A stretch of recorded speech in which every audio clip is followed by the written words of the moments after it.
Hey, everybody, what's up? Welcome. You're here. The stream is also here. But it wouldn't be here without you. Howdy, everybody. Welcome to another day of Dwarf Fort. Hope you're having a nice start to your week and maybe enjoying some forts of your own, perhaps. It's good to be back. I was going to actually be much earlier than this today, but some unexpected things came up that had to be dealt with behind the scenes, and I dealt with them, sort of.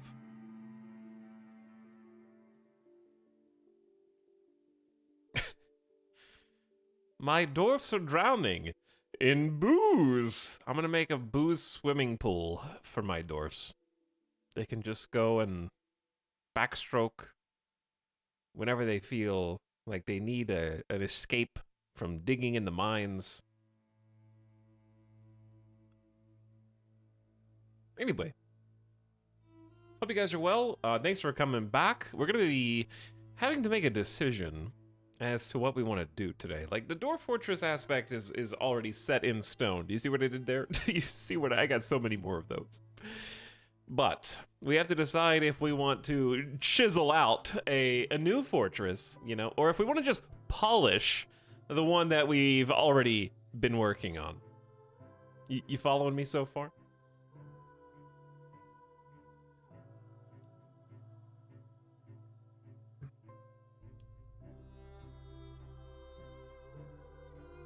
Hey guys, what's up? These jokes rock. Cut it out, E-Tal. I'm working on it.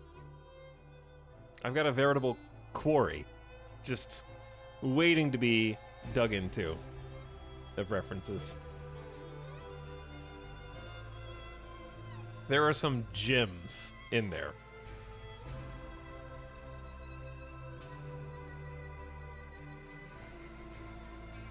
Chad, what's with all these -2s? You got too much edge, you might cut yourself. Okay? It's gonna hurt. It's gonna hurt as much as looking into the brilliant treasures that I have in store for you today.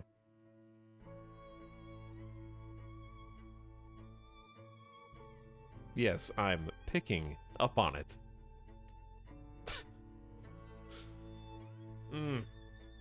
It's so good. It's so good. Nice. We can go deeper? We can go deeper, yeah. I was watching someone play this today, and boy, does it go from 0 to 100 real quick sometimes. I was told by Avic that yesterday they spent some hour, like an hour, 2 hours, couple hours, looking at the history of a single individual in their Dwarf Fortress world, and then they started the game, and their colony died a horrifying death less than 1 year, or like the first season even. It just went belly up immediately. So yeah, I think it does just go 0 to 100 often. First season.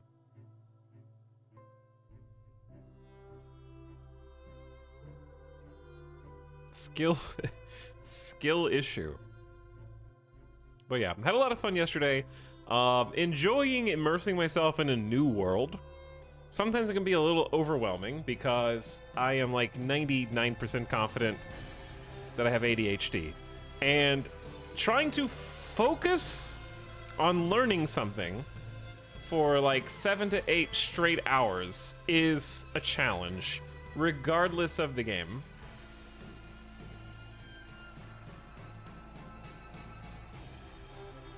And it's not even like, oh, I'm having trouble learning. It doesn't work like that. It's not like learning is hard. It's consistently focusing on something.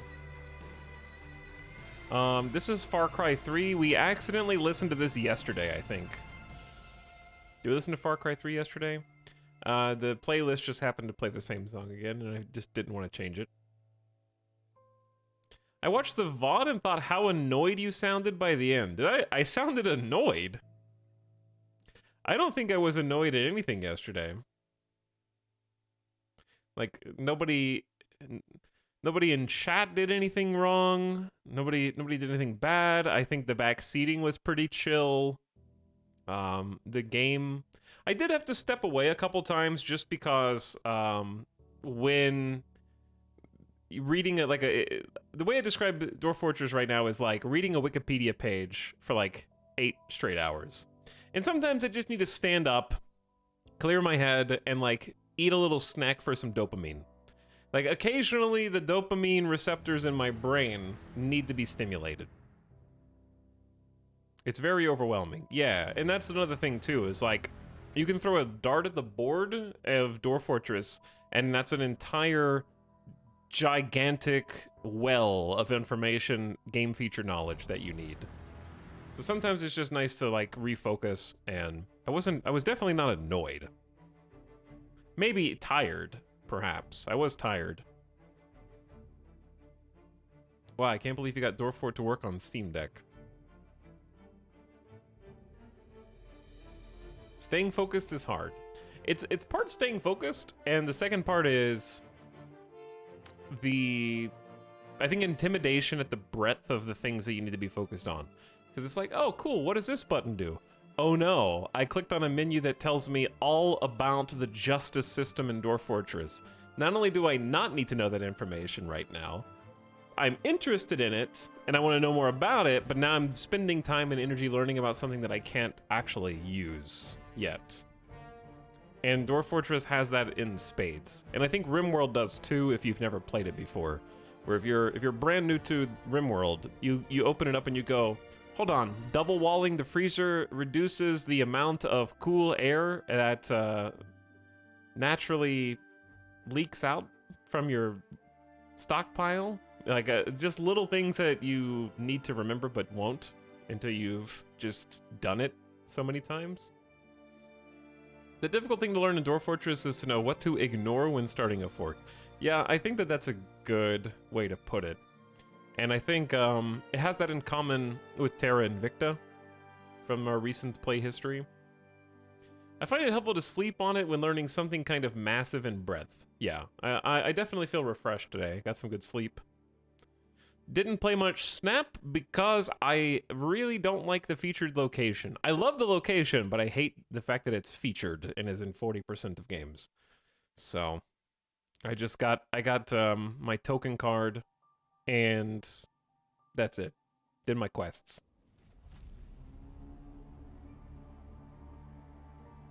I love a good wiki heavy game, but it can be very draining. See, the thing is, like, I'm just like you for real. No, okay. The thing is, if you're learning Dwarf Fortress just on your own for fun, you can play for an hour and be like, let's learn about planting, and then just pause. And you can pause your game, and you can go open the wiki on the other monitor, and you can start reading that and go, yeah, Hang on, what's going on? Yeah, I'm just gonna refresh Twitter real quick. What are they saying? Okay, and now I'm gonna watch a YouTube video. Oh, that was nice. Okay, anyway, what was I doing? Oh yeah, Dwarf Fortress. Yeah, I was learning about Dwarf Fortress. And you can just like stop and take a mental break whenever you want, but learning it on stream is very, I don't want to say stressful, because I don't feel stressed. I just felt tired yesterday. Because it's just I can't take like a social media break.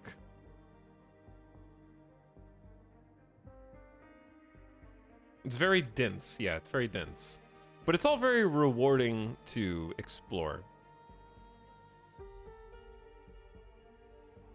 Building decks for featured locations is my favorite thing to do in Snap. I will not take that away from you, chillin' Sicilian. You can have your joy. I think at the upper echelons of matchmaking, the decks that I'm running into are just insufferable with this featured location. I sort of just made a quick deck just to do some dailies, and just every single game getting deathed, she-hulked, leadered, and various other little tricks. Lots of leader as well. And I was just like, I'm done. I don't really want to do this. My problem is I like combo decks, and this featured location is very anti-combo deck.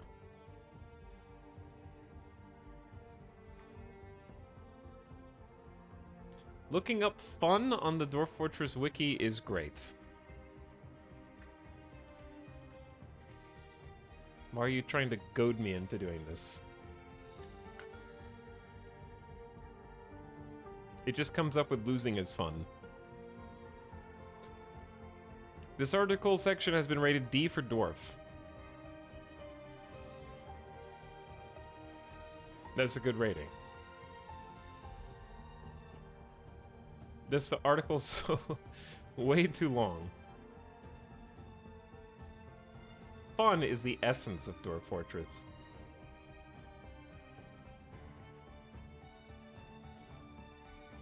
Why your fortress died. Dwarf versus wild. Sometimes the wilds take you out. I'm not going to read much of this because I want to see things that happen actually for myself. Dwarfs versus you. Sometimes you bring it on yourself. Dwarf versus physics. Sometimes jumping from a tree into a river doesn't end well. That's true. But there's a lot more.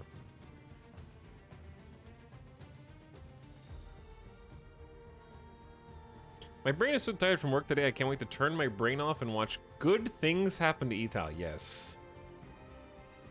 Good. So many good things happening in this stream. One streamer I was watching play Dwarf Fortress ended, I went to another, then they stopped, and then Italic starts. I'm here. It's dwarf time. So chat. First of all, thanks for beginning of stream subs. I appreciate it. Toastified and SW460. Back for 4 and 18 months respectively. Appreciate it. Since I wasn't playing Snap really much yesterday, I did watch some TV. Which was worse? I've done it. The impossible has been accomplished. I, at long last, over a period of months, have finished the Obi-Wan Kenobi show on Disney+. And boy, it was just as bad all the way through beginning to end. So you might be asking, why did you watch it then? Because I'm a completionist. It's the same reason that you turn into the first dark alley of a new zone and you don't care if there's nothing there. You're going to go there anyways.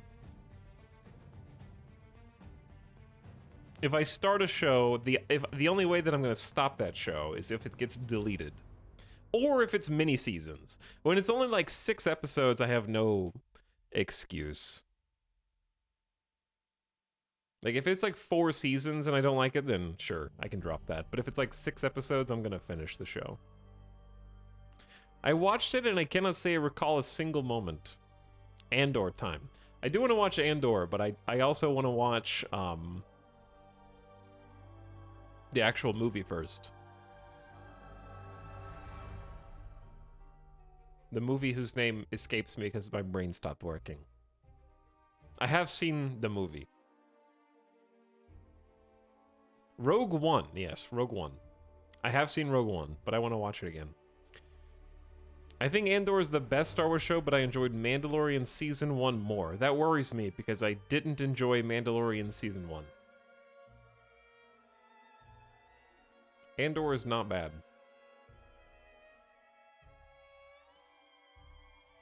I came here because nothing good on YouTube. Bad news, princess. There's nothing good here either. Okay?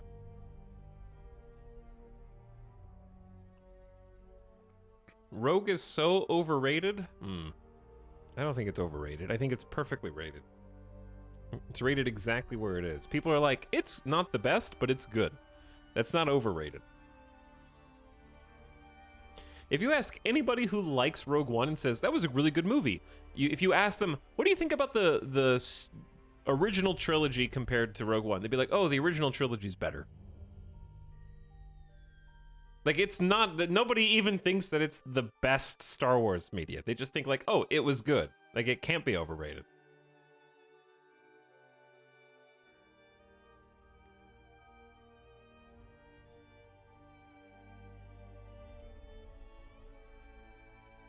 Andor is good, and I will force you to like it.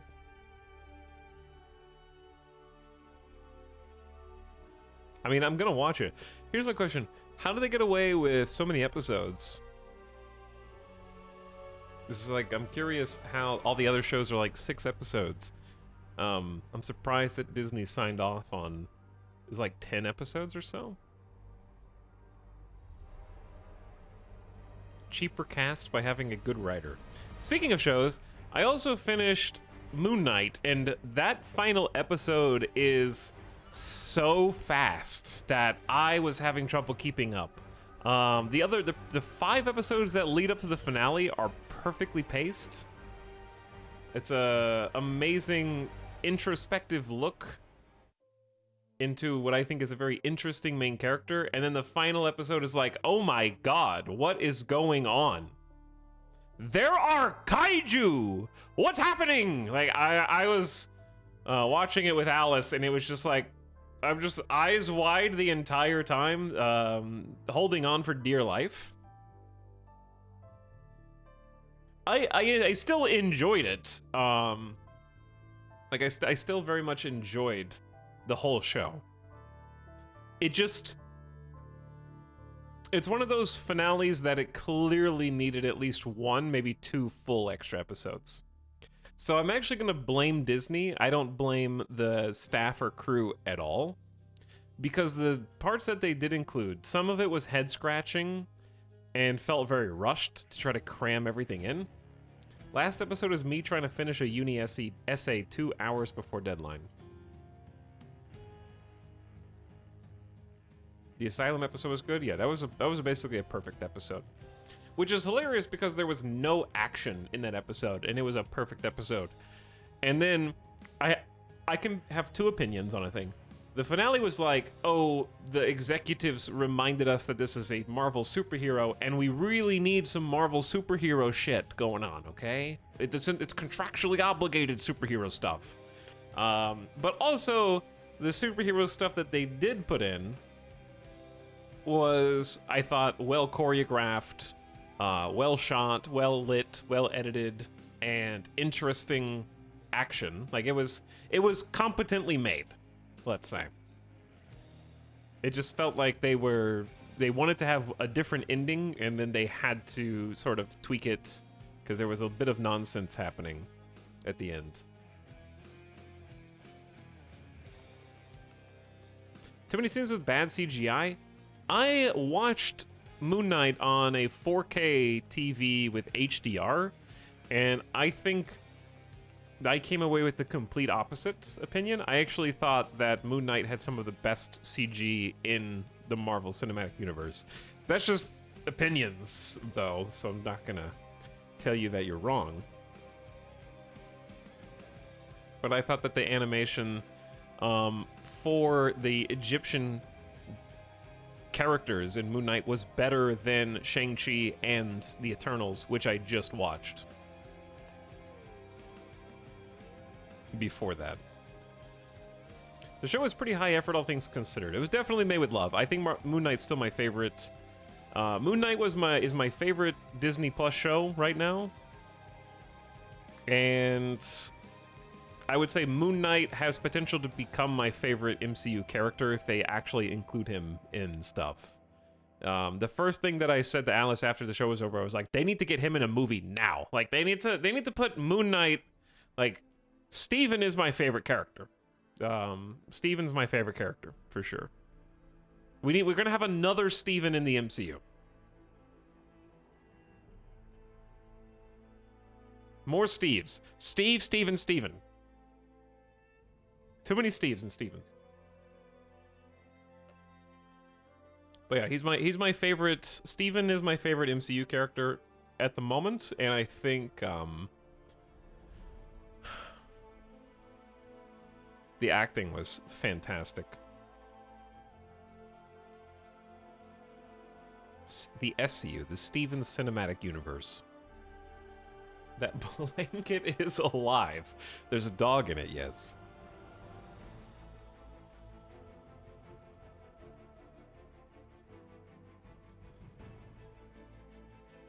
Did you watch Moon Knight on his Steam Deck? Yes. There were people complaining about the lack of Moon Knight being a superhero. Yeah, the final episode was made for those people. The scenes without the actual superheroisms were the best episodes and scenes in Moon Knight, for sure. So Moon Knight is actually good, or is that a meme? Depends on your opinion, right?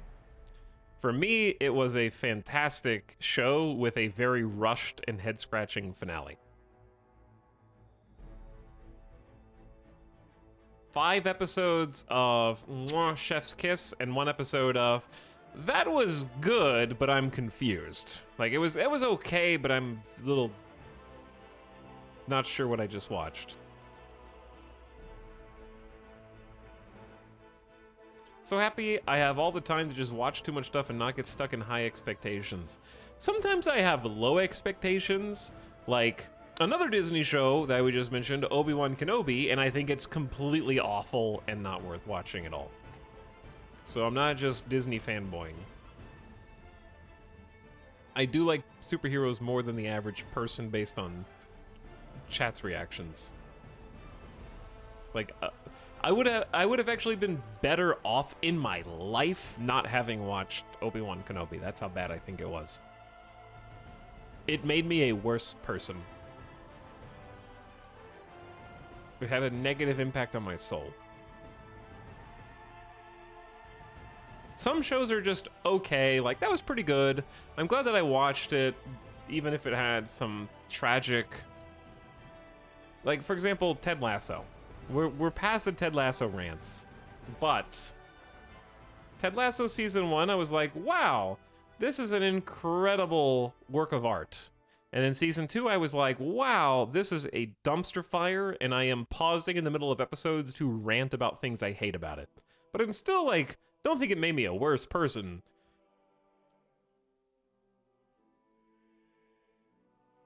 Not the Lasso rants.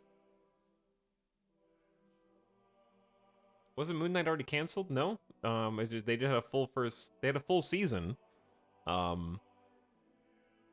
There's a potential for the character to appear in any properties going forward. I don't think it needs a season 2.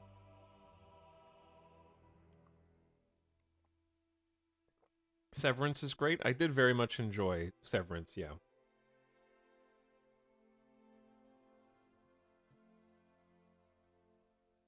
Disney really be out here like, how do we make Star Wars from one of the most beloved IPs to one of the most hated? It's just such a weird mixed bag of stuff. The problem with Star Wars as a whole is that everybody has a different idea of what it should be. And they don't have any unifying vision from the top down. Like, every single property in the Star Wars universe is night and day different from every other property. Like, the prequels are George Lucas going off the deep end, whether you like him or not. The original trilogy is sort of just like a classic adventure story. The sequel trilogy is directors literally fighting with each other, movie to movie, about how Star Wars should be. And taking polar opposite approaches, movie to movie. The TV shows are, like, extremely inconsistent, even just from a technical standpoint. Like, Obi-Wan, it wasn't just like, oh, I thought the writing was bad. Oh, I thought that the acting was bad. Oh, I thought the story was bad. It was, like, poorly shot, edited, and directed. Like, it was from the top down. Awful to watch. Like, I got a headache watching the finale yesterday because of how much shaky cam. And I'm complaining about shaky cam as somebody who would put the Bourne Identity trilogy in their top 5 favorite movies of all time, okay? That's the level that I'm at right now with it.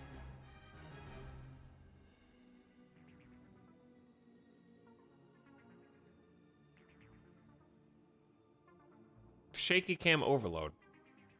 Boba Fett was also poorly shot. Wait, really? Just the original 3 Bourne movies.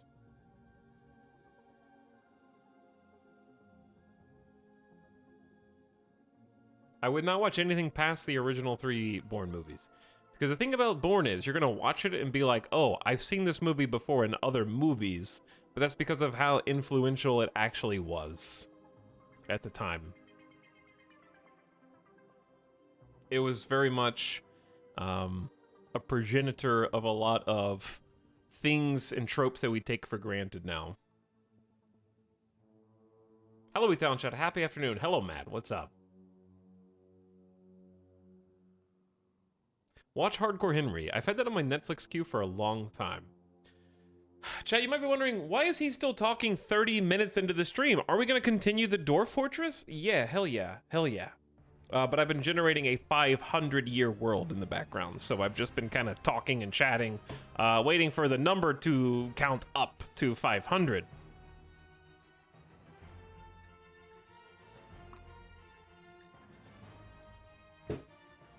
He's stalling. We're nearly there. We're at 467. Literally addicted to World Gen. Stalling while he makes the entire world. But I actually did want to just kind of chat and talk anyways at the beginning. Because if I don't talk now, when I'm actually learning mechanics of how to play, I can't... My brain can only focus on one thing at a time. So it would just get lost into the mix. The World Gen is insanely cool. It is, yeah. And you might be asking, why not just continue the fortress from yesterday? And I think that's perfectly valid.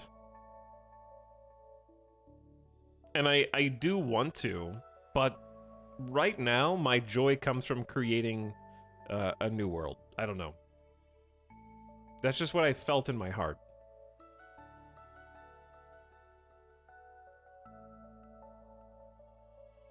The settings are pretty standard default.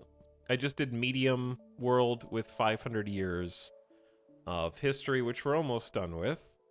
And I wanted to leave the rest on medium, and then I think it's like resources everywhere or something.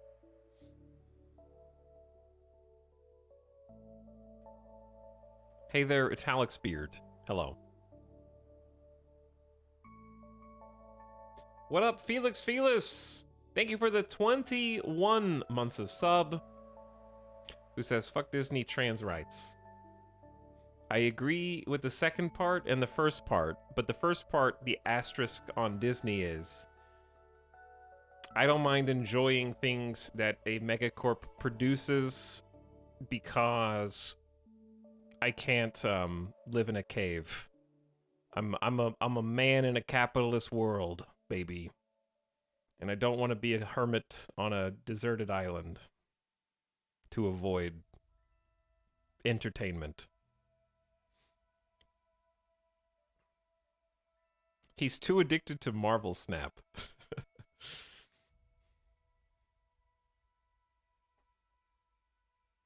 You participate in society? Curious. I do, yeah. I do participate in society. We're at 500 years. 9 is fine. Says, for my sub anniversary, I would like 1 chat redeem timeout for myself. Thank you for 37 months.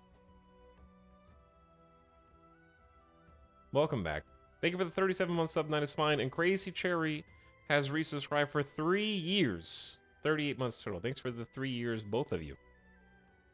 Please read all 1.23 million events. You are going to live in a cave now, though, or at least your dwarves are.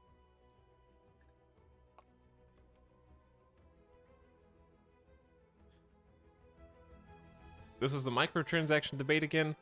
I don't think so. I think that you should boycott any media that your conscience tells you to. I think that that's a total question of conscience there. If your conscience says that you shouldn't enjoy something, or you won't, your conscience, in this case, like, let's use Disney as an example. If you decided to boycott everything Disney makes, I don't think that you're wrong at all, because if you don't watch, you're not watching them because you won't enjoy them, which is totally fair. Because for you to boycott something in the first place is a statement that says, if I did watch or enjoy or consume this media, I would not enjoy it. So there's no reason for you to in the first place. It's like a chicken or egg question. I just finished up reading the former world's lore, and now you are making another world. What the hell?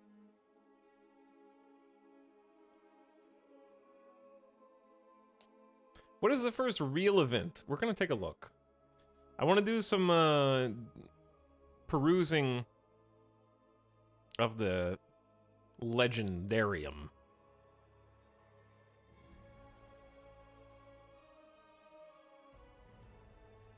Boycott chicken mega farming? Are you telling me not to buy Tyson from the grocery store? Are you telling me not to buy groceries from the grocery store? Perhaps?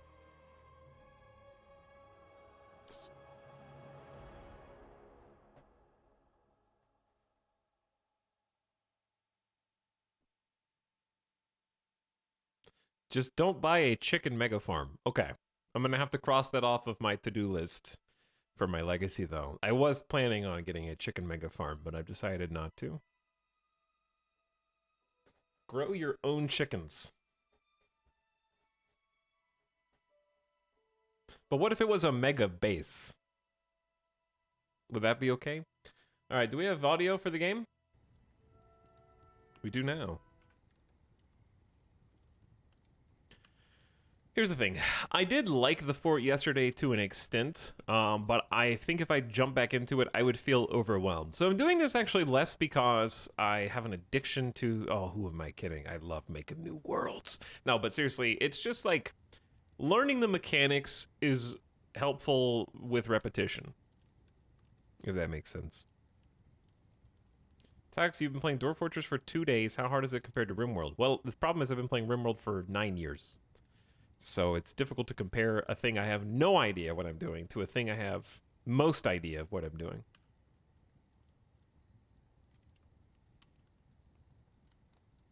So I would say that it's very fun and the most accessible Dwarf Fortress has ever been, but that doesn't mean that it's easy or that you won't have to try or apply yourself to learn. Stop stalling. I'll stop stalling when you subscribe to my Twitch channel. I'm waiting. Dwarf Fortress is still extremely clunky. It's clunky, but it's like way less clunky than it was before. And if you're interested, the free version of Dwarf Fort is still free. It's just you have to get past a lot less intuitive UI design. Okay. Here we are. Wasp Scratches was made by the human necromancer Carl Mirthsinst. Let's find out what's going on in our... This is a 500-year-old world now that we're playing on.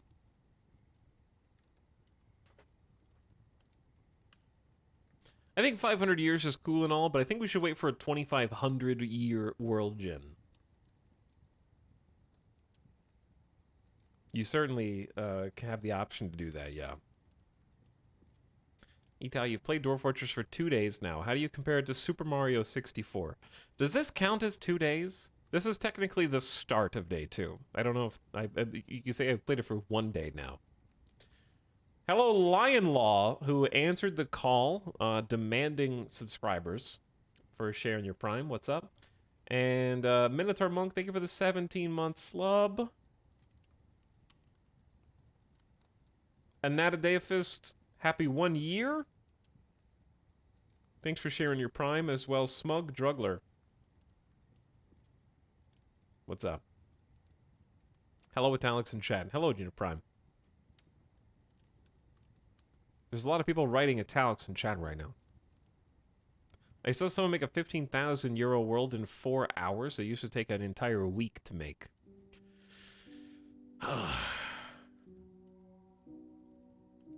God is really slacking these days. You know what I'm saying? It used to take 7 days, and then you can rest. But now you can do stuff in, like, 4 hours.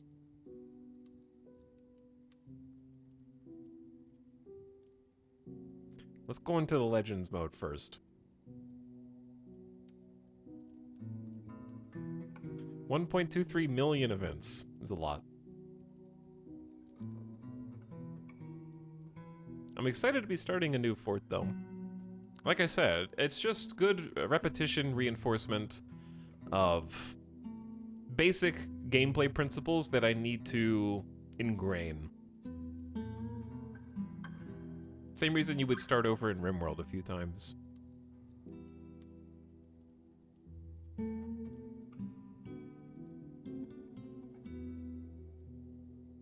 Hello, Vilian, or Villian. Dwarf. Dwarf. Thank you for the dwarf sub.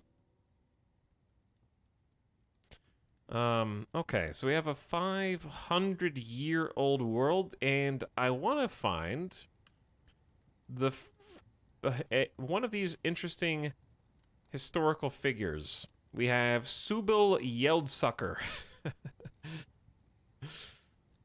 A male Hydra. We have a female dragon, a bronze colossus. This is scary. I didn't know all these things were in the game, but I do now. Are these the gods? The Forgotten. The Frothy Ooze. It's a great name. The Spider of Wasting. Don't worry about it, haha. Don't worry about it. Let's look at, oh. In a 500-year-old world, we have more than a single age. The first age of myth, the first age of legends, the second age of myth and legends, and so on. We are apparently now in the 5th age of myth.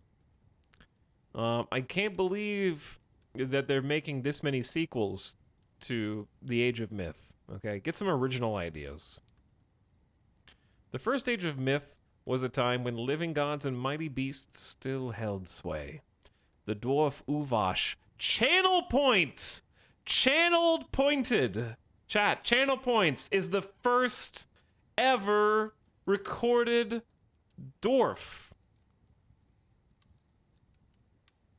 They became the king of the paints of brightness.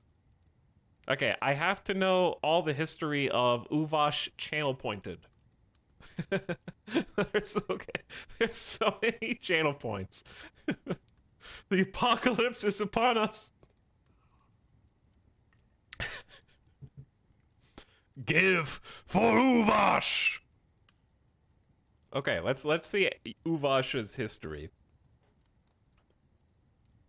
Kogan Clout Gym and Uvash channel pointed became lovers. Uvash married Kogan Clout Gym and then divorced Clout Gym. Chat, are you spending channel points for Clout right now? So, that was about... They had an 8-year relationship with Clout. Uvash and Asmal Brimsgilt then became lovers in 16. They broke up a year later, then became lovers again, and were married. Tumultuous history. Shutplane, the finger of brushing, was offered to Uvash of the paints of... The paints of brightness. Shutplane, the finger of blushing, was stored in Helm's bronze. The bust of whims was then offered to Uvash by Indok Paddle Smokes. They became friends with Mebzuth Phantom Whips. Alright, there were competitors in a foot race. Lots of foot races in this kingdom. Uvash, the dwarf corrupted zombie Edom Squidgravel, was the... Wait. Why was there a dwarf corrupted zombie in the foot race? Never mind, Italics was right. We needed this new world. Chad just deleted a million or 2 channel points. Uvash was the victor of the next one, and the next one, and the next one. So 3 foot race champions in a row. There's also a locum channel treasure. Chat, channel treasure. Am I your channel treasure? Be honest. Uvash also apparently remarried. Maybe his first spouse died at 84. And then somebody named Moral Claspwire kind of came in and started dominating hammer and maul throwing competitions for many years. Uvash became friends with them as a shared lover of athletics and athleticism. So they appealed to the king. These are competitions taking place in Helmsbron and Raspbotned, two completely different places. Then Uvash decided to learn something from Moral Classwire and was the victor of the subsequent 6 throwing competitions. Uvash died of old age in 113.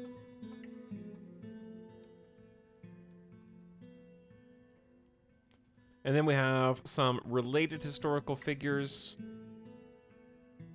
some objects of worship. His only son, Odom Roughness-Steamed.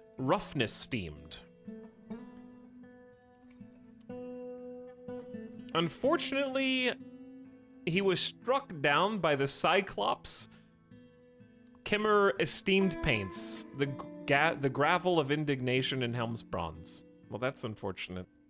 At 3 years old. Oh, no, at 1 year old. He was not even 1. That's so sad. Kogan Cloutgem was their mother. After she divorced Uvash, she found many more lovers, from what I can see. Silob Sounded Bronze. They broke up. There was a grudge over the romantic relationships. There's a bit of drama in here. She died of old age in 87. But in the midsummer of 362, her body was found and animated by the dwarf necromancer Abel Fountain Papers in Helmsbronze. They brought the first queen back to life for some reason. 300 some odd years later.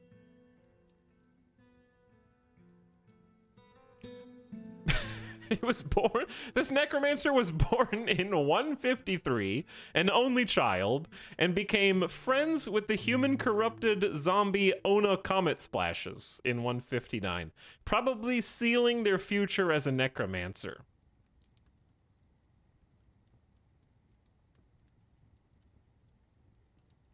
Okay, they became a miner, found a lover, lots of lovers and breakups. The zombie friends, and they lived, Chad, they lived all the way till 394 when they were struck down by an elf in Helmsbronze. I think bad things may have happened if there's an elf in your dwarven fort striking down a necromancer. Probably not good. Many bouts with elves here. They've also animated a significant number of bodies by this count. In fact, that was their favorite thing to do for some 40, 50 odd years. They made some corrupted zombies. He became the ringleader of the Keys of Hail, a dwarven group from the Ever-Seeing Planets. Lots of drama in Helmsbronze, for sure. As someone who's played and done pretty okay at RimWorld, would I have a good time with this game, as long as you're okay with learning and reading. If you think learning and reading sounds like it's for losers, then probably don't get it. But if you want an experience that you can sort of immerse yourself in, then it's pretty good. And I'm using pretty good lightly. I'm under-exaggerating. What's the underselling it? That would be the right word. Whew, that was just the first age of myth. That was the last event in the first age of myth. The tragic boat and sneer was created. Okay, we're not gonna read all this, especially when we have a 500-year history to sort out. However, doesn't mean I'm not going to scroll a few artifacts. Oh, there's the Bust of Whims. We did see that. It survived all the way through 493. This was an OG artifact from 30, created in Helmsbronze, and it was actually in the historical record until 493. It was lost in Jokedwets. Lost to time. It was used by 2 people to kill. It has 2 kills to its name. What is it? It's a bronze spear.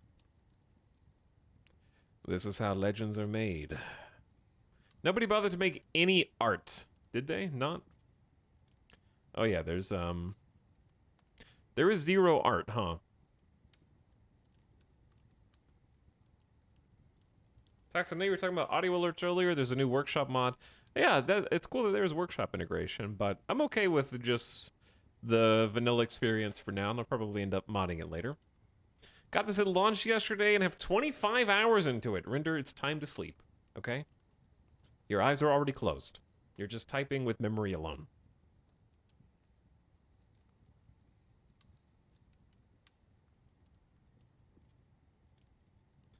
Burial fate, flood seizure, murk match, rawness yells, the dank griffins, a legendary copper figurine of an oriole. The craftsmanship is of the highest quality. It is stored in the Ashen Temple in Stupid Demons, which I simply must learn more about. Stupid Demons was a dark fortress where the beaver devil Vimiba Slitherslunk, the legendary hegemon, thrust a spire of Slade up from the underworld, naming it the Most Bastion and establishing a gateway between worlds in Stupid Demons.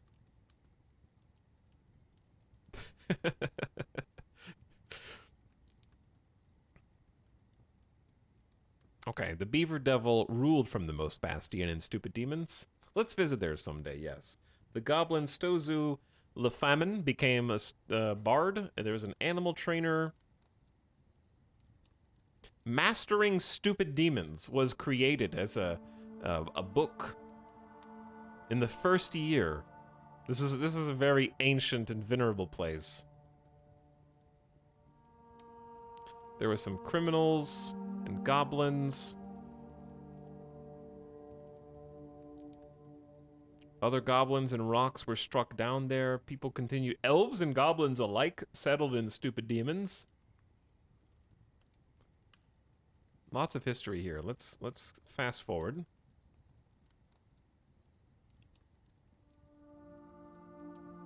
Stupid Demons is actually a very historic locale. Many people live here. I don't know exactly what to look for on this, other than whether it still survives. It does. Stupid Demons still, yet survives. Beyond Stupid Demons was lost in Stupid Demons. Is very sad.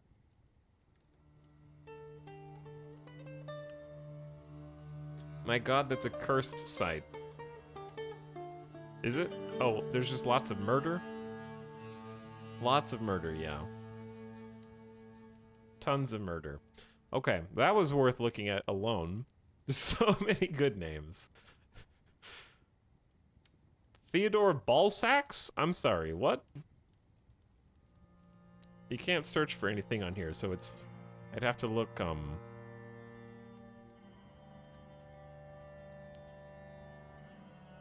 There's, Snowdub's Devil Balls.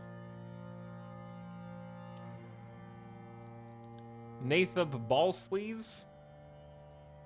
Rithma Savage Balls. Stozu Monstrous Balls. Stozu Monstrous Balls was a goblin born in 98 of unknown parentage. In 286, Stozu became the captain of the Disloyalty of Oracles.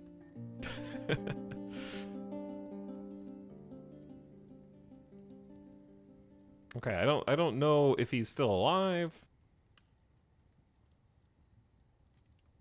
Old goblin. Very old goblin, yeah. Yes, computer. Search balls. Why not?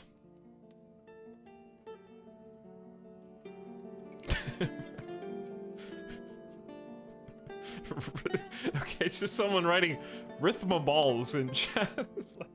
It doesn't even make any sense.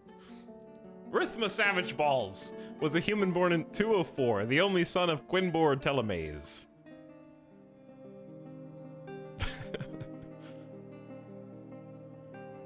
They struck down zombie humans and dwarfs and were struck down by an elf. It's very sad.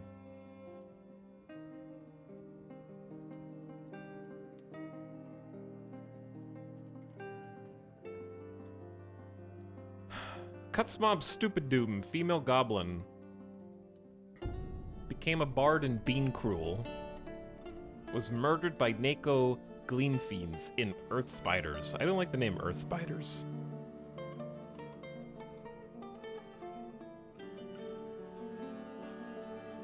Do you guys have any other fun keywords? Bald.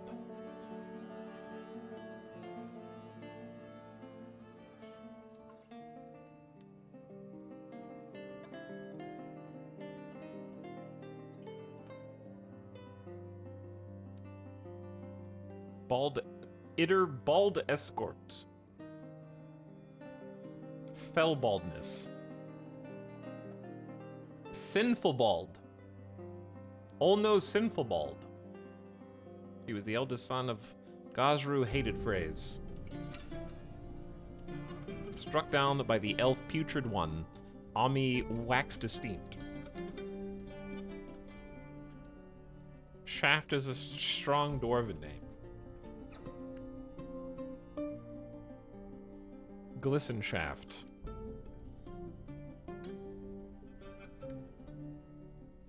Crescent shafts. Blunt shaft. Bowel shaft. Just writing embraced. Ton ring shaft.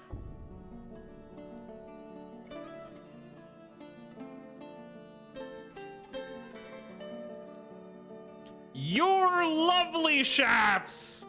No! We found the one! Your lovely shafts was a human born in 469! She was of unknown parentage. What the hell, devs?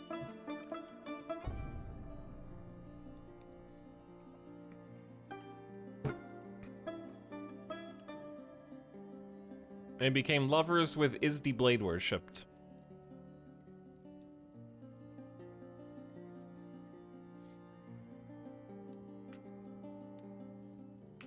Chat, did you guys know that Dwarf Fortress Steam doesn't actually have Steam integration? I didn't know that was allowed. There is no Steam overlay support, and therefore I can't take a screenshot of this, but that's okay. I'm surprised that that's a thing.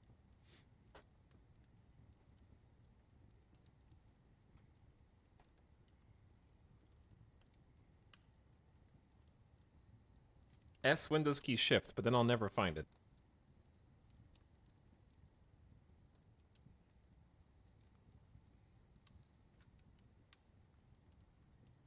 Look what you did, chat. Did I do it? Okay, I did it. You crashed? No, you didn't. No, it's fine. I just minimized the game. You didn't crash it. You're fine. Let's go. I think we found peak historical artifacts. We have succeeded where many could not.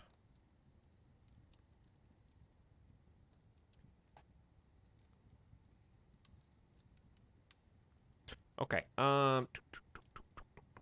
civilizations and other entities. I should just find a location, but I don't know, my curiosity gets the best of me. I don't think we're definitely not gonna top that.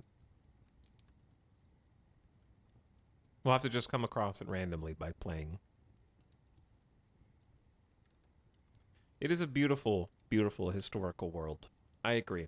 Okay, that Legends is amazing. We can do more Legends if we find a character of interest later and then come back and sort of look them up. And I think that would be acceptable.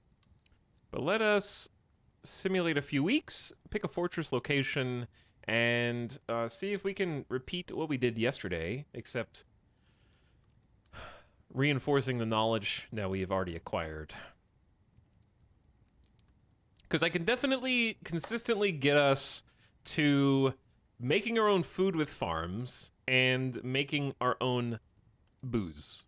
Those are the two things that I feel confident that I know how to do.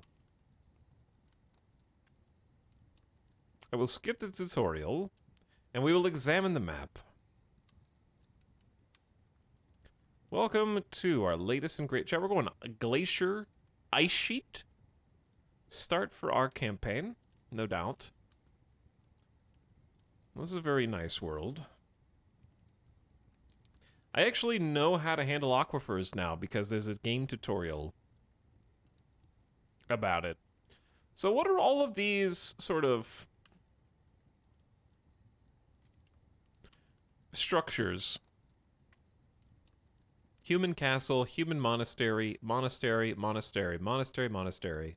So some of them are castles and monasteries, basically.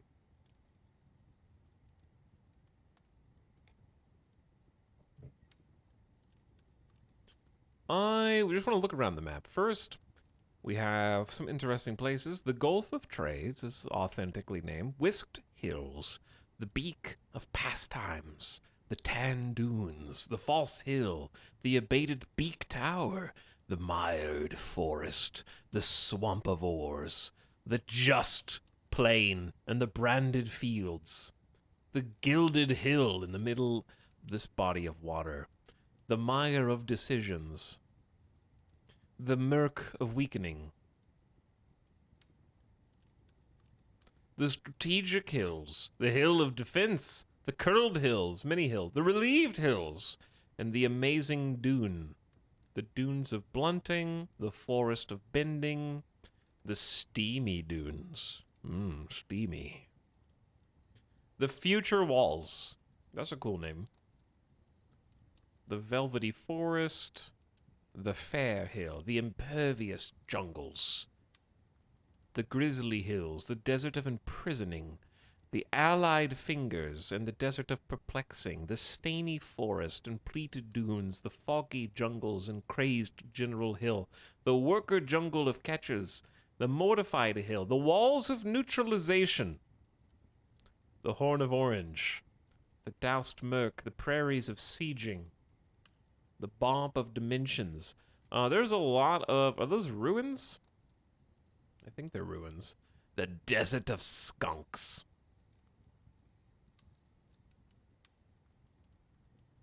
Okay. I don't really have a preference. Every place is almost as good as every other place, and we have to kind of click to zoom in anyways. But I did like the future walls, like somewhere in this... Not in the mountains per se, but somewhere around this giant mountain range would be fun. Temperature cold. How much? What is cold severe in Dwarf Fortress, or is that like mildly cold?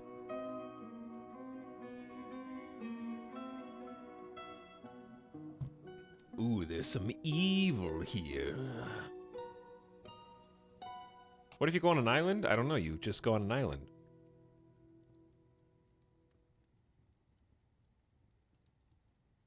Lower right button shows you where existing civs are, the origin.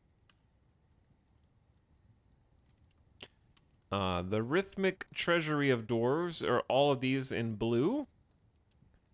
The craft of plunging is literally one dwarf who is a queen, Bosa Frightful Seduced. We might need to look up Bosa Frightful Seduced. The Helmed Ring is 15 sites, roughly 980 pop. That's the origin civ of your caravan. Oh, is it me? Am I the craft of plunging? The Tower of Flying are all these lads in the south.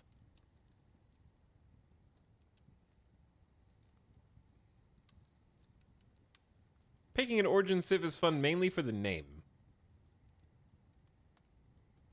Are there any other benefits? There's about 700 the Paints of Brightness. I'll just stay as the craft of plunging, I guess. I don't know. Have we mentioned the name? Like, is there any downside or upside to being part of a different civilization?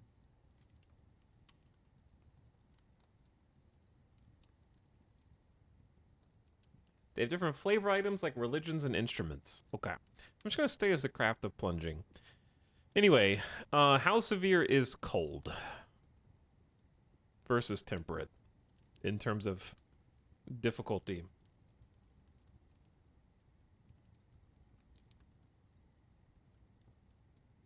Can you travel outside the starting title? I have no idea.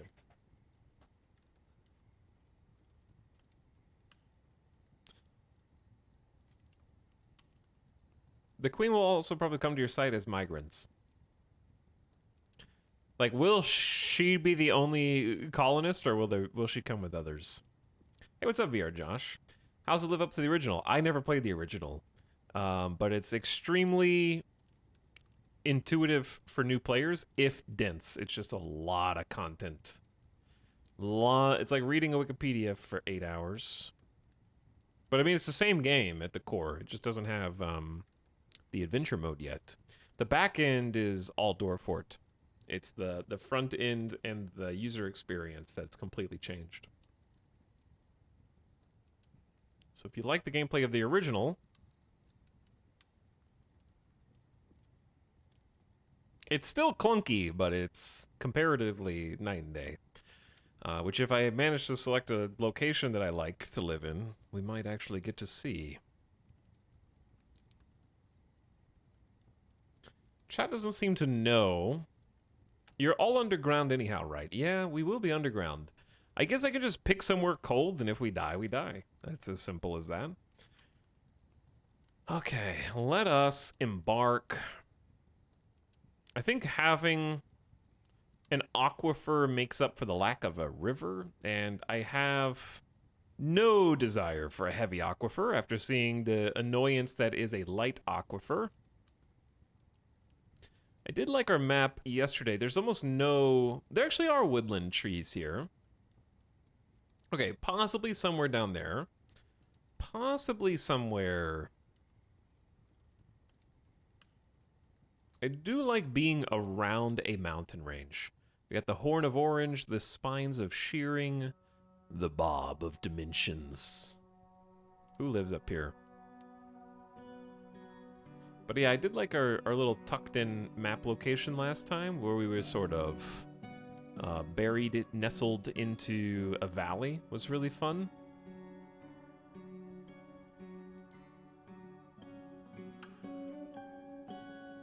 Etel already wants to reroll the world. I do not want to reroll this world. I just have no concept of biome types. I literally don't understand most things, so I'm just taking my time looking at them. Why are there so many red squares? That's where, like, hostile entities exist. So it's sort of dangerous. Like goblins and other creatures. Okay, what about... I don't want to live in the inferior wall. The walls of neutralization. Do we have any cool mountain range? The contained beak. Kind of like this area because it's all secluded, but it's... Okay, there is cold and then there is freezing temps. We do not want to live in freezing. Okay, this is a swamp. I don't want to live in a swamp either. I don't want to be near everyone else's. The Finger of Taxing. The Land of Modesty. That's not a bad place.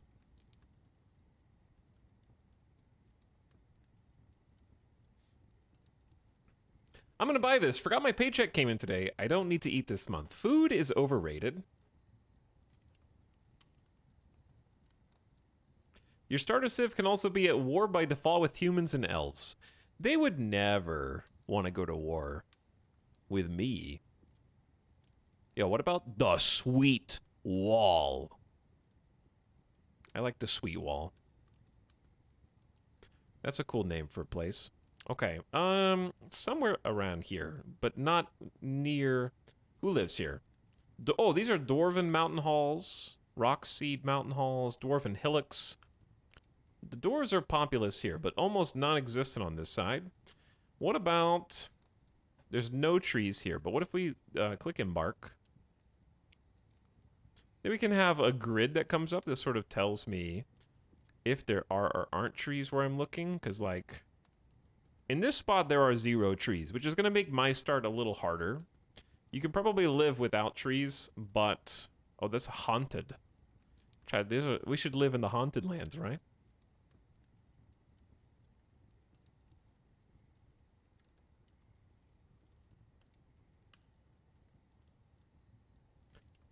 I did like being near a little brook or a stream or river.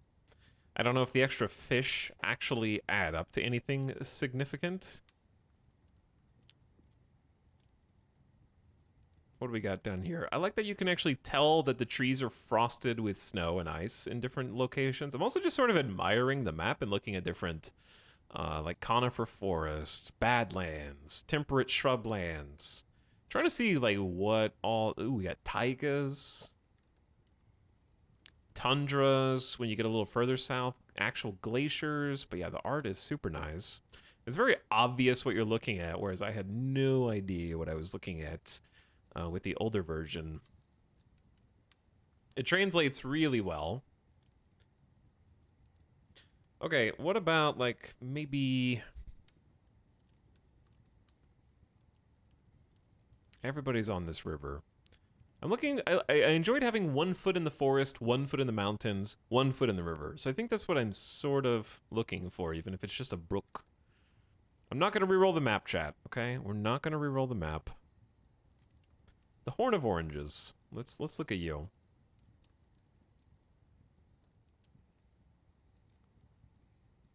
That's too much snow. And this is too much desert. Build on the ocean. This is like a massage texture for my eyeballs. Is this a new ancient map? It is. It's a 500-year-old map. There is a search tool. Yeah, it's called your eyeballs, which I'm using now. Okay, I'm also just weird and I don't want to live... Ooh, the Beak of Pastimes. Let me look over here. That's just a cool name. Ooh, maybe somewhere... it doesn't have to have a river. Let's just click the embark button and see what we got. Trees, and the top right says none. This is hot. How far south do we have to go to get out of hot? It goes down to warm down here. Wait, what is this? Could it be? Chat is hot. How hot is hot? Very hot? Toasty? Old detail would re-roll the hell out of that. I think that you underestimate how long that would take. Tropical dry forest, heavily forested, but trees are none if you go up here, which is odd. You can make your embark size larger. I think this is fine.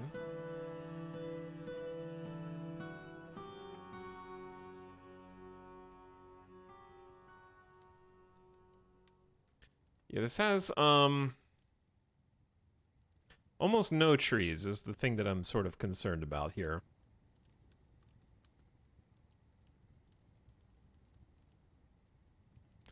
I don't know how much hot actually matters.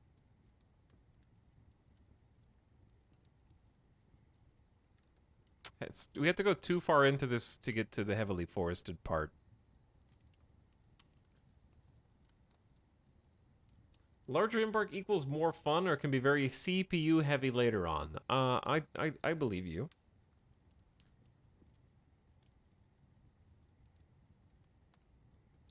Is there a downside to being isolated on like an island? Okay, I don't want to reroll any forts from now on until the next fort dies or something tragic happens. Okay? So wherever we end up, I want this to be like a... I'm gonna spend extra time picking something I really like. Ooh. Temperate conifer forest. Temperate, heavily forested. We got some mountain too. Thick vegetation. Wilderness surroundings. Shallow clay. Some soil. Light aquifer. and resources. And hopefully we got elves, humans, and goblins. Humans are hostile by default, and they're only a half day's travel southeast. But that seems like, is that because of the faction that I picked? Possibly.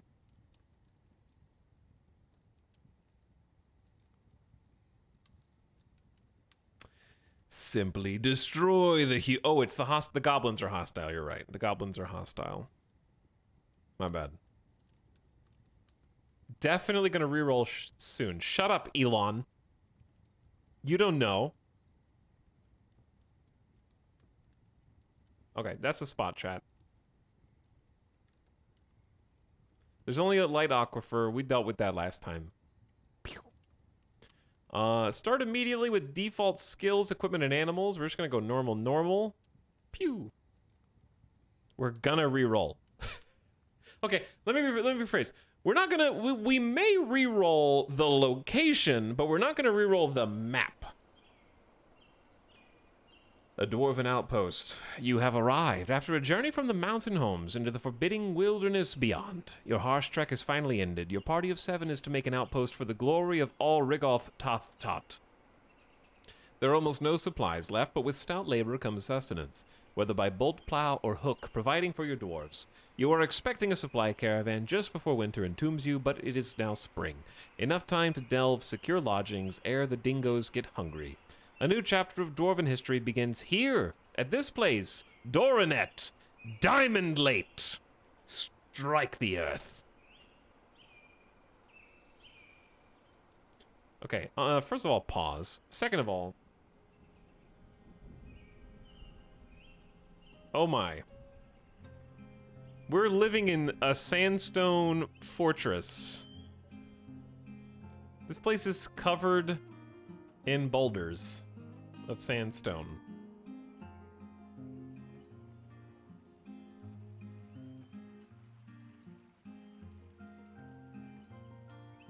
That is some blue sandstone, yes. There is some grass. Let me see the trees. Okay, there are quite a few trees. Okay, we're gonna live, this is gonna be our mountain home. We're just gonna live in this mountain, but just go way deep underground. No, I don't want to be in the top right of the map.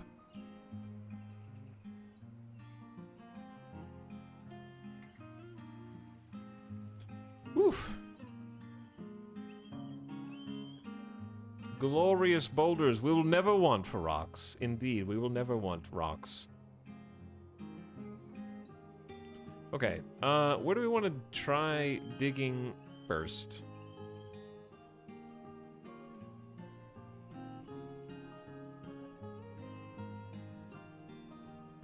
I think. All right, chat. You ready? You ready to reroll map?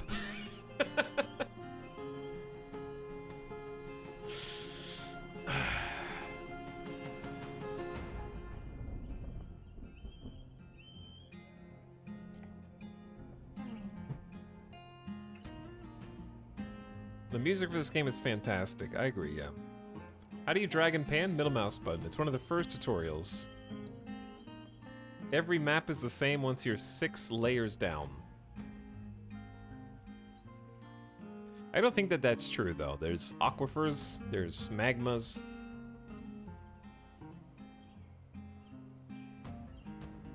A-top, build in the mountain like a proper dwarf. Chat, don't judge me. If I quit without saving, the world is still here. Abandoned to ruin. I'm assuming the actual world still exists.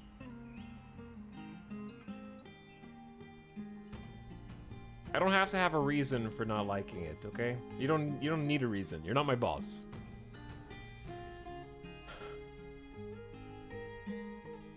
The ever-seeing plains. I knew it. We're gonna re-roll. Yeah, but it's the same map. Like, it's the same overall map.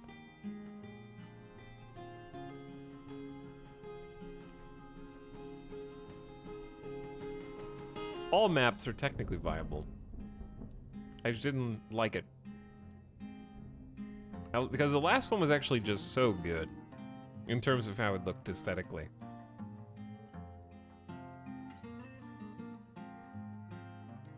Oh, someone was asking about the game speed. Yes, you can change the game speed like Star Mage just wrote. It's in the gameplay. You need to scroll almost all the way down and go to game frames per second, and you can lower that number to change the unpause speed of the game. That's half the game, Italics. Rerolling the map and locations until you get the perfect place to die. I agree. Finding a nice aesthetic map has been such a challenge for my forts. Really? I guess I got lucky yesterday then. Okay, let's head...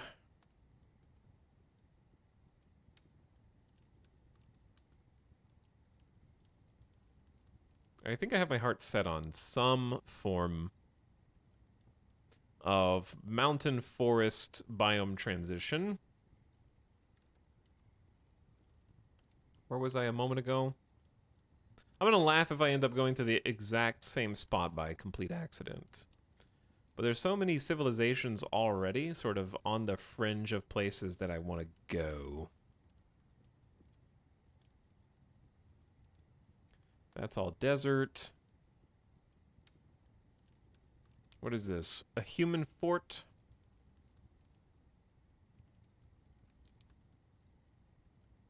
I think I remember looking at that spot. I remember looking at that exact one. That forest is way too tiny.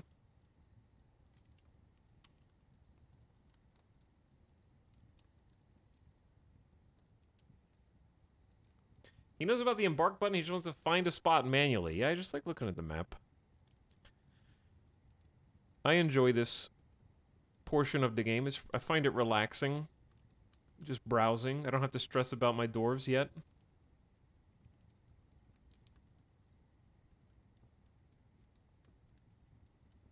What is this? Tropical coniferous forest. It's hot, heavily forested. Let's see if we go boop. About there. We should have a good chunk of everything, I think. It's hot, thick vegetation, wilderness, there's clay, a little soil, light aquifer, resources, and hopefully hot isn't too bad. Every single place I've ever looked has an aquifer, probably because we're building next to natural bodies of water. We're gonna end up in the inferior wall. I know it. Are we? I'm gonna look at that spot that I just had selected. But this one might be good too. Just all toasty around here. I don't know what temperature, how to do temperature control, other than just live underground forehead. Alright, I'm gonna look at this one.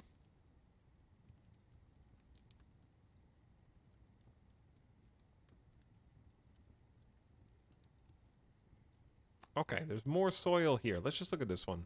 Boop. Crank the AC. We got another fingy. Chamber Fame. That's a cool name. Strike the earth. The glory of Zonathel compels you.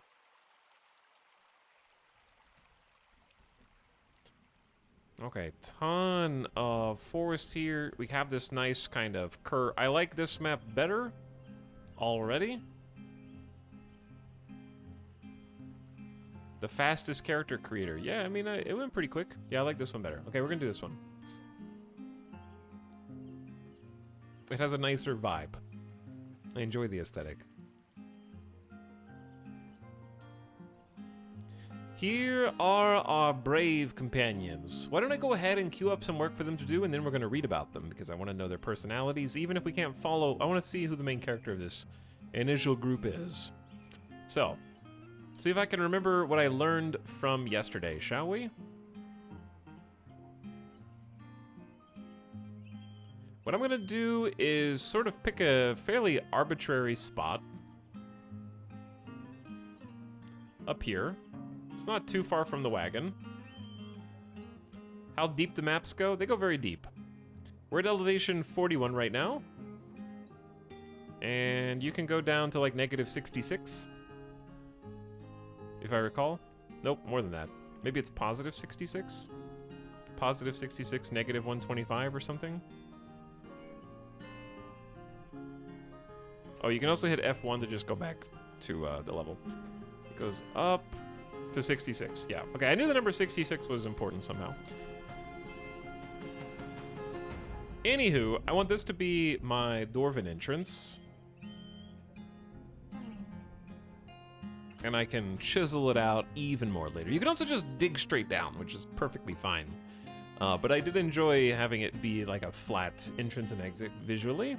So, we're gonna end up having to dig a little bit more to carve this out the way that I want it to, but that's okay. That's for later. So we're gonna have an initial tunnel.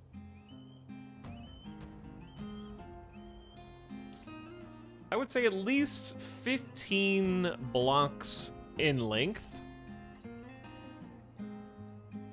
Is this a Steam release? It is indeed, yes. And I want to have like a hall that this leads to. Like a first floor of an elevator type of thing, you know? Now, granted, I understand, I don't want to give them too much work to do at the beginning, because we really just need to get our feet underneath us just to get started. But at the same time, I like the idea. Eventually, I'll want, like, traps and stuff, but I have no concept of how that works. Are you ready for fun? I am ready for fun. Hi, Tugs. Hi, chat. New fort. Yes, Avik. I, have Colony Simulator base attachment issues.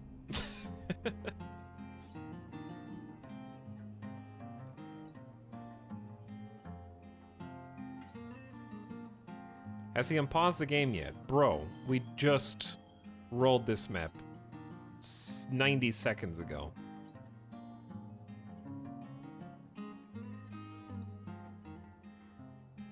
Tox, if you click the yellow arrow to the right on the toolbar, you can make blueprint stuff or they won't start working. I did know that there was a planning feature. I just didn't know what button it was.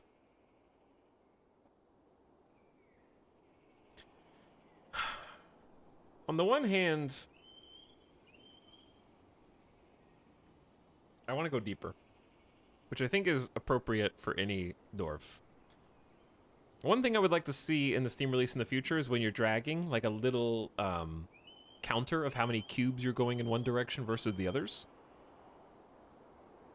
9, 10, 11, 12, 13, 14, 15, 16, 17, 18, 19, 20, 21, 22, 23, 24, 25, 26, 27, 28, 29, 30, 31, 32, 33. Let's just go 33 deep. Okay? We still have all this space, and we're gonna go down and back over anyways. Seagull! Seagull, my beloved! Because I want to leave space for defense and traps over here, which we'll definitely never get to before the base dies, but I like to dream. Okay. And then, I am gonna want like a hall here with... I don't like staircases that just go straight down into an abyss.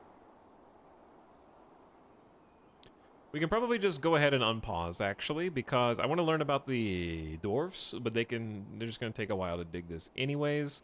I also want... How do you flatten this out? Is it ramp? There's a way to flatten this. But I don't remember what it was. Maybe I have to, like, dig this out first. Itab Atolrush is our chief mining engineer right now. I know I can get more people. How did I do this before? The last icon on the mining tab. That's advanced. We did that, click advanced options, and I'm sorry that I clicked that now. Okay, it was constructed walls, floors, and other tiles to be removed. Basically a deconstruct. Alright, they're actually mining too fast.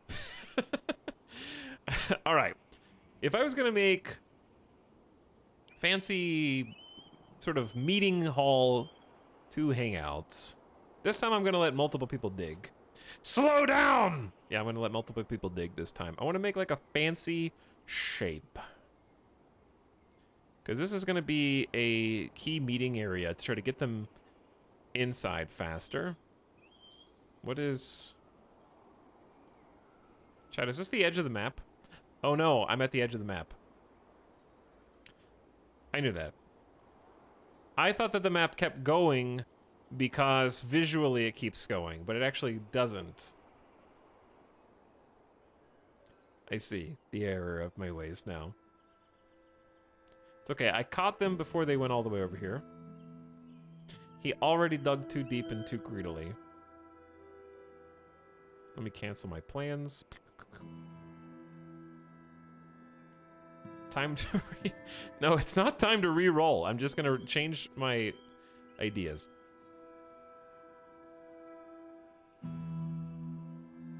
So we're gonna go 13 blocks in instead.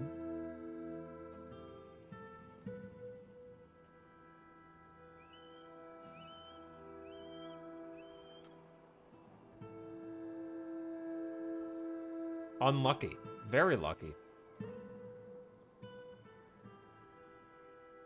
If you want to dig into mountain embark, then something like 4x6 or so with half of it inside the mountain is fun. Is chat trying to get me to re-roll? Already? That was fast. Okay, fine. Have it your way. Chat's like, do it again. Okay, I can do that. We'll just, we don't need to play. This is the playing. This is the playing. Start new game in an existing world. If you insist, I will.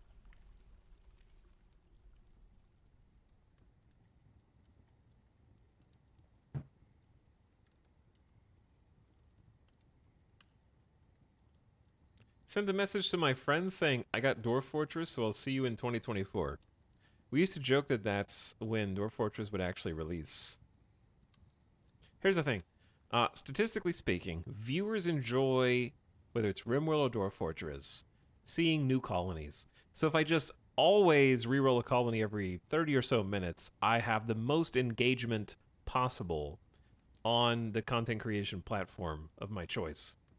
So, I don't, like, the longer a colony goes, right, if you get to an advanced Dwarf Fortress, for example, or an advanced RimWorld colony, there's a statistically significant quantity of viewers who come in and go, I don't know what's happening, there's too much on screen. So I'm just avoiding that issue. He has the data. I have the data. Okay, someone said we were going to end up in the inferior wall. Let's let that person end up being correct. Wait, no, I didn't mean to click that. What do we got? So we go all the way back here. We have some little soil, a small aquifer, heavy forest, thick vegetation, wilderness surroundings, and goblins 2 days travel east. I already want a new colony. I'm not surprised. Chat, what about this spot? Let's look at it. Let's go.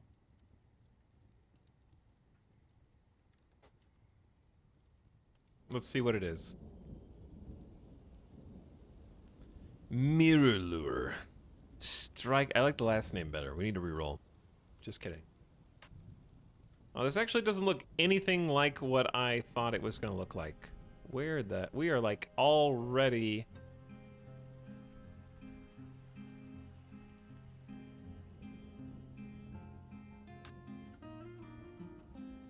Don't play cute music to me. That person was wrong. Wait, don't create a new world.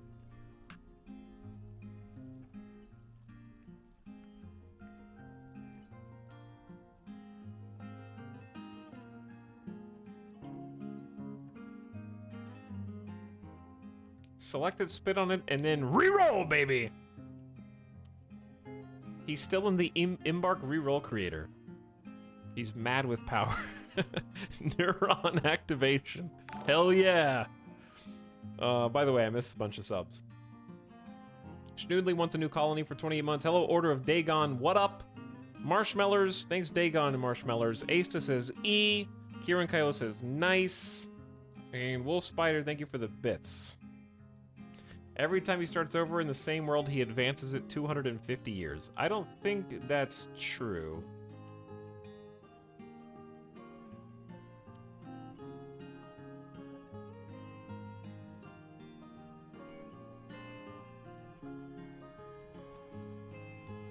I don't like this streamer. Can we reroll? Better be careful what you wish for.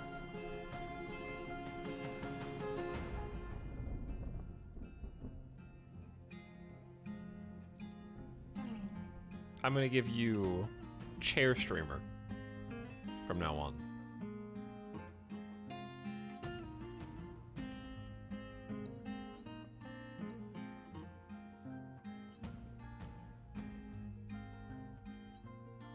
What is this? Tropical moist bird elf forest? The beak of pastimes in the land of modesty. I doubt that I want this, but it's haunted as well.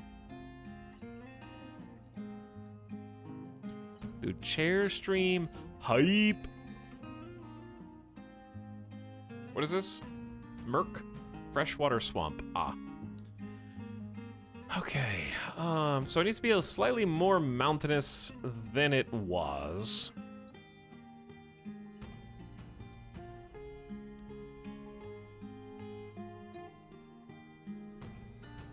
A little bit of... Okay, no aquifer. Am I far enough in the mountains with this layout to have forests presumably in the west? There's clay, a little soil, no aquifer. Click on show cliffs bottom right. Why did you make me click that button? People are dying in their homes right now because I clicked that button.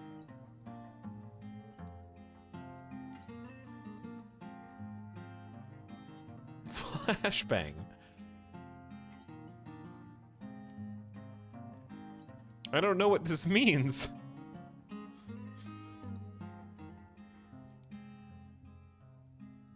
Holy shit, do it again. Alright, let's just try this and see what happens. If green goes to red, it equals giant cliff. Red is steeper. We'll keep that in mind. Braved bronze! Strike the earth! Is it weird that I don't want to dig south? The river was going north to south when I clicked on it. And now it's going east to west. And the cool giant mountain is in the south. I think that that's very... Yes, it is. It is weird. Should we just dig into this anyways? Okay, we'll just dig into it anyways. Just turn your head. Rotate your computer screen.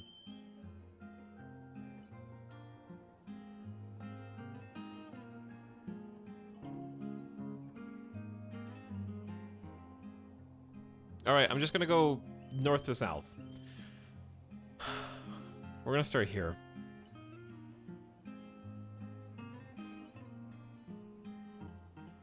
Let's see. 1, 2, 3, 4, 5, 6, 7, 8, 9, 10, 11, 12, 13, 14, 15, 16, 17, 18, 19, 20. Oh god. Oh no, that loses count very quickly. I'm just gonna go until the mood strikes me, okay? How about here? So this is not steep cliffs. This is just like I'm digging into a stupid hill. All right,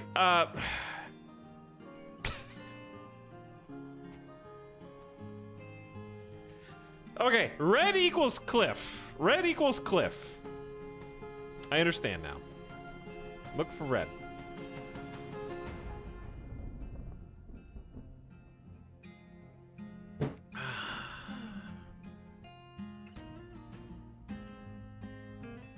So cool to be here to watch Etal play Dwarf Fortress for the first time. This is the game. Okay, be honest with me, Dwarf Fortress in chat. Do you not do the same thing? Don't you create a world that's a 2,000-year-old world, and then you like just click on half a dozen tiles until you find one that you like? How many of you are just writing no who don't even have the game?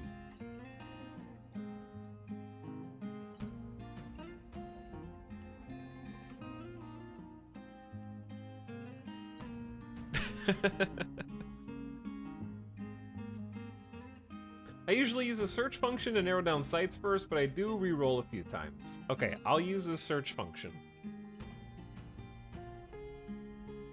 Somebody asked me if I played a new game. I forgot what game it was, but the answer is no, I haven't played it. It doesn't matter what the game is, unless that game is Midnight Suns. I have not played any new games.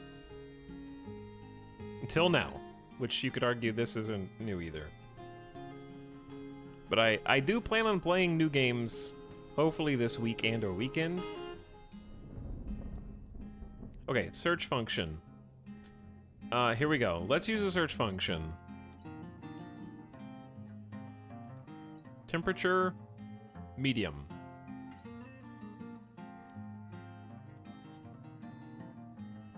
Aquifer, no. River, yes. It's gonna be difficult to find. Soil. It doesn't really matter.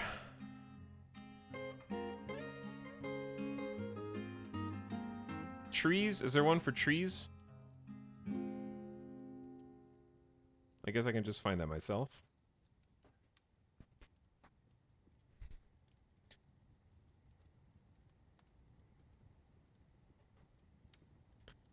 I would say yes for flux. It's a must. Okay. Begin. Searching 2, 3 of 81.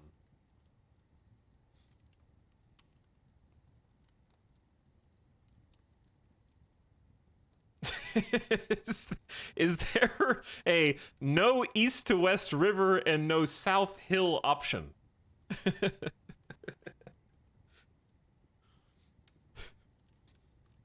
But I think the dev should consider adding those, yeah, to the search parameters. Chat, we're scanning.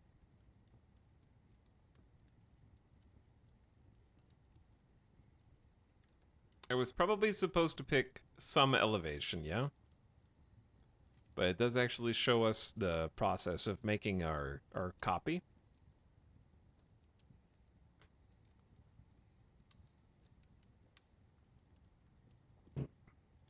We're getting a Xerox right now. I'm getting some pings on the radar.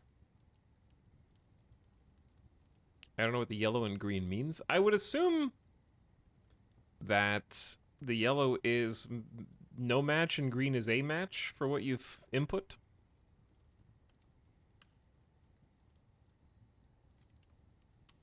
That'd be my first guess. By the way, Triple E, thank you for the 2-month sub. Welcome to the stream. This is just the Dwarf Fortress map observation stream. I hope you're ready.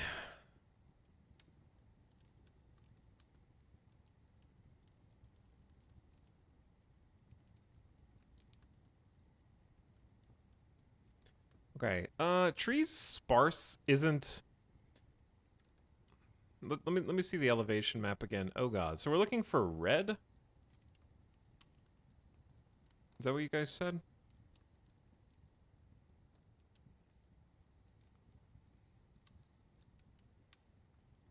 Why is it... It's so yellow! So bright! Flashbangs, one after the other. I didn't know you streamed Golden Werewolf. Were you supposed to? Cliff map, not the elevation map. Oh. Okay, yeah, no, that makes more sense. What's over here? Is there a hotkey to toggle? There is not. Okay, that's all super flat. Wait. Wait.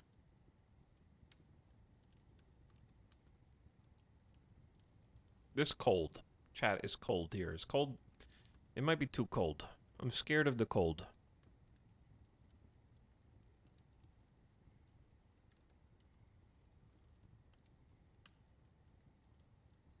What about this? There, if you look right here. Wait, I thought I said. Oh, there is no aquifer if you go there.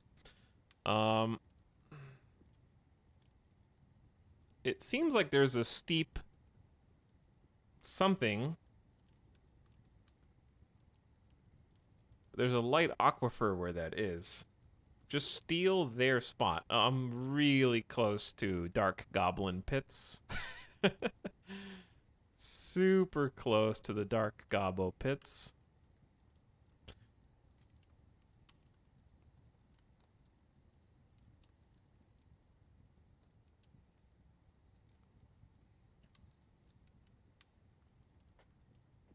I'm learning so much. Water is everywhere you don't want. Red is bad. Gameplay is looking at maps. Yeah, no, the gameplay is looking at a map. Sometimes it's a map of underground.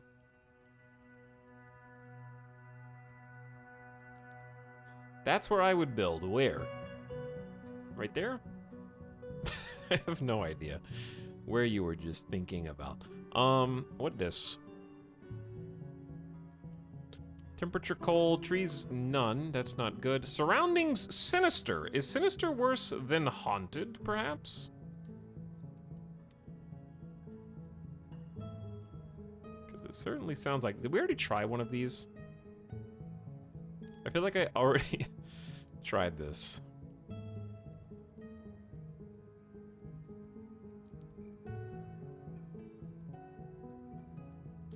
The grading is super smooth.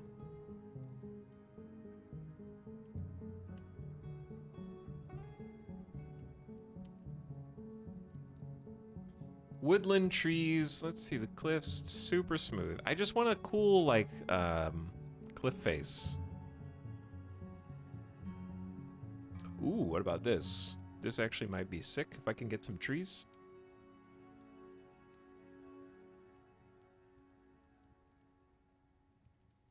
Okay, I actually think this might, it's a bit toasty here. It's a little hot. You didn't set cool cliff face to yes in the search. That is correct, yeah. I forgot about that. Light aquifer, very deep soil, shallow clay. It's hot, there's a woodland, there's surroundings, and it seems like we have 3 days travel south to goblins. Elves nearby to murder. No, those are humans to the south. Humans a half day's travel southeast. Is that too close to civilization? I don't know. Let's just see what it looks like. Pew.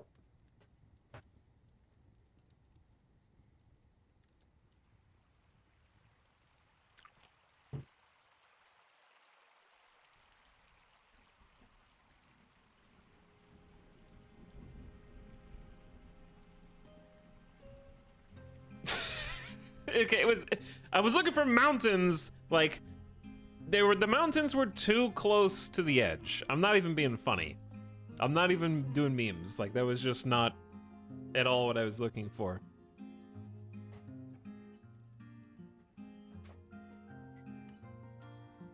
I think we just got insanely lucky with our roll yesterday. Did he win the game that fast? I did, yeah. I wish you could save your search. He wants Erebor. I do. I want like a steep mountain where you can bore into the front from the... Like, I don't want to be on the edge of the map and just go straight down. Is there a reason you don't want to increase embark map size? Because I don't want the game to lag more than it already does while I'm streaming it.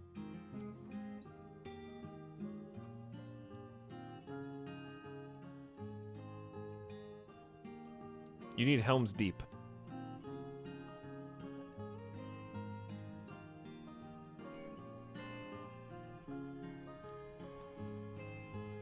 I'm only here for the pre-gameplay.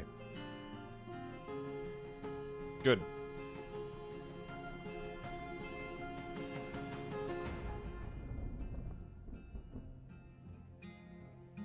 Alright, we're not gonna do the scan this time. I just enjoy seeing all the different map types in general anyways. Chat be like, I waited 12 years to play Dwarf Fortress until it came out on Steam. But if we don't play the first map that you find, I'm gonna be mildly upset.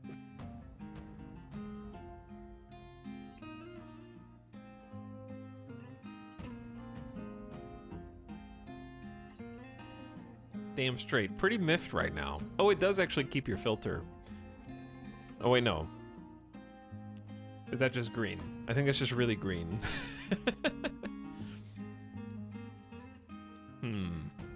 Or have I not clicked? Perhaps here.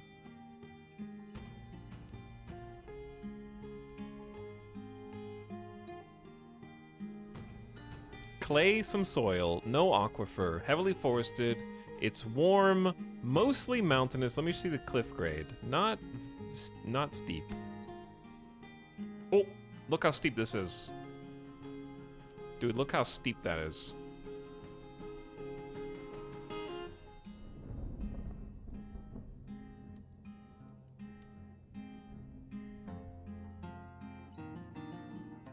Should we try it? I'm gonna try it. Let's put the majority mountains, but just enough to get some forest. I'm gonna try this where the horseshoe bend is.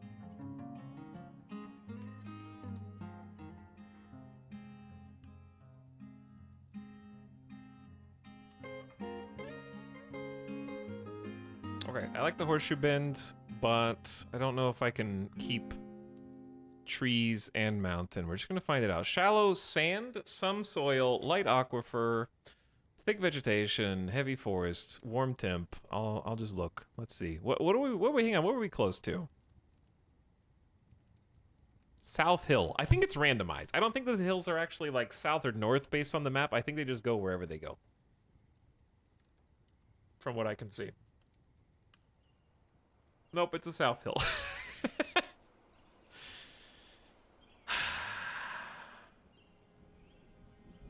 Where's the horse? What is this? Is this like a really deep? Look at this space, dude. The river is on elevation 27.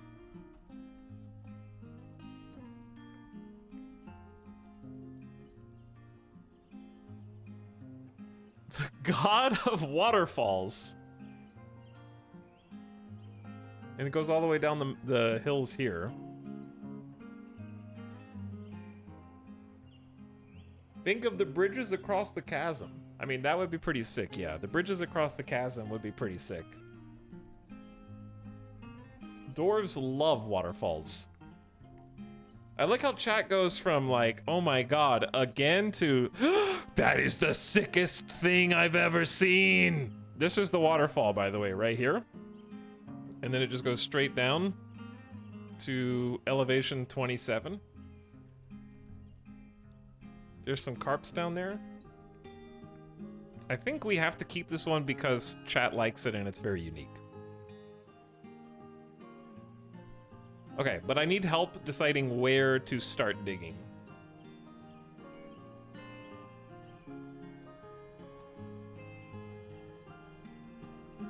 Don't worry, the lurkers are enjoying the world browsing. I love it. Thanks, Rab Boys. Dig in the dirt. Over there. In the mountain. Well, I feel like I have to dig near to where all this chaos is happening. So we can eventually, like... The problem is really far to the north part of the map.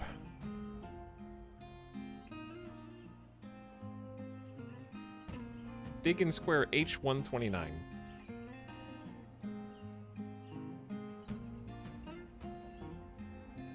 Later, you can have an entrance behind the waterfall.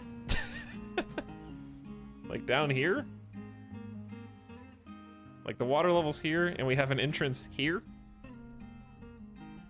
I don't even know how to comprehend that. Make barrels and see if the doors can go over the waterfalls.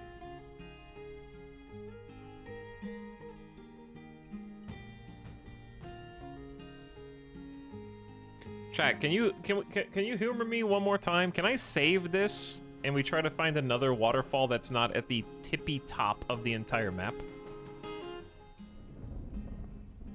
Because if we were digging down here, this is the edge of the map right there. Because there's really not. Just play the damn game. Who are you, non-follower nerd? Get the fuck out. No joke though, Italics, I would kill for this map. The things I would do with that waterfall, Weeping Skull entrance, water wall dining room, water power trap corridor, it's amazing. I have no idea how to do any of those things, Avik.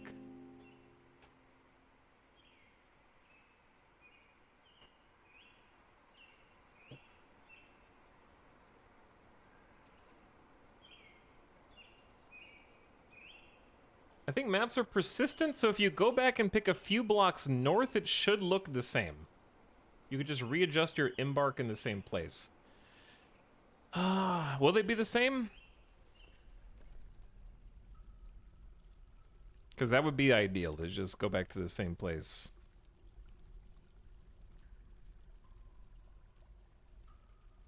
Chad, do we remember where it was? How do you look at the overworld map first?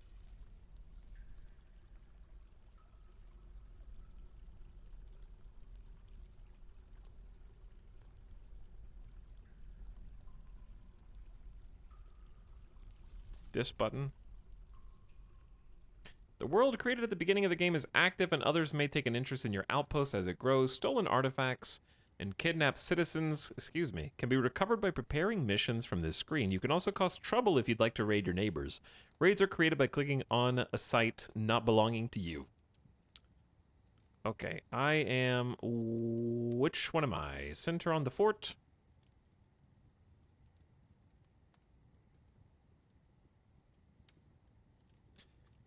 I still don't know which one I am.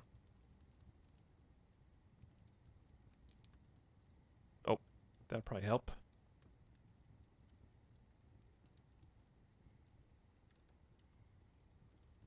You're on that box. This one? Wait, what box?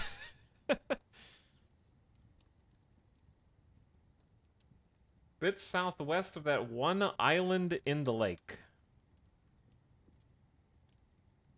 It's a yellow box. Oh, the yellow box.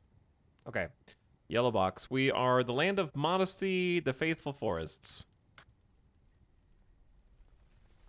Let's try and find the same spot.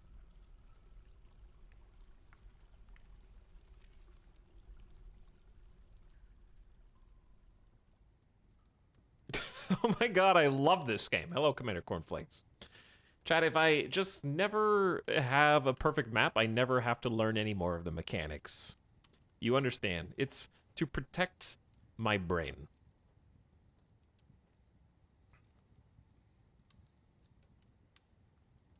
So I don't have to learn so much.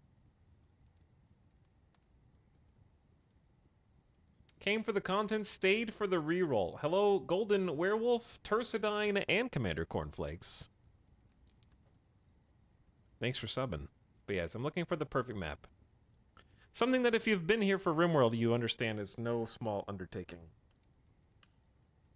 Because, like, once I start, I do not want to restart again until something bad happens to the fort.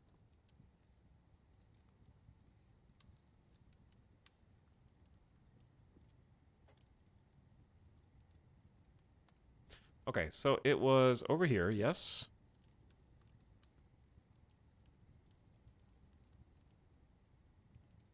And then I believe it was like right here, actually.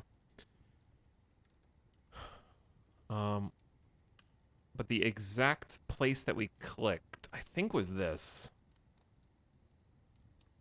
Right? So if I go up... Should I go up 1 or up 2?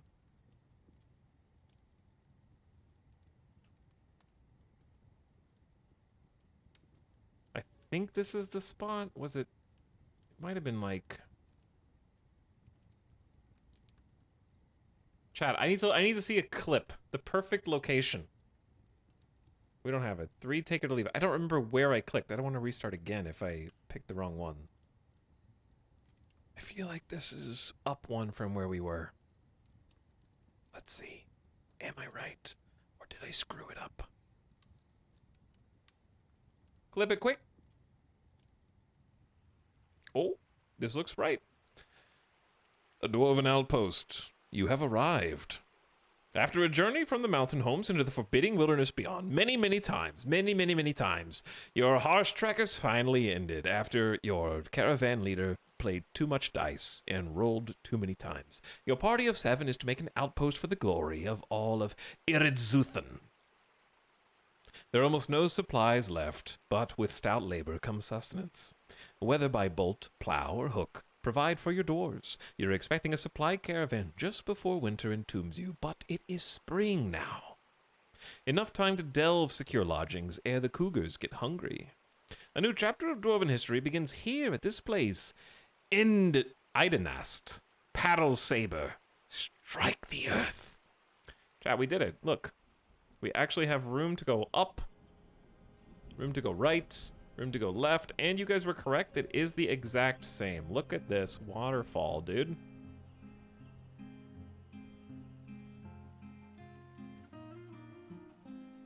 All the way down to there. Well, I'm glad we didn't just settle for the inferior version. Now we can actually kind of build around this instead of just below it.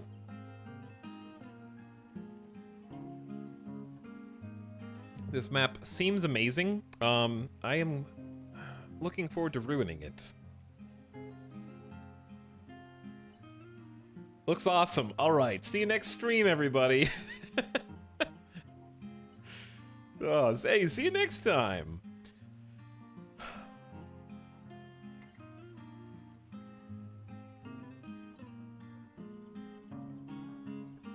All right, if I was a badass dwarf base entrance. We're stuck on this side of the river, yes? Even the river is like a layer down. Okay, we live on this side of the river, like it or not.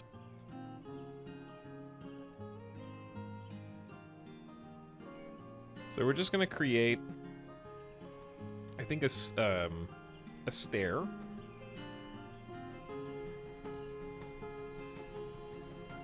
We're gonna need to move some trees around.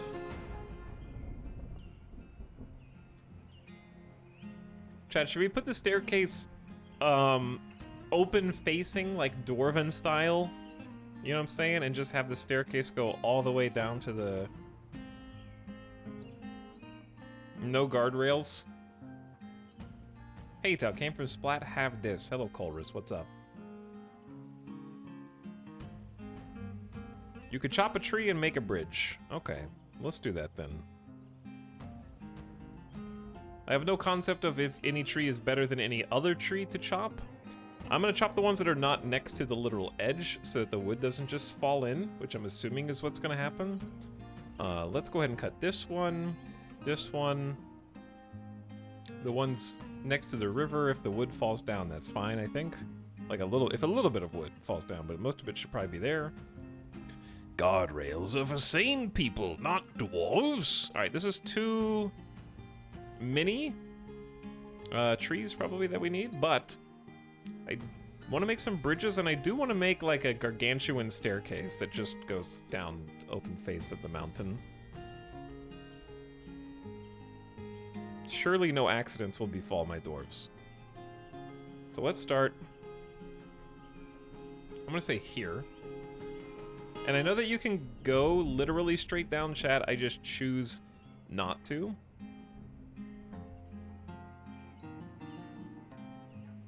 So I'm gonna alternate.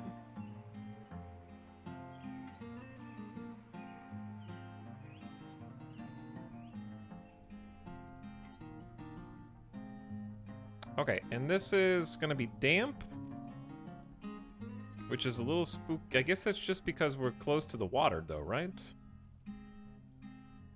I don't know. We're gonna find out.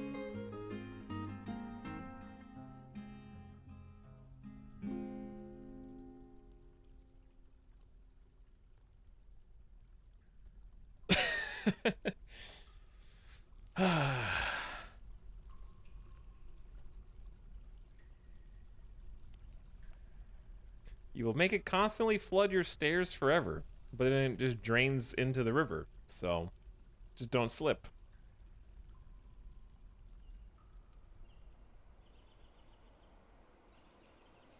Okay, then we create a little path. There's no way this can go wrong. Absolutely not, no.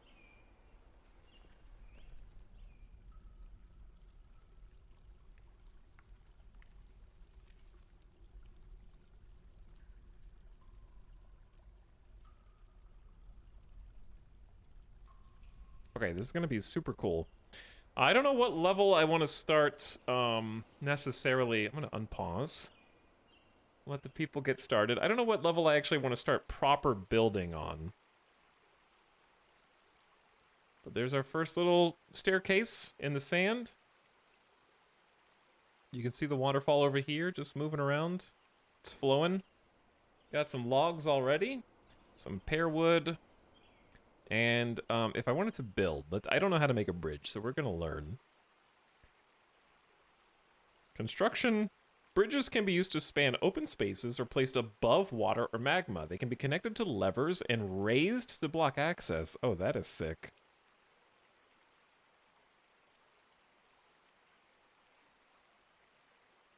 Must be anchored to a ledge.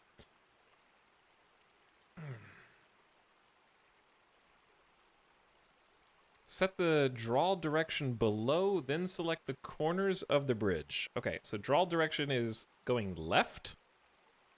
I have no idea how this looks. Do we want the bridge to be right on the edge of the waterfall? Oh, that seems extreme. Can you make more than a one-wide bridge?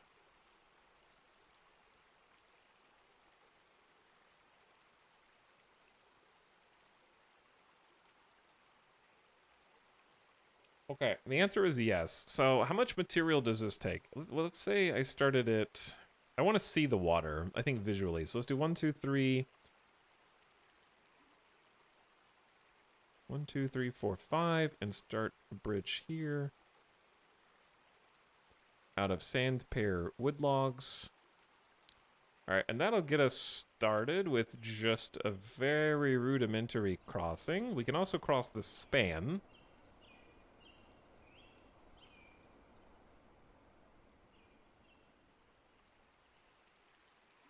Chopping another tree down. And Bimble Almoshavas. Our planter is sort of just like hanging out, constructing a building, trying to put a bridge together. Doesn't take that many logs. Should I just go ahead and make some more bridges then? Why not, I say. We want the drawbridge.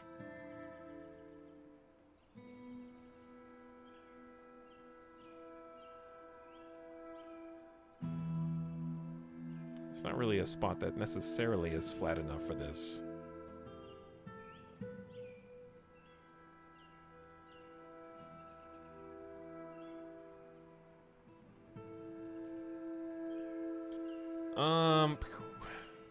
Bonk. Because I don't want it to be too far up. But I also have to dodge the boulders on the other side, I think.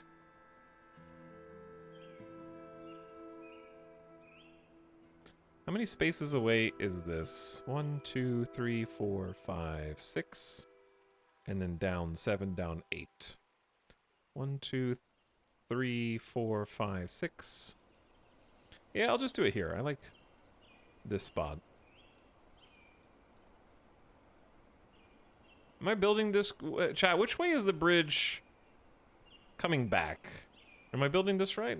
Where the drawbridge will come back towards us and not away from us?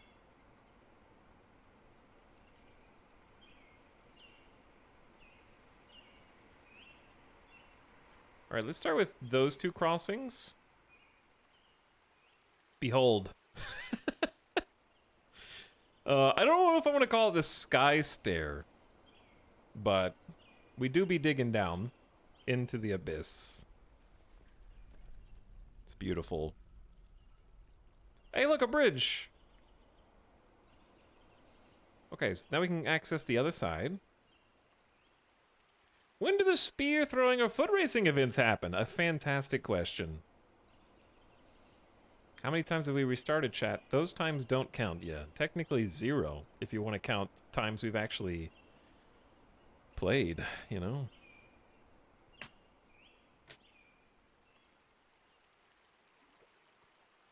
Hello, antagonist. Welcome to stream, and thanks Roxy Robofox for the 3 gift subs. Appreciate the gift subs. Okay. What level? This goes down. Let's see. 1, 2, 3, 4, 5, 6, 7, 8, 9, 10, 11, 12, 13. Lucky number 13, the 13th floor. Down. How far down do we want to start living? Like, what, Chad, in your opinion, what should be on the same level as the river? What is the penultimate river adjacent building? A fishing area, of course, of course. The trade depot and a guardhouse. Bedrooms with a cliff view. Goodbye, sturgeon. Little fishing dock. Have the stairs cut into the river right at the surface of the water. What does that mean? A mill hooked up to a water wheel. A seafood restaurant. That sturgeon was a surgeon. When are they going to make a new Animal Crossing? The waterfall entrance. So what you're saying is... Oh, wait. Hold on. This is a block full of water, right? So I need to stop there. This is the surface of the water. Burros. Okay. I realize what I'm looking at now. So if we don't want anything to flood there, this means it's below this tile. Chat, can water levels raise in Dwarf Fort? He noticed. I did notice. He noticed. Who told him? I just figured it out.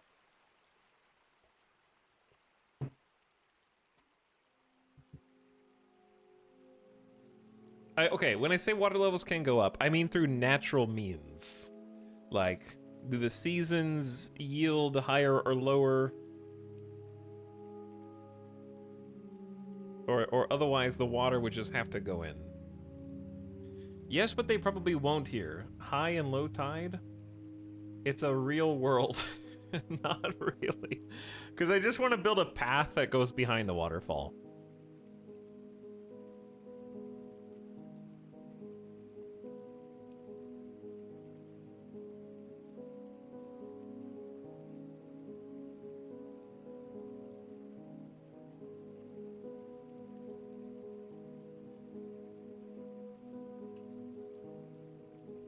I'm sure it'll be fine. Not in this specific setup, but I don't know. Water is scary. I'd build one higher anyways. Well, I'm gonna build higher for the rest of the things. I just want this cut out for the future. I'm not actually gonna build on this level for most stuff. Because we have 13 levels to play with. So let's do 1, 2, 3, 4, 5. Let's say 5 levels down is going to be things such as,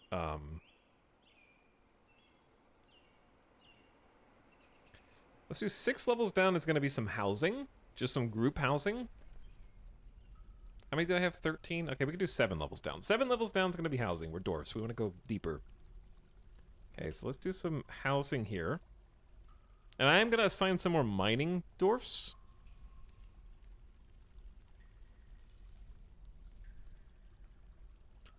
I have no idea how I want this to look.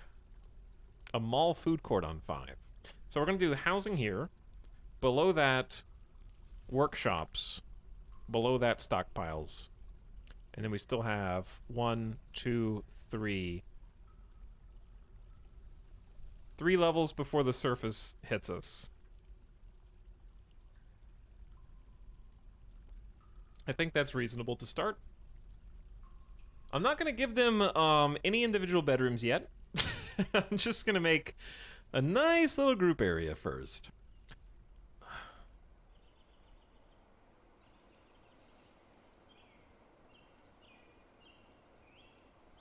So the first step is carving out some space around the staircase. So maybe we can put some furniture and decorations and whatnot.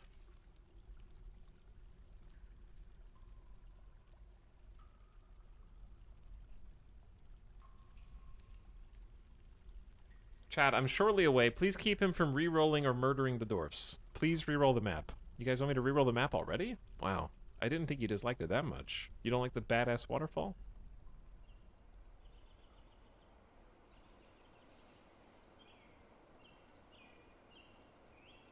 How can I get this to be less staggered and more even? I think you just go over 1, over 1. And if you go up 1, over 1, all the way up, you eventually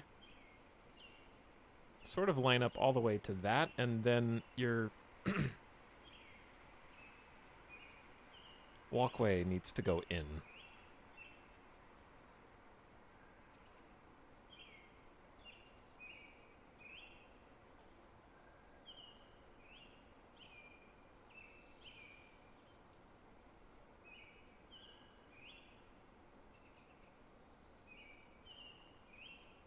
Okay, it's never going to be totally even, is it? But it can almost be. I'm just going to count. So we go over 3, we go up 2, up 2, up 2, over 3, up 2, up 2, up 2, over 3. That's basically even. Up to this one needs to be cut, but it kind of can't. Unless we just erase the plans.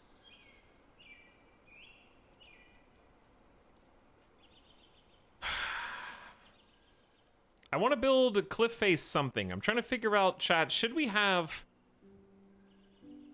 Can you have open air bedrooms?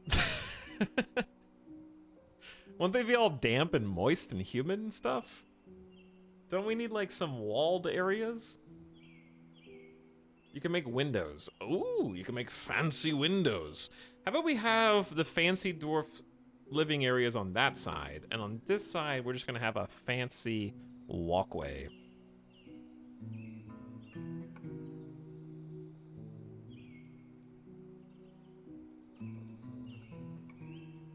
That just naturally follows the cliff.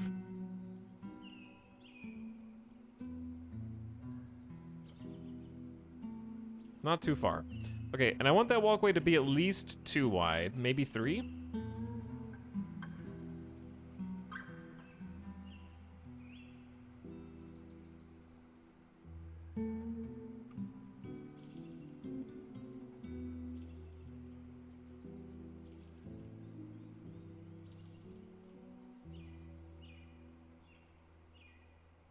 Are guardrails a thing? Probably not. Okay, I need to make sure this is actually even. It should be like 2, 2, 1, 2, 1, 2. All diagonals. 1, 2, 1, 2, 1, 2, 1, 2, 1, 2, 1, 2, 1, 2, 1, 2. No 3s anywhere, and I think that is good. Okay. It's gonna be a big cliffside walkway. Just don't drop off the edge. Just don't drop off the edge.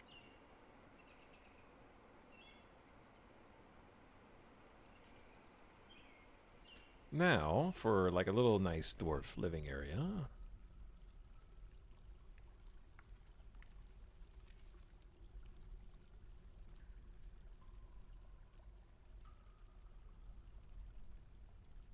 Okay, it's gonna be a little lopsided, which isn't a problem if... Shave this back a bit. Because I do want the hallway here to be quite wide anyways. Certainly at least 3 wide for a main artery. Okay, this is going to be like a little living quarters. One way in, one way out right now. Okay. I'm going to have to figure out all the different things that I need, but we'll just start with this. I want to go ahead and head to the labor menu. And give some other people... We should have some more axes. So if we have more axes, I'm going to have the Fisher Dwarf... No, I'm going to have the Mason help us with the mining, and the Stonecrafter also help us with the mining. And then unpause. Okay. That way they can get to work.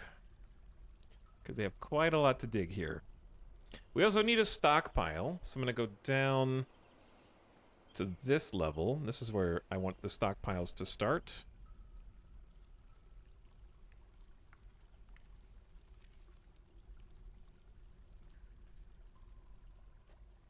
Hi, I like dwarfs.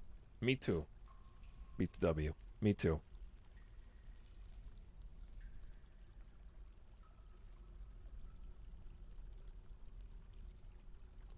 You've done way more thinking than me. I just throw shit together, in my opinion.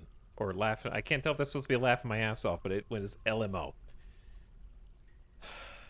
That's why you're here, okay?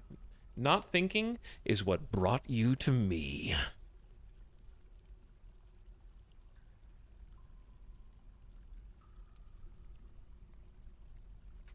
Socks on the lawn, thanks for the 3 months.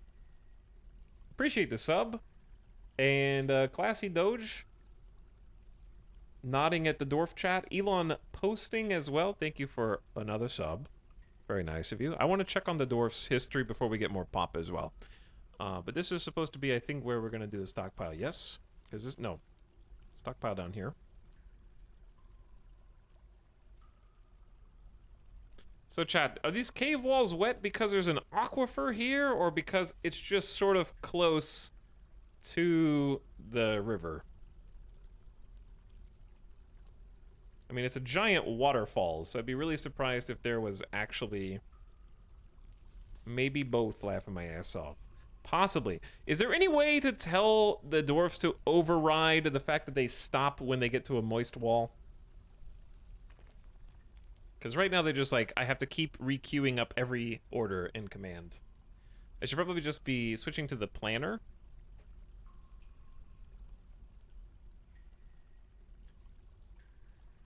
What button is it? Chat, how do you make plans? Click the arrow under mining. Finish setting dig orders. That isn't the arrow. Advanced. Dig every tile. Dig only ores and gems and auto mine any ore or gems that are the same type. Dig only selected. Selected tiles are high priority. Change to blueprints mode. Ah. Found the blueprints mode. Okay, they're already going to town chiseling this out, which is fantastic. All right. It's stockpile time.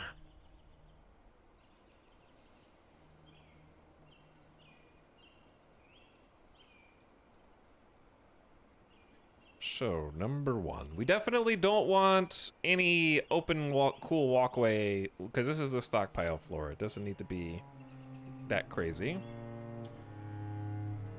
So we're just going to go into the mountain here like this. With a 3 wide as well. Kind of get some just highways or arteries. The blueprints are blue! They are, yeah. Okay, that's 1, 2, there's a 3x3, 4, 5, 6, 7, 8, 9, 10, 11, 12, 13. This is going to be a general stockpile, but I'm not going to mine it all out. Let's do 14, 15. I'm not actually going to dig this entire thing. Don't worry. Alright, how do I erase? Well, I want to do a little more.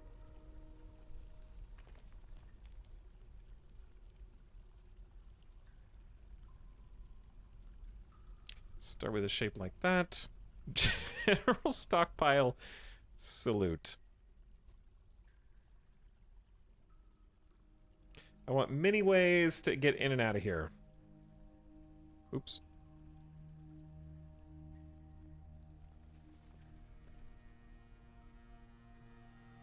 Should be accessible from a lot of places. Okay. Then we're gonna go and remove some of it. This should be the middle, I think.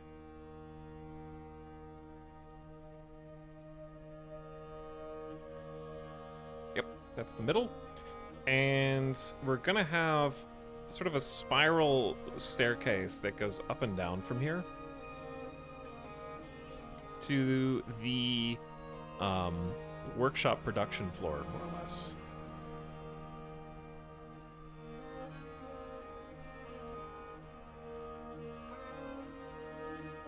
You're going to be able to access that from any side. This is also going to help, I guess, support the integrity of the ceiling and the walls and whatnot. I'm not sure how wide you can dig without cave-ins. I don't really know how cave-ins work.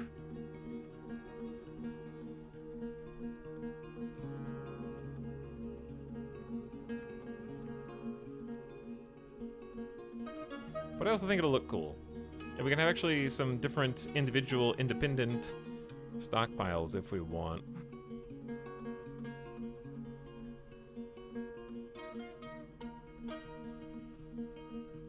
I actually might make this a square.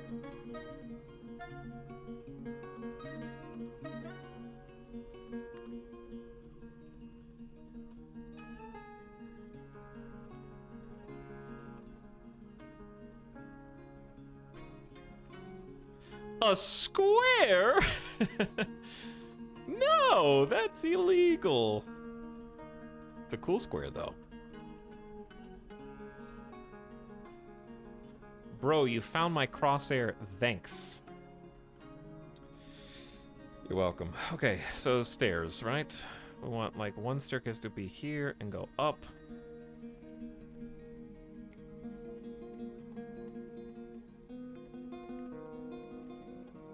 One staircase to be there.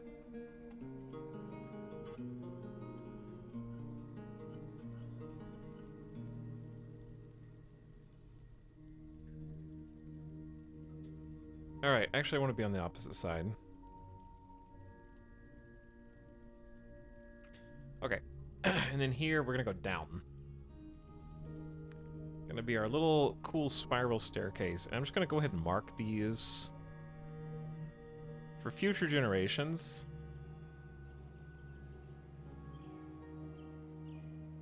Because I want to remember in case I ever build there that we need to keep it.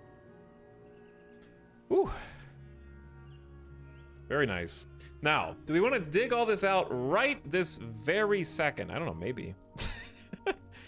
Is there any reason not to? They got 3 people mining. We need a big stockpile area, and we can reorganize it later. Got a place for them to sleep. We got a place for them to store. And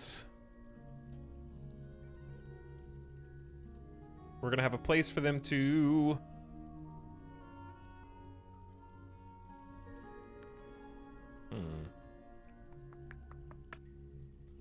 I'm thonking. This isn't even enough place to store, but it's gonna be something that gets us with things that don't have a home, and I want to get super organized. How do I convert these? Change blueprints to what is this? I can't read this. Change standard something selections to blueprints. Converting mining blueprint to regular. Wait, what? It's like if I just... Okay. I'm just gonna let them dig the whole thing. Now we need some,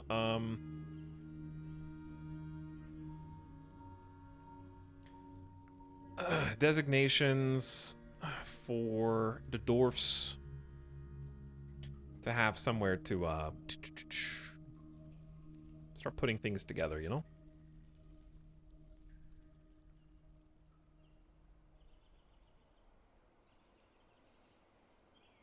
I might have this one follow suit. With like a 2-wide walkway that just goes up the face of the waterfall cliff.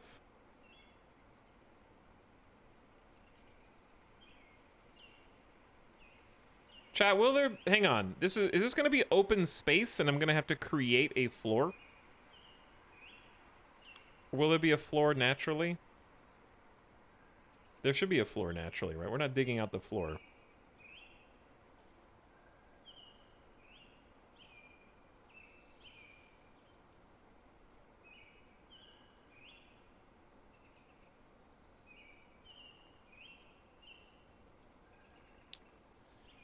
I kind of screwed this up, actually.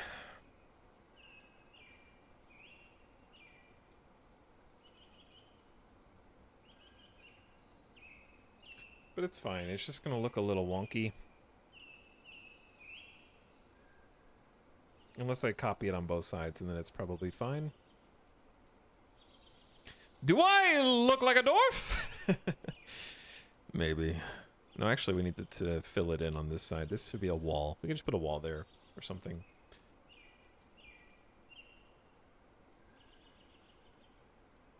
God, this is so relaxing.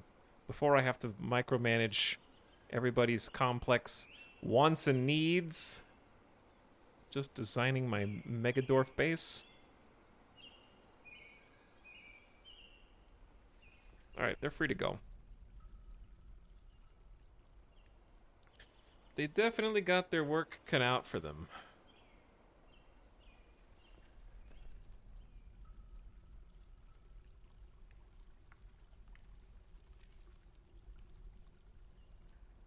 I am aware those don't have any connections at the moment.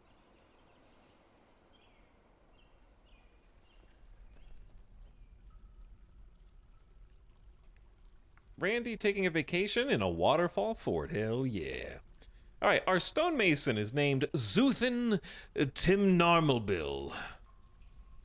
Currently digging at 77 years old. They value tranquility, hard work, has a high social awareness, willpower, but is quite hateful, and has much stamina. They're satisfied from finishing up their work right now. Zuthin is short, sturdy creature fond of drink and industry with a neatly combed beard, long combed sideburns, and his very long mustache is arranged in double braids. His hair clean shaven with an angular chin. His hair is copper, his skin brown, his eyes are jade. He's a proficient mason, an adequate stone cutter, carver, a novice engraver, and is dabbling in mining now. They're kindred spirits with the expedition leader, Erdem Stukostat, and is close friends with Zephon, the stonecrafter, and a new friend, maybe, with Imish, and considers the other miner, Led Abengisek, to be a close friend. So, some good friends throughout. Zuthin has a great feel for social relationships and an iron will, but poor kinesthetic sense, a poor memory, and little inclination to music. He is prone to hatreds and often develops negative feelings. He very easily falls in love and develops positive feelings. He accepts favors without developing any sense of obligation and prefers to act as the situation demands. He prefers everyone live harmoniously if possible and likes a little excitement now and then, but is conflicted because he considers tranquility preferable to tumult, conceptually at least. He's slow to trust, has a greedy streak, tends to think before acting, and generally acts with a narrow focus on the current activity. He starts to drone on and on when exasperated, and needs alcohol to get through the working day.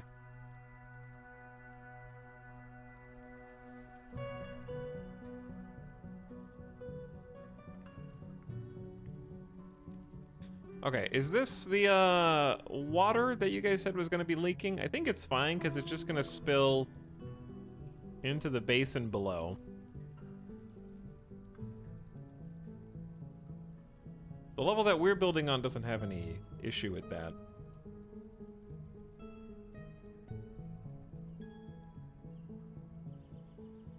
This is Led Abengesek, 53 years old. They have a neatly combed long beard. Sideburns are braided in a combed mustache, his hair arranged in double braids. Is a talented miner and a skilled appraiser.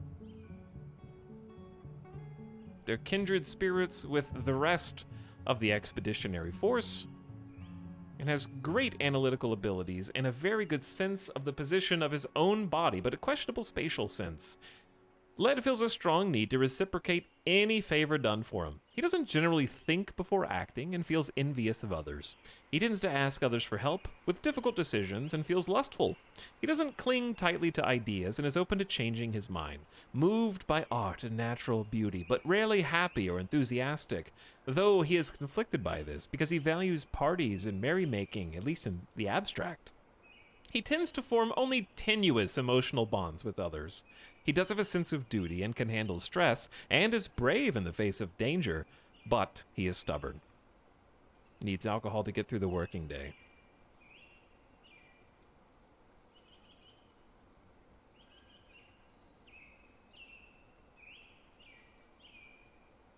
He dreams of mastering a skill. And then Zephon. Kigrostotir. Good with language, values eloquence, disdains stoicism, has poor spatial sense and empathy, but is strong. They're proficient stone crafter, a novice miner, and a proficient metal crafter. They're learning to mine very quickly. Lots of poetry, musical compositions that they've read before. Zephon is stubborn. He has a great affinity for language, but no empathy and atrocious spatial sense. He generally acts with a narrow focus on his current activity, with little interest in joking around. He does enjoy the company of others, and doesn't focus on material goods. He thinks he's fairly important in the grand scheme of things, and is brave in the face of danger. He takes offered help and gifts without feeling very grateful. He is curious to eager to learn, but is not particularly interested in what others think of him. He speaks very deliberately when he's annoyed.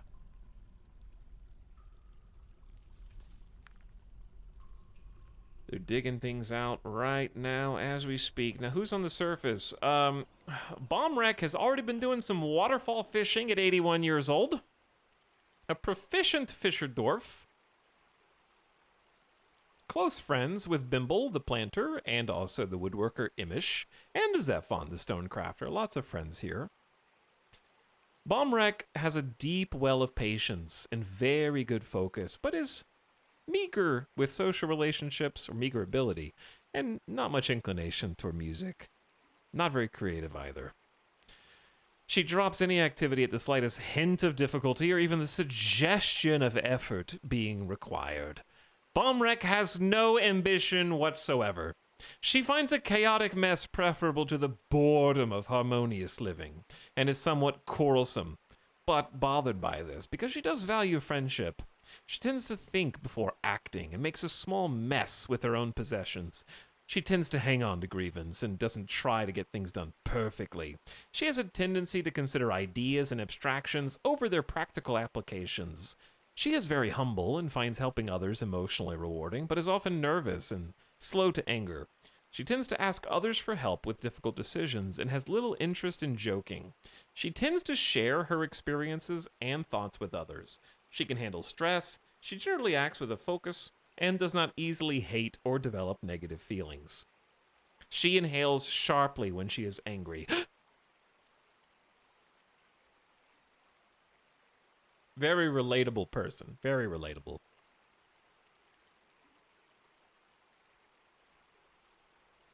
We also have the expedition leader, Erdem Stukestad. I could really use a drink, she says. Her somewhat narrow head is short. Her eyelashes are extremely short. Her eyebrows somewhat high, and her brown skin slightly wrinkled. Her hair is amber with a touch of gray. Her long hair is arranged in double braids, and her eyes are amethysts. She's an adequate organizer, which I would expect out of an expedition leader, of course. Is lovers with Bimble the planter. close friends with the mason and the fisher dwarf. She didn't feel anything talking with a lover. Oh, that's not good. Erdem has a great music sense, an amazing spatial sense, a great ability to focus, very creative, and an inclination to language and a good intellect, but not very good in kinesthetic. She has an incredibly calm demeanor. She very rarely develops negative feelings toward things. Erdem is rather dour as a rule and dislikes helping others. She tends to be stubborn in changing her mind and is friendly in spite of that. She tends to be a little tight with resources on projects, but she doesn't mind a little tumult and discord in day-to-day life. She tries to keep her things orderly and tries to do things correctly each time, quite comfortable with others with a different appearance or culture, and sometimes acts with little determination and confidence in spite of being the leader. She occasionally overindulges and has a greedy streak. She often touches others during conversations when she's excited and needs alcohol to get through the working day.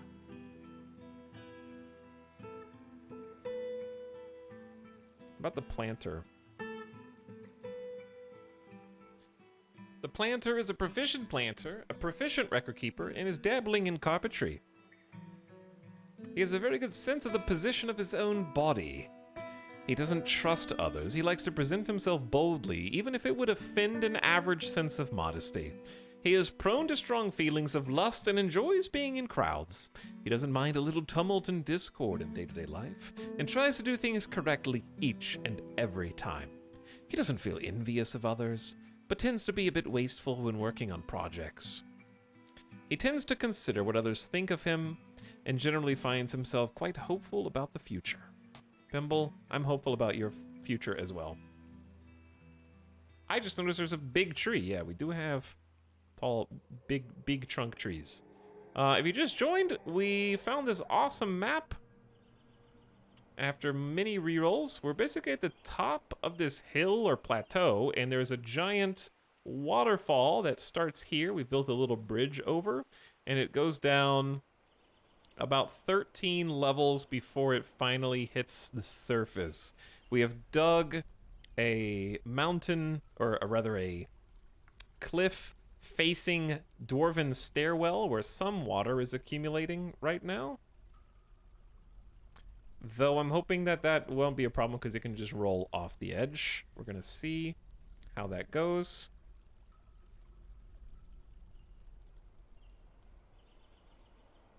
And we've already got the beginnings of a little bed chamber for them. However, I need to fix this. So to build a wall, how do you do that? Construction, wall, pew. Out of limestone? Can we just, that's not going to connect with anything, is it?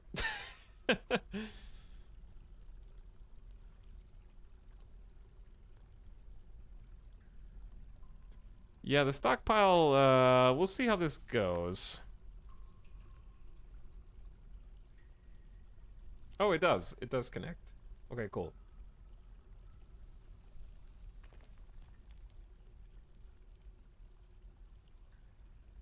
We're just gonna keep digging and see what happens down here. I guess we could always go up a few levels for the stockpile if necessary, but, like, come on. What are you so afraid of?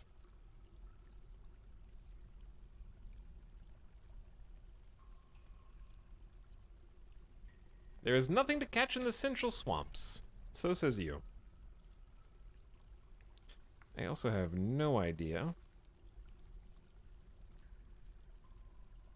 how to force them to just keep digging through this dampness here. If the stockpile can drain out the front, it might be fine. I'm hoping so. I don't know if the water seems to be coming from this rightmost wall. Dwarf! Hello, Nog. Yes, we're dwarfing after 2 hours of pretending to dwarf.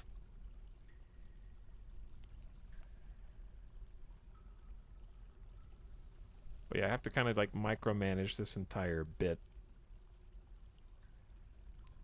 Unfortunately.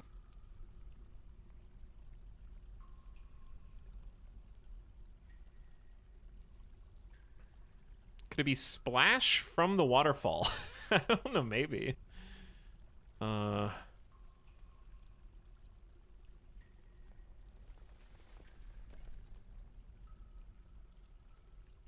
But yeah, it's a bit obnoxious that I can't have them just continue digging at their own peril. Cuz it's going to make me forget what this was supposed to look like.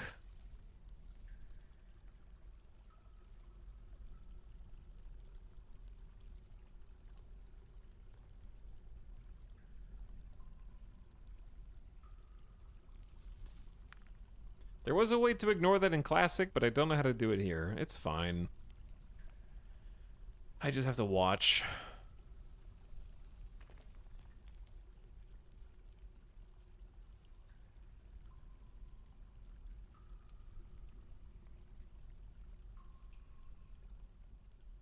You guys have got plenty of stuff to dig queued up.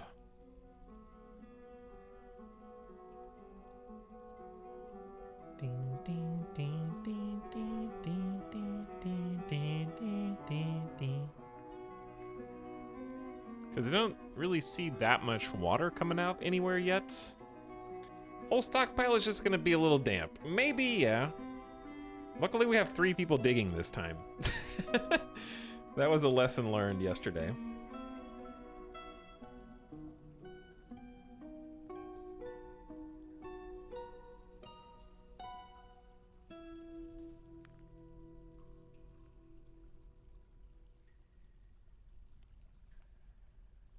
Yeah, it do be a little wet down here, I guess.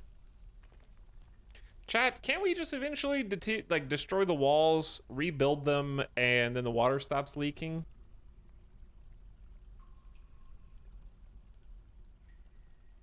Grates are a thing.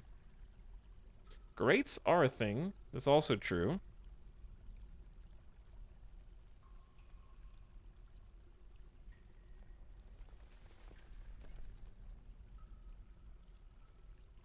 For now, we're just gonna keep going one by one through this.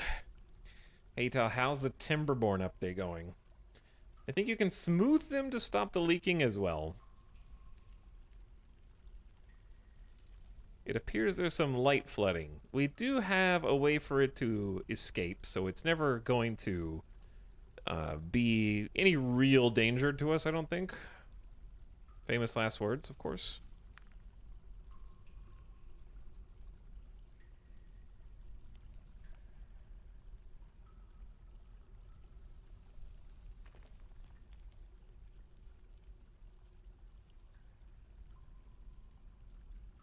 The indoor pool's looking nice. Yeah, the indoor pool's looking nice. Can I go down the stairs? Yeah, but the stairs doesn't go anywhere. I can just erase the stair order for now, and it's fine. Smoothing works, so there was some confusion in my chat last night whether or not it did. For science, it does. That's convenient. Because we can always just do that as well.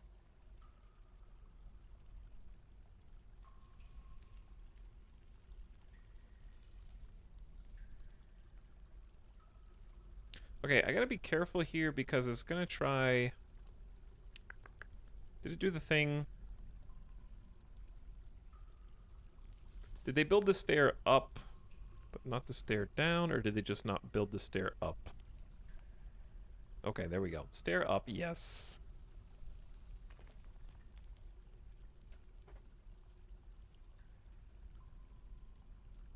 And then they're sort of running into the same problems over here.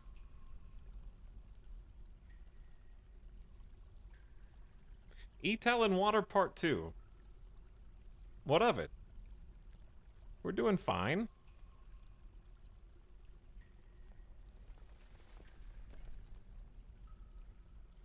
There's nothing, it's just 1 out of 7. It's just tiny little insignificant pools of water. Are we just going straight through an aquifer down here?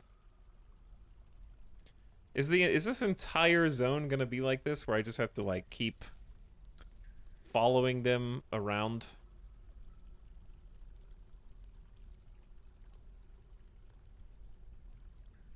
You are, yes. There's gotta be dry rock somewhere, chat. That's true. There does gotta be dry rock somewhere. They're gonna make me earn this.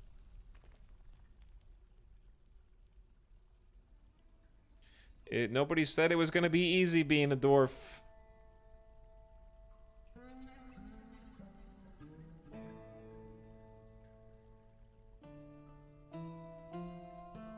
But good God.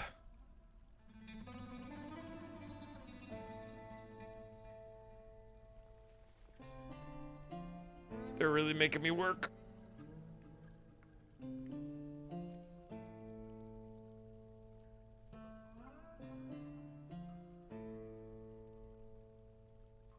Okay, anyways.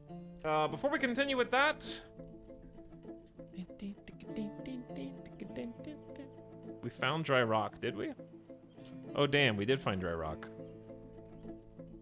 Well, no, who said that? Who lied? Still looks wet to me. Top left?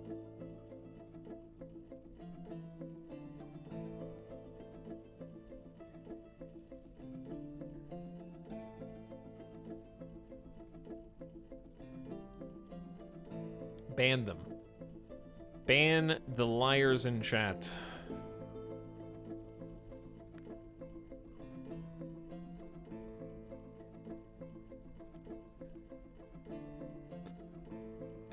We didn't want to dig there anyway. So true, bestie.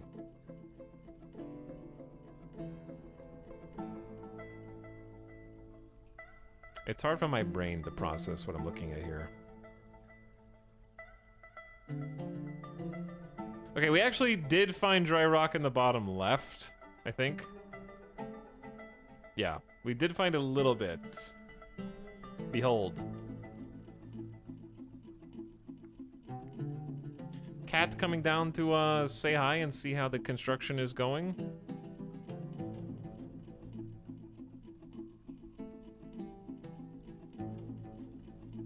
Multiple cats coming down to play in the water.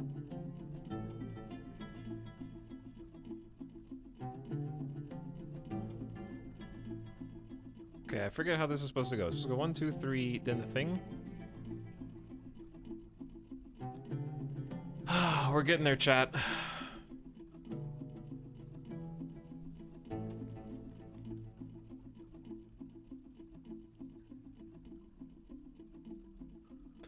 I'm really glad I checked out this stream. This is awesome. On my first playthrough when I ran into an aquifer, I didn't just start digging into it. Well, it turns out if your aquifer dumps into a natural river, even if it has to go down some stairs to get there, it's totally fine. Because it just won't physically be able to fill up because it'll just dump out here. Is my understanding.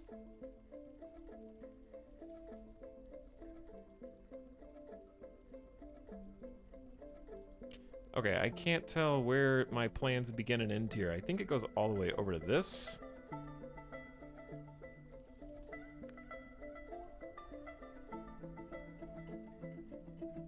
Fine TM, yeah, look at it. See, it moves. You can actually see the graphics. It's deeper here. 2 out of 7, and then it finds its way. It's like pushing along to the outside. No problem. Because it'll eventually escape into the river.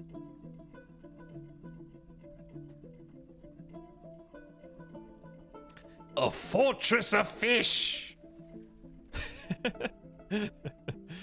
A fortress of fish, indeed. It seems like the river is escaping into here. I love the little details in this game. I do too, yeah.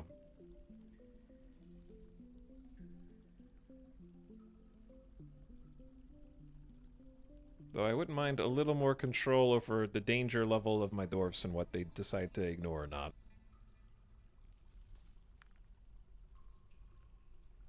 Where'd they go? Are they going to sleep? Or do they have to just go eat, maybe? All the doggos are out here. We've got stray horses. There's a goose.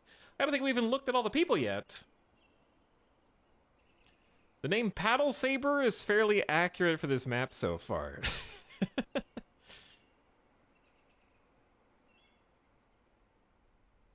But yes, I'm actually quite excited about this.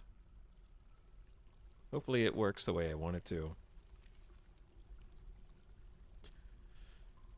They might be resting.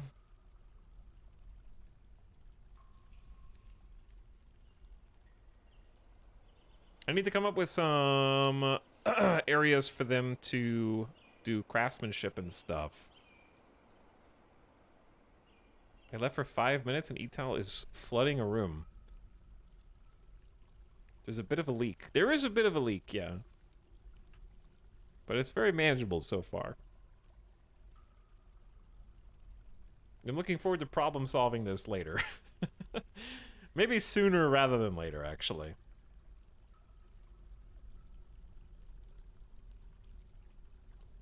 Because if we have all these rock chunks of conglomerate, maybe I should tear these walls and rebuild them sooner rather than later? And this is the room you're going to use for storage. Eventually, yeah. For now, what I think I'm going to do is create another room adjacent to...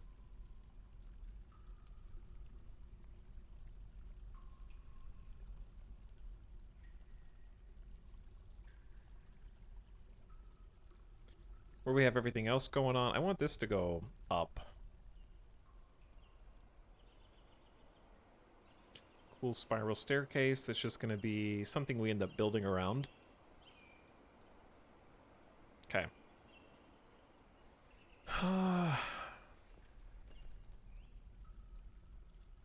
It can be even a little larger on this particular level.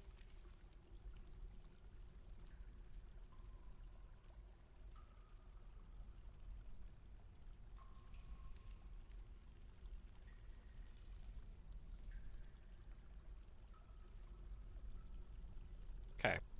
Anyway, the thing we're sort of gearing up to do, I don't want to go that way because reasons. 4, 5, 6, 7. We'll go that way. This is gonna be a lot of digging. Will be a lot of digging.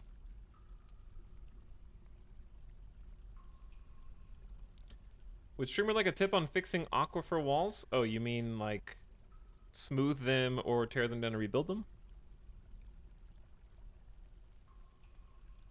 Perhaps.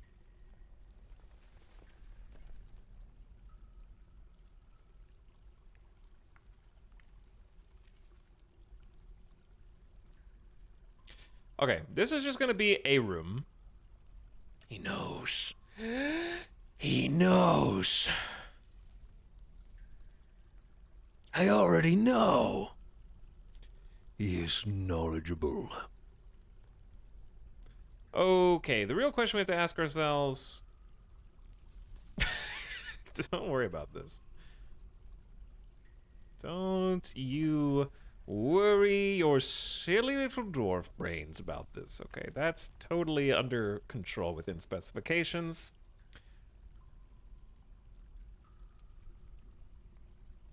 I want to make a little spot. Okay, and the little spot is going to look like this. We're gonna have a walkway around that. Then I'm gonna create a big room here that's gonna serve as our temporary stockpile, but actually in the future,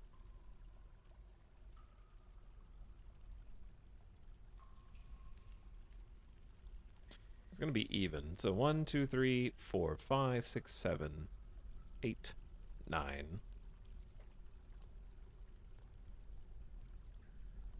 10, 11, 12, 13. Okay, a big room. This is gonna serve as the stockpile for now while we wait for the... We gotta fix the other sort of area. But eventually I want to turn it into a giant feast hall. We're gonna have like a living quarters for a bunch of doors, then like a feast hall over here. For now, it's just gonna be our stockpile. He's building a stockpile for the stockpile. I'm digging! Isn't that what dwarfs do, chat? I was told that's what the dwarfs do. Was I lied to?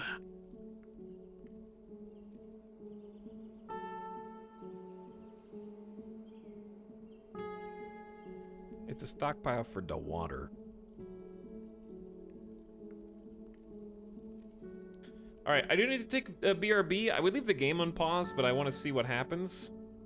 The expedition leader Erdem Stukestad and planter Bimble have married! Congratulations! They married upstairs, the first event of the colony.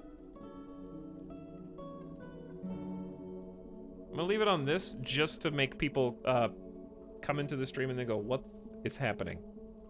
They're gonna come in, they're gonna be like, what the heck is going on? But I'm enjoying just digging out a new fort, and we're gonna keep doing it. Thanks, Elon Posting, for the new tier 1 sub. I'm sorry I told you to shut up earlier. And Socks on the Lawn, what up? Thank you for your subscription as well. I appreciate both of you. I'll be back in a few minutes, chat, and we're gonna keep dwarfing. BRB.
Okay, I'm back. Thanks for waiting. Okay, what the heck is going on here? We're making stockpiles for our stockpiles that we haven't even made yet. It's okay though, this is already going statistically significantly faster than the last dwarf fort because I figured out how to use more dwarfs for mining. Are you sleeping inside the stairwell with the kitty? Stray cat tame, 6 years old, is content after a bath. Is this the bath? A small mammalian carnivore, usually domestic, hunts vermin, very quick to tire. She is average in size, her hair is amber, her ears are chestnut, her tail is flax, her head is tan. Her front paws are chocolate, her rear paws a dark top. Her skin is brown, her eyes a dark blue. Alright, we're gonna keep the dwarf names the same, but what we're gonna do is change the animal names. Do dwarfs name their animals over time?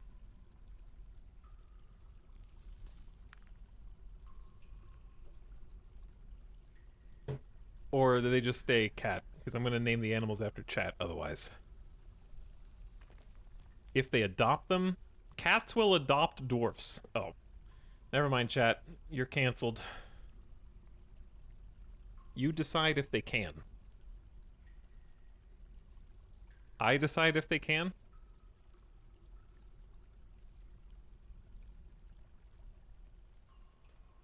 She is relieved being near a waterfall.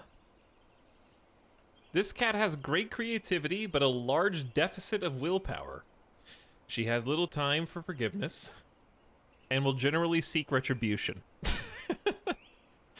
She tries to do things correctly each time, and doesn't mind a little discord in day-to-day life. This cat generally finds herself quite hopeful about the future, and tends not to be swayed by emotional appeals. She often feels envious of others, and occasionally loses focus on the matter at hand. We have another cat, who's 5 years old, who is tough, resists sickness, but recovers slowly. This cat has a natural inclination toward language and an ability to read emotions fairly well, but has bad intuition and no willpower. She is very rarely moved by curiosity. Well, that's not a cat, is it? She's a sloppy with her living space and generally acts with a narrow focus on her current activity. She's not inherently proud of her talents and accomplishments, and tends to ask others for help with difficult decisions. She has a calm demeanor. Talking cat.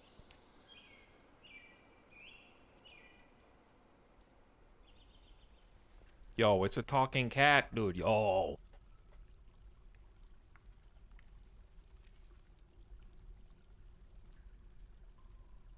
Cappy Shammy, thank you for the 11-month sub. I appreciate the tier 1. And Narver. Narvre? Narv. Thank you for the 3 months. Sorry I mispronounced your name.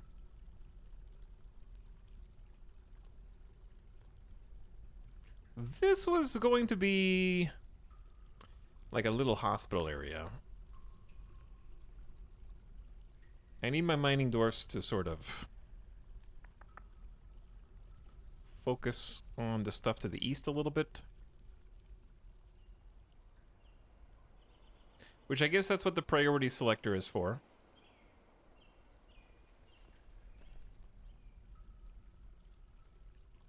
Chat, look, we found dry rock.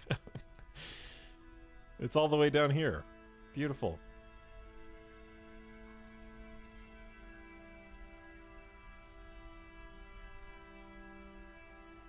Water physics are cool.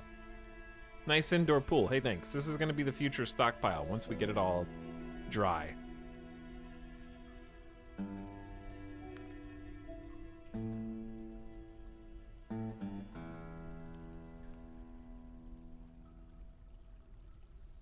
Or we can just drain the entire aquifer. I have no idea how long that should take, but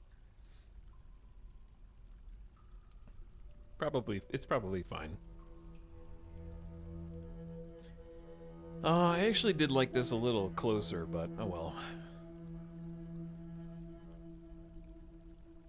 I'm sure it'll run out any minute now. Any minute now.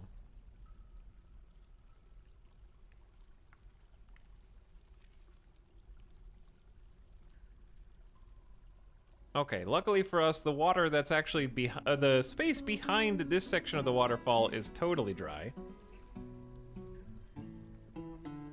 Oh, we're jamming. My friends say this looks too bad to play. They don't understand great gameplay. Your friends are probably too busy getting 360 no scopes and winning chicken dinners. Am I right, gamers?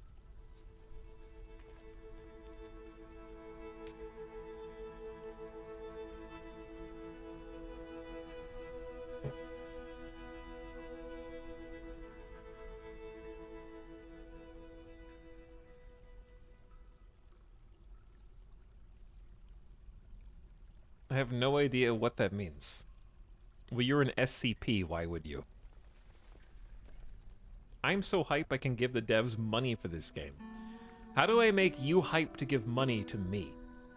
I mean, yeah, me too. No, I also bought the game, and it's great to support devs who've been supporting a passion project for over a decade. Just make a game. Also, what's up, Nomac? I'm assuming, Nomac, that you have little interest in Dwarf Fortress, given your interest in RimWorld. Would that be correct? Nomac, are you that one guy's friend?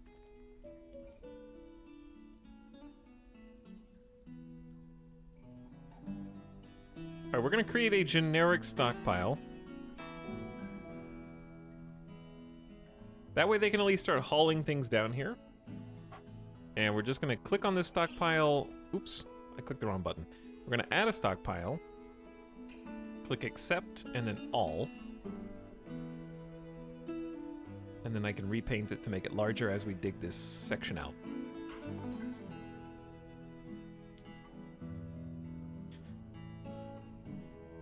Two decades then. They started development in 2002? Good grief.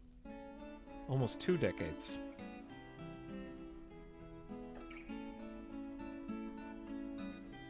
Dwarf Fortress is so much better than RimWorld render?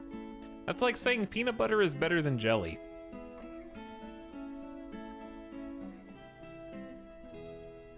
Just because they go together on the same sandwich.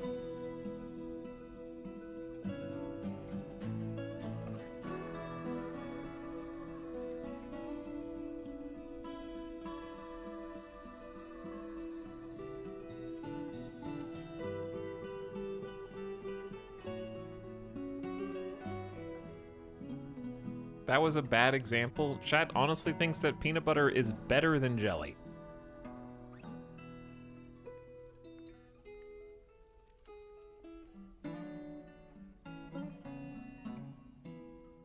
The point is you can't have a peanut butter and jelly sandwich without both. You imbeciles.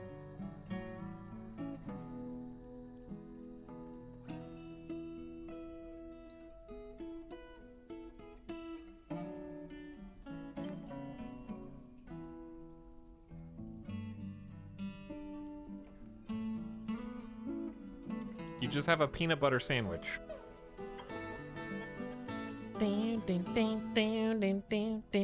Sometimes you want some jam on toast, and sometimes you want a spoonful of peanut butter because you're disgusting and you licked the spoon and it's your jar of peanut butter and you don't share it with anyone.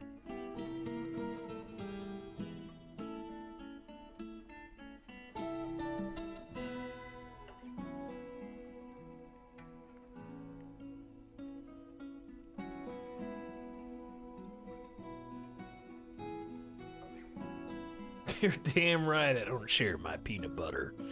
I don't share that peanut butter love. Alright, here's the thing. I need to make some workshops. so we can start producing simple things.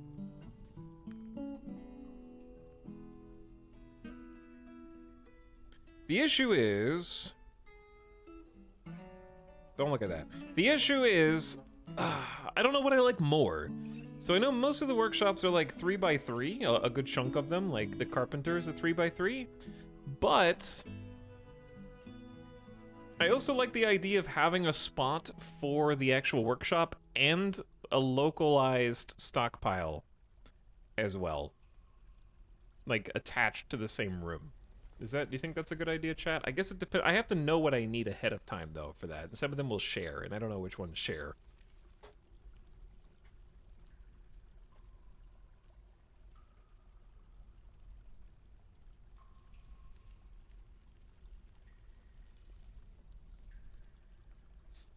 Who plays Dwarf Fortress and RimWorld simultaneously? We played RimWorld just before Dwarf Fortress this week. Yeah. I also can't stress how completely different they are. My experiences so far with Dwarf Fortress feel less like RimWorld and more like I'm preparing to play the resource chains. It's like a dwarf factory.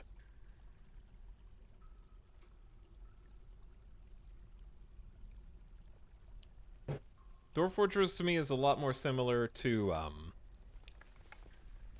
that other colony game that we played.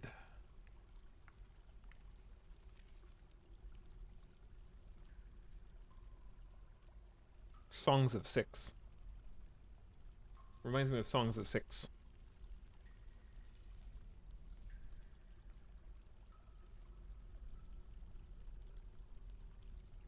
Etal, is Dwarf Fortress the peanut butter or the jelly? Good God. But yeah, it's weirdly Factorio-like. I would agree with that. Devs somewhere probably slamming their face into a table. I want... I don't know what I want.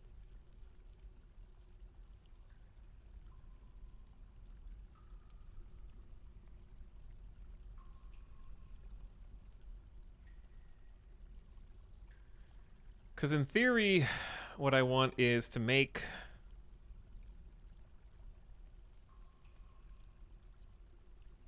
beautiful workshops. My issue is, I have no idea how many I need, other than all of them, or how much space I'm gonna wish that they had.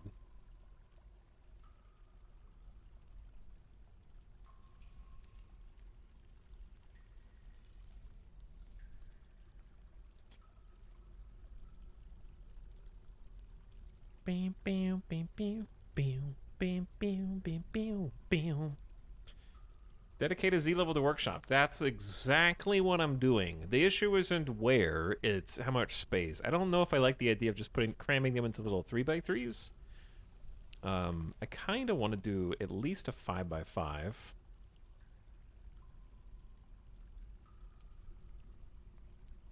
Bam, bam, bam, bam, bam. Actually, we can just have it be entrance from there. Bam, bam, bam, bam, bam.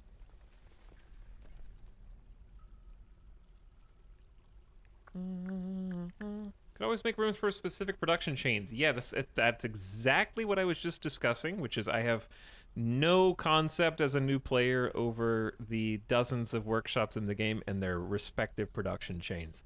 That's like telling somebody who's playing Factorio for the first time to just make a main bus. They're like, sorry? What did you just say to me? Talik's main buses are so last update.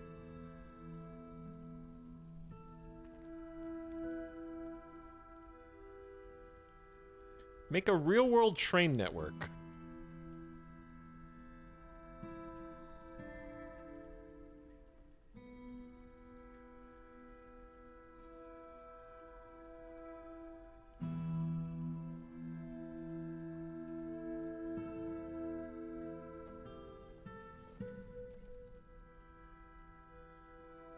Ooh, I like this. Sort of doing the old RimWorld housing structure, except interlocking, interlinked. Interlinked. Yeah, I know it's uneven. Hold on. Just wait. Shh. I'm not done, chat. I'm not done. Bow, bow, bow, bow, bow. Those are massive bedrooms. They're not bedrooms. Silly.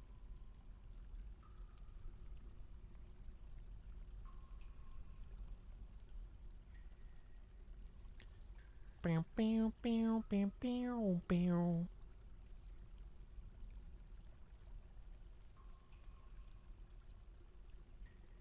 Bow, bow, bow, bow, bow, bow.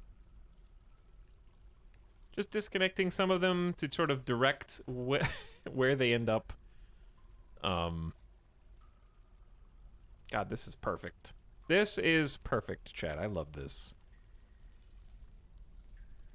I just noticed we missed a block there.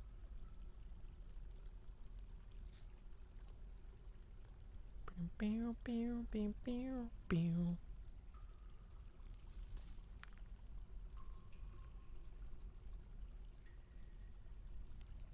Are we doing a water-powered base? I mean, there is some power down there, sure. Yeah, no, there's some definite water power down there. Those 3x3 workshops are going to fit in there so nicely. Yeah, they're going to go right in the middle of the floor with a little walkway all the way around. It's going to look very cute. And then we have a little spot behind them for chests or other small storage. And if I can get a couple of different workshops, like one here and one here that are both related to each other, then I can put a stockpile mutually shared between them in the middle.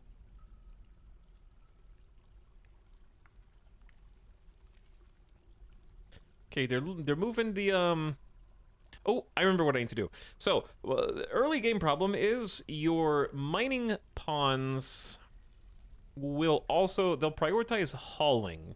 Unlike in RimWorld, hauling is, for some reason, workers' like #1 priority, and I have no clue why. So I'm just gonna say only selected pawns haul, and just tell the other 4 pawns to haul, while the people in charge of mining go back to mining. A dwarven base is a tiny base. We must all move things into their proper place.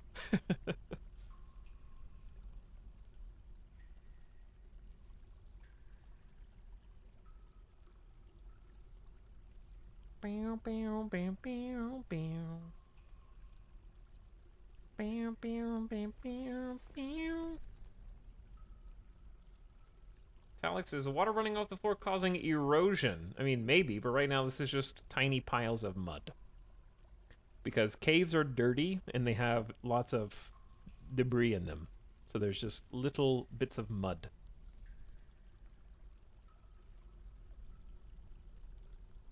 Is there a Naked Brutality dwarf start? Probably.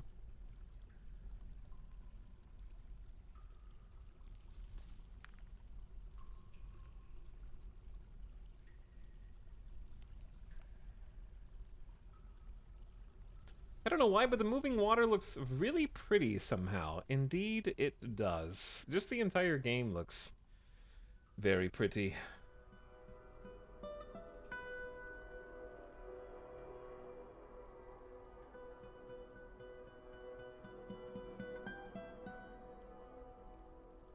Decided to make the stockpile into a cave farm. Something like that, sure, Epic, yes. It's a swimming pool.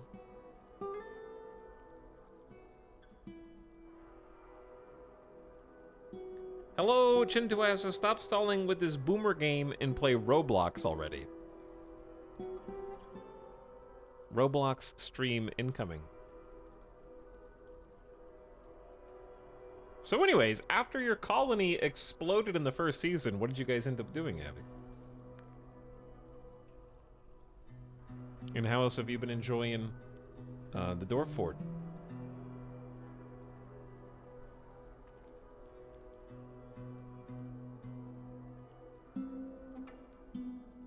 I've been having quite a good time. I'm definitely having a better time now because I feel more organized. Like, it's late spring, it's not even summer, and we already have more space than we did last time because I figured out how to get more people to dig. And we're gonna start getting some workshop set up. So the first thing I'm gonna do is get the carpenter set up per the tutorial. I don't know if it matters what you make them out of. Let's make them out of the sand pear wood. It's a carpenter building. Havik says, made a new fort in the same world, more or less the same broad area, but a member of another of the 3 dwarf civs is in that part of the world. Oh, you switched to a different civ and started again. Second fort doing much better. Very nice. We do a bit of dwarfing here. Yes, that is true. Right now I want to connect these so the miners can continue to mine. And my goal is going to be, I think, to make them some beds.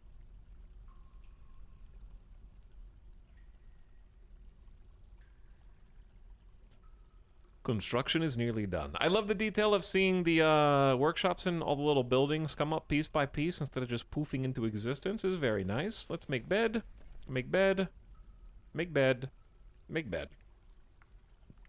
4 beds to get us started should be plenty. I don't have any other demands right now. We're gonna want to make barrels and other things, but I think I'd rather tackle those as it comes. Maybe a wooden wheelbarrow would be nice. They can haul some more stuff around. Chad, how many wheelbarrows is good for starting out? You finally stopped re-rolling. How do I re-roll you?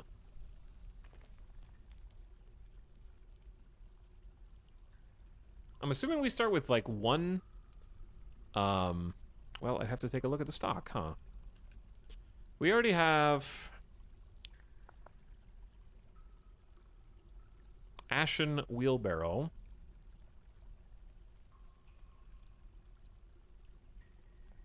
In stockpile 1.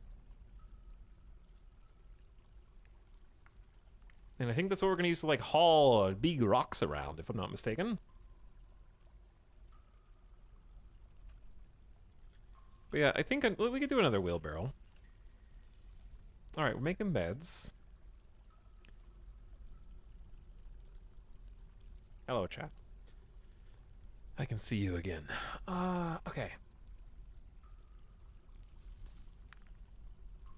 Next on the to-do list, what do we got? We're gonna want a stoneworker too. What about a stoneworker opposite the woodworker? I think that's thematically relevant. We'll make that out of limestone.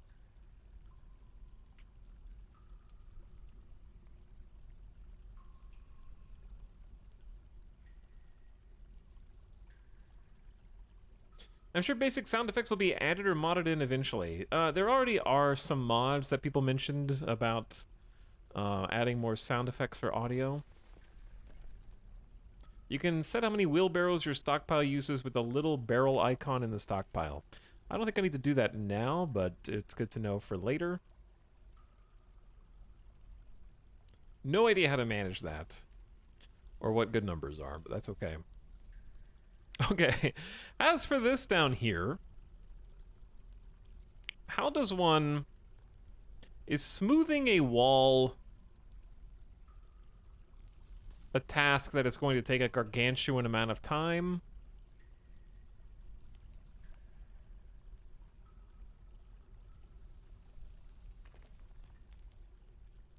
Oops.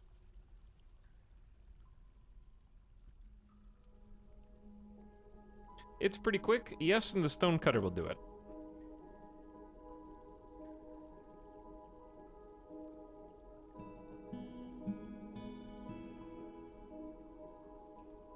I don't know if we're gonna end up digging over there or not, but I definitely want to smooth out at least this for now.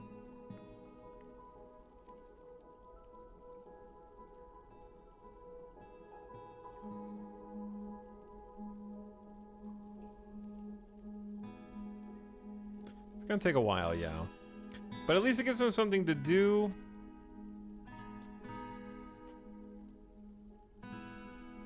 Use some sponges. It's going pretty quick. We've got miners are doing it, which I'd rather them actually mine, but maybe they're done mining. Nope, they're actually not done mining. So labor.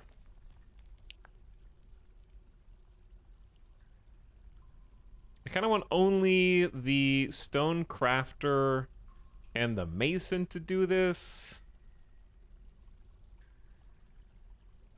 I don't have any idea how to prioritize what jobs people do or don't do.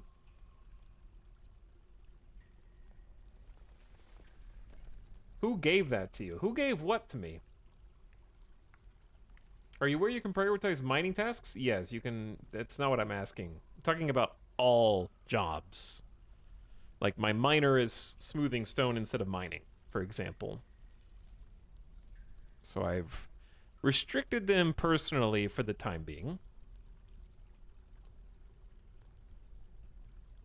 RimWorld Expert Certification, yes. I do have that, yes. I've beaten the game multiple times, Chad. I don't know what else. What other qualifications do you need? 2,000 plus hours. You need more?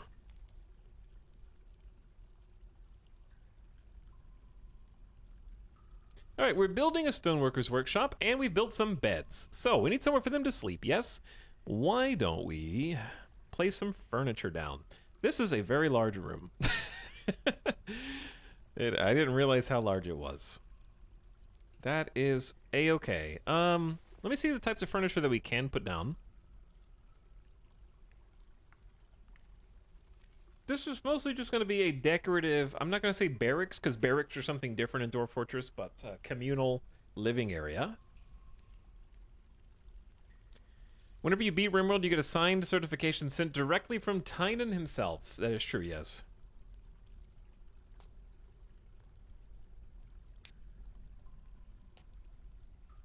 What did you write your RimWorld dissertation on? I wrote my RimWorld dissertation on heaters managing their own power and automatically powering down when not in use.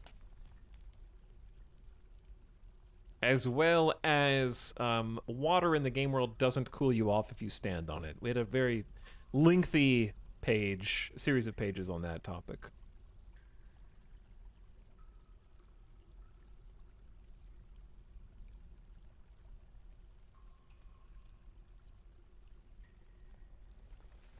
Okay. Beds. I'm gonna say sleep in the back corner. Let's continue building after placement. And I'm gonna space these out a little bit. So we have 2 out of hazelwood and 1 out of the sand pear. So let's do the 2 hazels. Sand pear. We don't have any more yet. Okay, but those at least go down, so they'll have somewhere to technically sleep. I also want to make doors. Door. Boop. Is there a button that just copies the last task? That would be amazing. Another thing that would be amazing is if there were like the top 3 selections here were just the most recent things that you clicked on. Instead of typing it in each time. But that's okay. I understand it's supposed to be difficult early until we get other people professionally in the colony who've been promoted to help us out.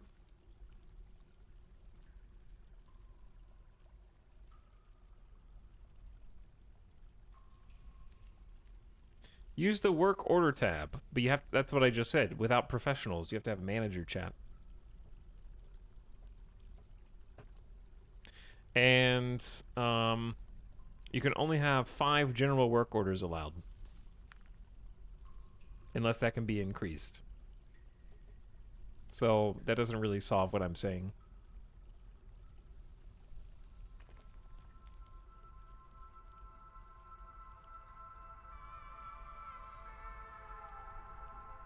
Okay, stonecutters. But yeah, regardless, like, you shouldn't have to set up a work order for every bill to make more than one thing. That shouldn't be controversial. I know that I'm critiquing your favorite thing. But that's okay.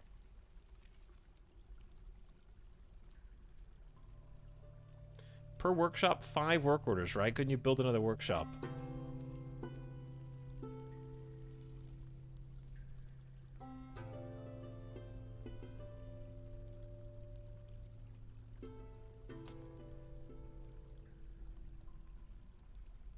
Critique away. I didn't spend my life making it.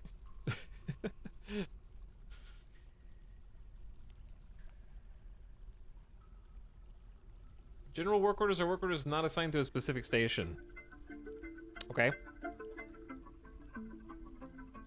Are you criticizing peanut butter? Yeah. Peanut butter is overrated.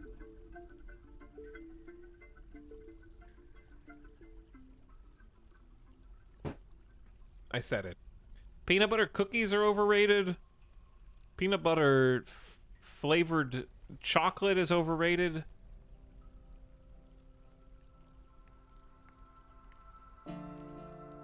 Also, if I am gonna eat peanut butter, then crunchy peanut butter is superior because the only thing that's good about it is its texture.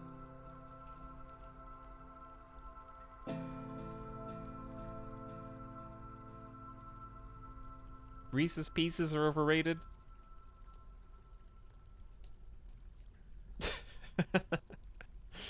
Chat's upset. Cashew butter. Now that sounds good. Alright, I'm making stuff out of rock. What am I making out of rock?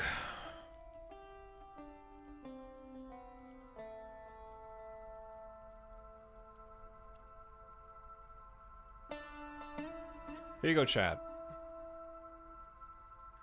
Manager handles work orders. Once your fortress reaches a certain population, the manager must work in an office to validate work orders.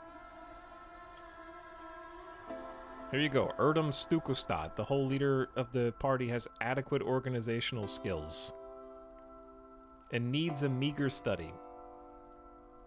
No study, chat. We don't have a study for you.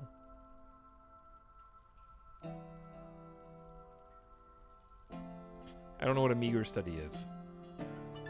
Set a broker and a bookkeeper too. Shut up.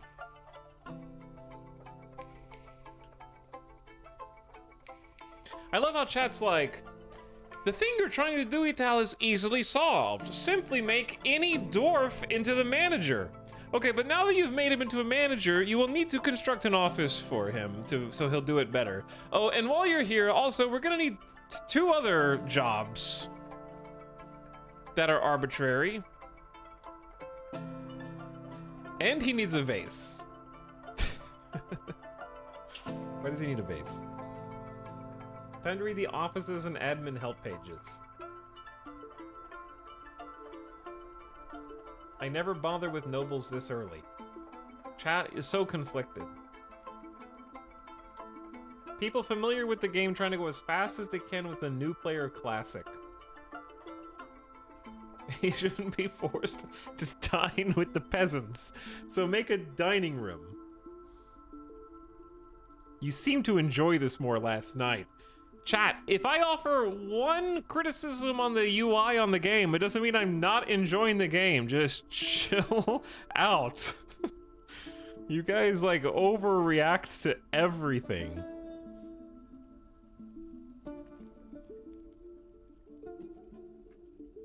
He hates it! Fuck it, let's just re-roll the map.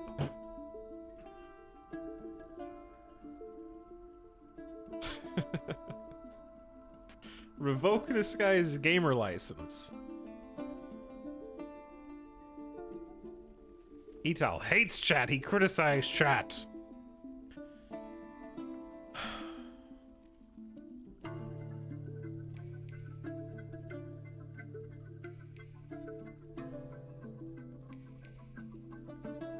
Work orders are used to automate tasks in workshops. These work orders are set to complete a certain number of tasks and can be given start conditions.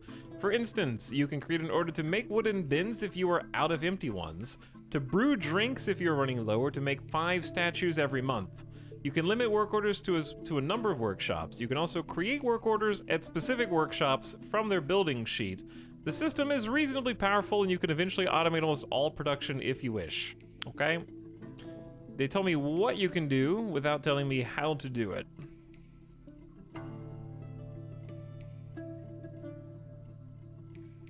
But this is what I'm talking about.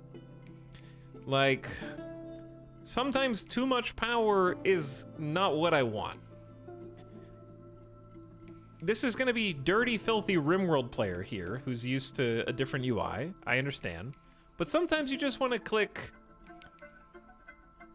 on a workshop, make wooden doors, and go plus, plus, plus, plus, plus, plus. Okay, I just want 5 doors right now, and that's it.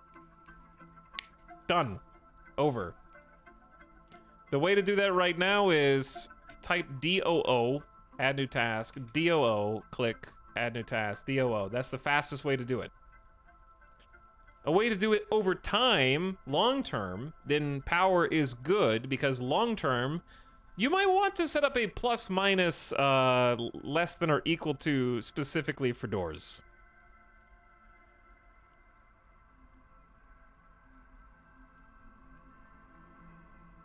You know what I'm saying? But at the moment, it's not easier to set up a work order for every single piece of furniture and construction.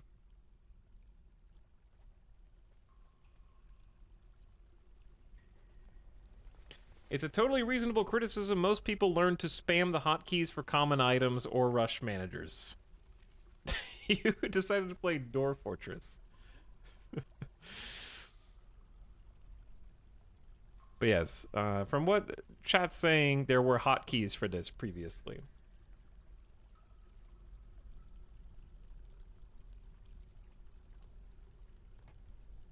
Okay, so we got a work order set up for 5 doors.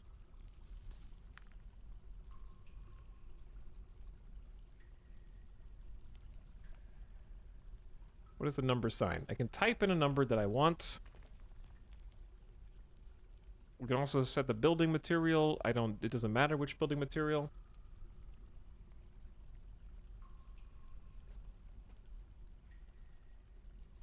Thought he was playing this on Steam Deck. Mouse and keyboard casual. Most hotkeys still exist, they're just not shown anymore. Even macros are still in the game. Okay. That's fair. So you're right, chat. It's my fault for not knowing the invisible hotkeys. Let's make some doors.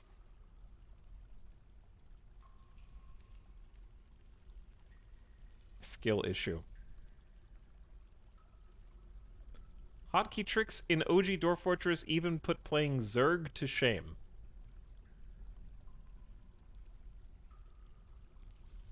It's okay, Italics. Admitting you're wrong is the first step to doing better. That's true, Avik. What if I told you that my Dwarf Fortress lived past the first season? Doing something right, I guess. Some of us have different skill issues than others.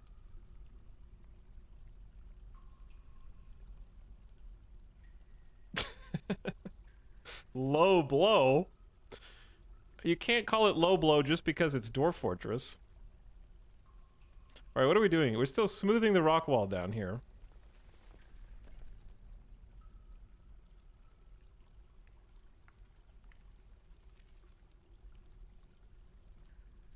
Your words wound me.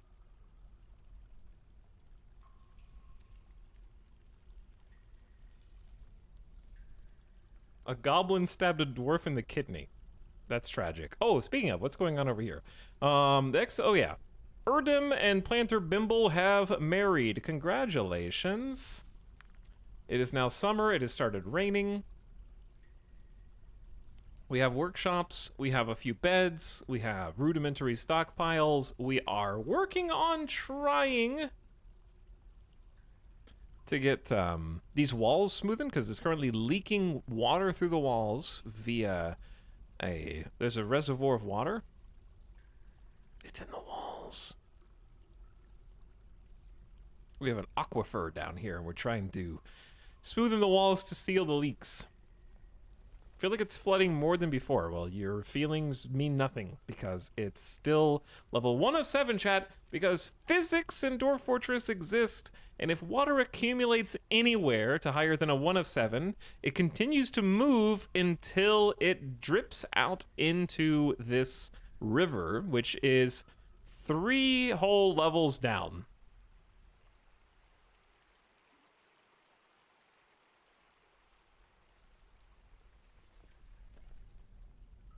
I seem to remember someone's fort that didn't last long enough to unpause because the waterfall wasn't in the right place.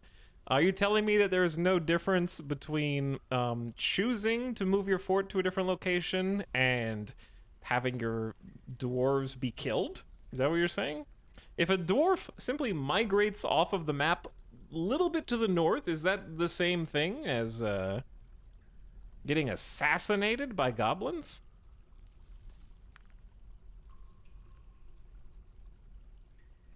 Chat, what setting is it that shows the basic stocks on the top bar? It's just like that for me, so I don't know. Some people, you're not the first person that's asked that, Viking Dan, and I'm not sure what the difference is between my game and other games, because I haven't done anything. Oh, chat says it's based on your screen resolution. Mess with UI scale. Undead goblins. Fair enough. Fair enough. I'm gonna put some doors in. I just want to make some hatches. But let's put a sand pair door for the bedroom where they sleep.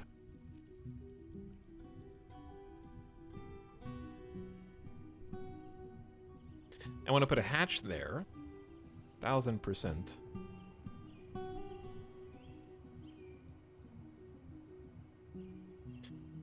Let's back up one. Do we not have a... We've only made one door so far. Okay, we've only made one door.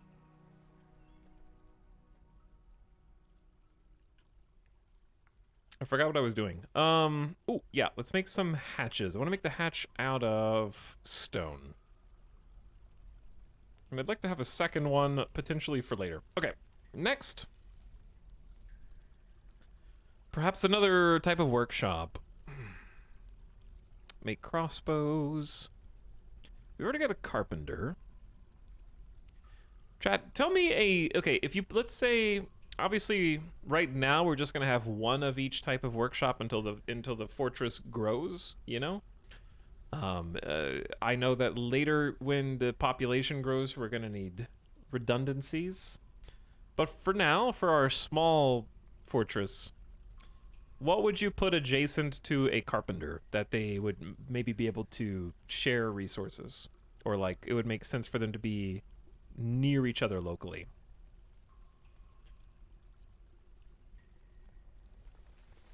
Craftworks? Okay, make crafts for trade and your own citizens here and a variety of tools, armor, and bolts. We'll do a bowyer as well, but I think I like the idea of the bowyer going somewhere else near some maybe military productions or something of the sort. And then I want to have a special stockpile.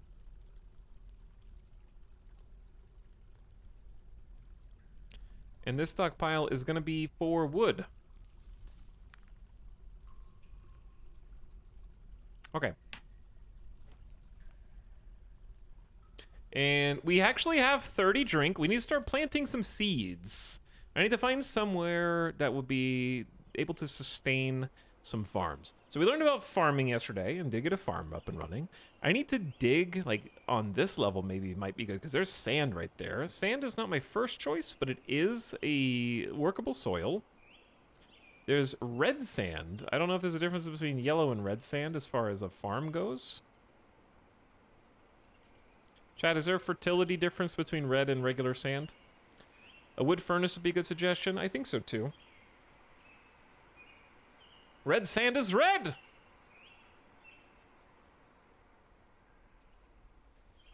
That makes so much sense. Thank you for clarifying. Alright, we're gonna have people kind of mine out a little bit here and see what's there. I like the red sand the best. Red is faster, because it's spicy. No e-towels allowed to raid past this. Are you putting spoilers in my chat? Avic? Tisk tisk. Spoilers in my chat? I didn't read past it. I just assumed it was spoilers because I was legally not allowed to read there.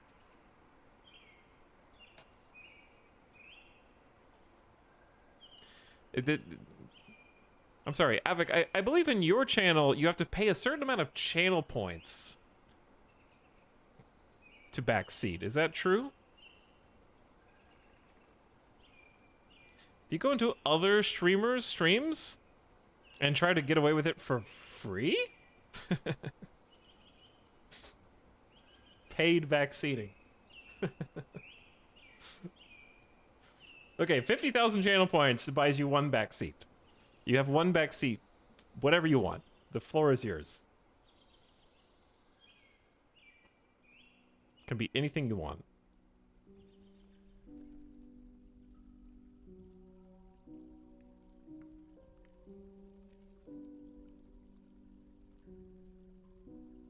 Did we not make another door yet? How do you tell, like, do I have to do anything special to enact the work order? Are you doing it right now? I think they are doing it right now. To the oubliette.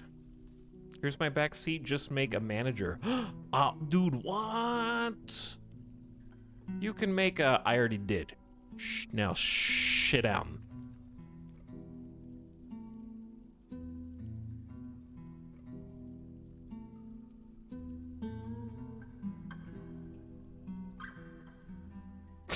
Oh, shit.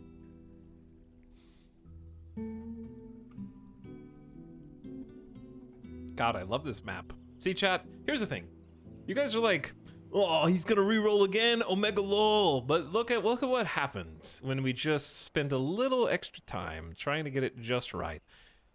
This dwarf colony will probably die a horrible death, and everything that can go wrong will, sooner or later. But damn if this isn't a memorable location. I would do it again, 10 out of 10. Also, we are slowly drying up the water leakage. This map is pristine. This map is pristine, yes. Totally agree. Okay, some doors are sleeping. Some doors are hauling. We didn't even look at the rest of the doors. We already have migrants! Migrants have arrived. Make 5 wooden doors has been completed, it says. But they're making wooden doors now. Did I misunderstand that announcement?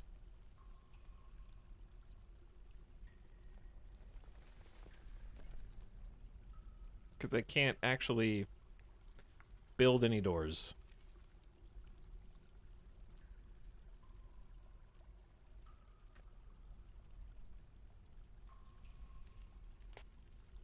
Okay, Avic says, joking aside, as you seem to be enjoying this fort and seen a good number of folks forced to restart because this is utterly not explained by the game, consider trying to work out what the hidden difference is between brewing/cooking plants, especially if you take a while to get farms up and running.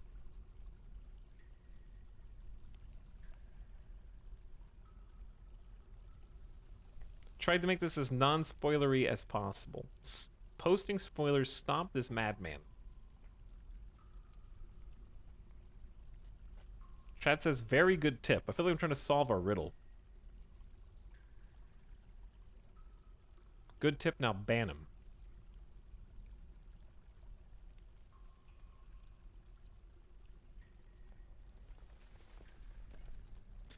Okay,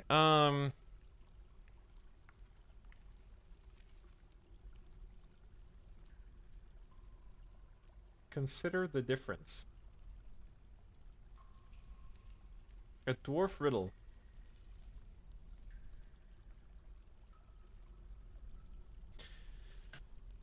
A dwarf riddle indeed. I don't think I've actually cooked anything in the game yet, so I probably have to get to that point. I've only brewed so far.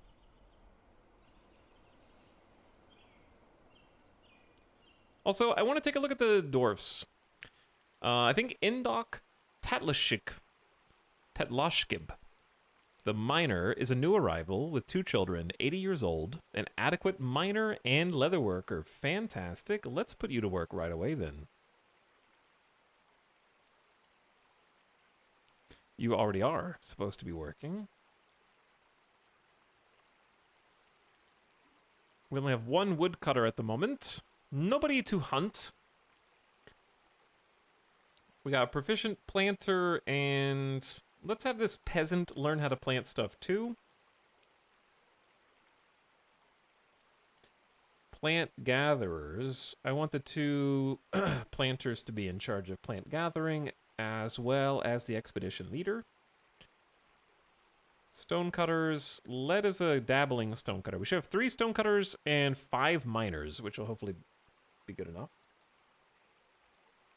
Peasants in my fortress? They are now. It's more likely than you think.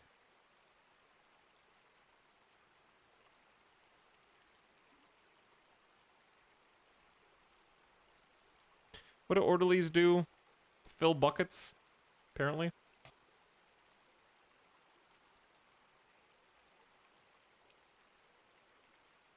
Hey, we have a limestone hatch cover. Chat, do hatches automatically lock? There's a lot of dead mice. The cats have been hunting hamsters and have dropped hamster remains. There's a worm. At least they didn't kill the goose. My question is, what's everybody doing? Okay, the person with the 2 children, yes. Adequate miner and leatherworker, we saw that. They already have look at all those cousins! So many uncles! And aunties! Indok has an affinity for language, a natural ability with music, and can read emotions fairly well, with a good kinesthetic sense, but lousy intellect. He tends to ask others for help with difficult decisions, is a bit stubborn, changing his mind, assumes the worst of 2 outcomes will be the one that happens, and makes a small mess with his possessions. He often feels envious of others and acts with little determination or confidence, though he likes to brawl. He's slow to trust, occasionally overindulges, and acts with a narrow focus on the current activity. He is quite ambitious. He begins to talk in monotone when bored.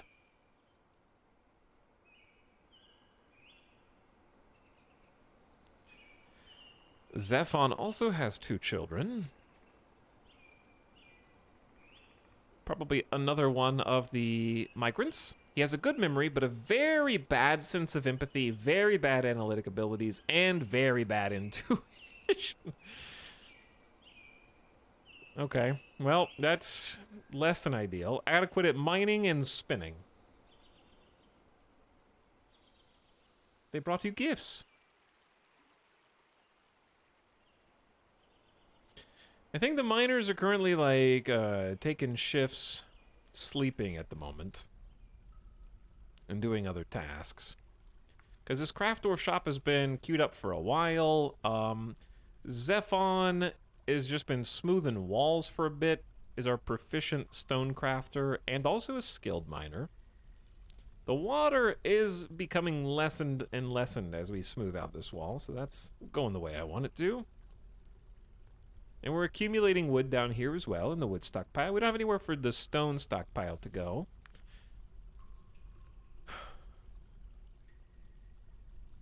What I'd like to do is dig even more out over here and then create a big stone stockpile behind the waterfall. Do you have space to store the goods you're making? Not yet, though there is still at least one opening. And I'm also going to create a workshop outflow of wood to try and like shift the wood out from this stockpile into the other.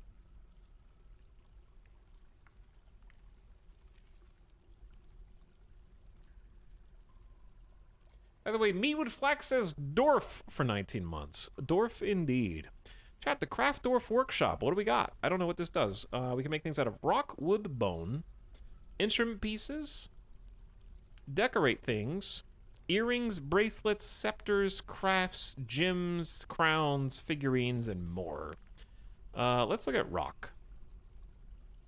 Do you guys want to make rock bracelets? What about rock mugs?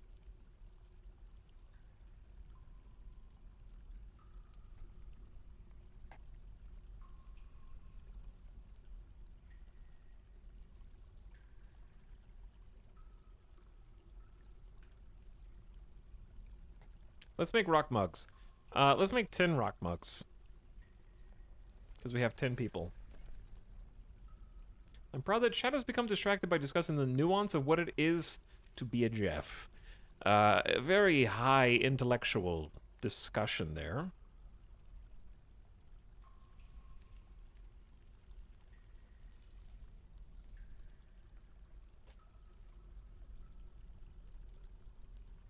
Chat, what else can we make? Let's make rock.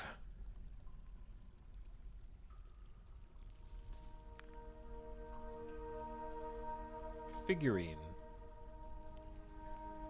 And a rock.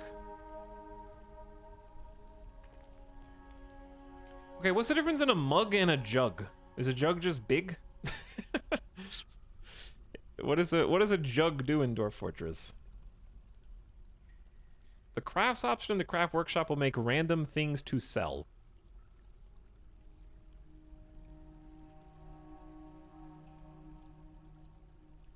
Okay, but I don't have cloth, horn, ivory, leather, pearls, silk, or yarn.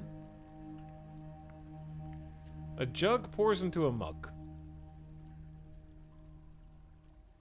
But, like, jugs are the equivalent of barrels. Jug, mug, dwarf.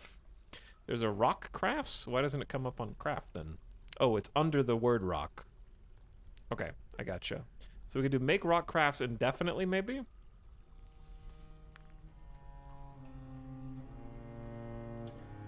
I kind of wish the search would search the menus that this opens, but I understand that might be a difficult technicality. How many... Let's make wooden jugs. Like, start with 4. A jug is a special thing, so chat's lying. Pots are barrels, jugs are not. Jugs are weird. I'm just gonna look it up, chat. Dwarf Fortress jug. Give me the wiki. Can't get a straight answer. Jugs are a type of container made from ceramic at a kiln, metal at a forge, glass at a glass furnace, stone by a stone crafter at a workshop, craft dwarf workshop, or wood. They are used in beekeeping to store royal jelly or at a screw press to store honey or oil. They are made from jugs made from earthenware first need to be glazed before they can be used to hold liquids like honey. Jugs are stored in the tools section of the finished goods stockpile. They're stacked in bins. Okay, so I don't need any jugs at all right now, is what you're saying. We don't have any royal bee honey. This is complicated. Yeah, that is complicated. So no jugs. Just mugs. Got it.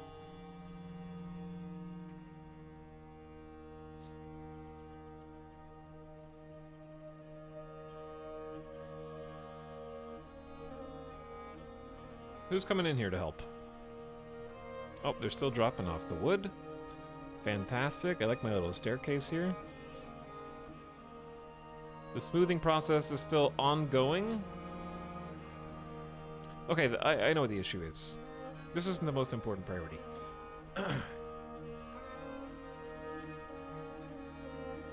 Who's the most skilled miner? Professional is Led Abangasek. Abangasek. Okay, so you're banned from stone cutting. That's this one right here. You're too good at mining to waste your entire day smoothing walls.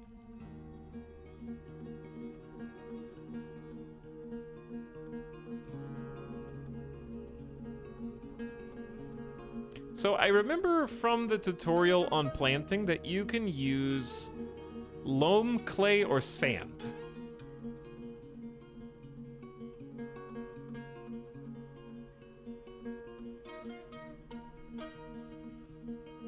The corner didn't smooth. It seems that RimWorld and Dwarf Fortress have that in common.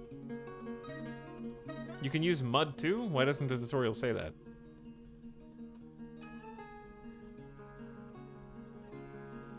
Mud is not loam, clay, or sand.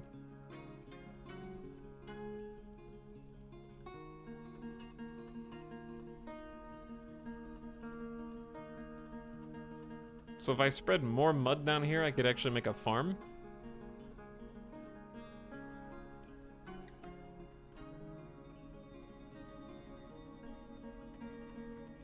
I don't know how to get more mud down here. That's what I thought you were doing. Just flood it more.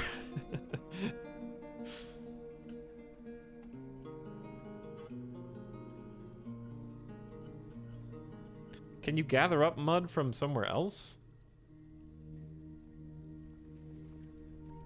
Is clay a type of mud or is mud a type of clay? I was just gonna go up here on the sand for now.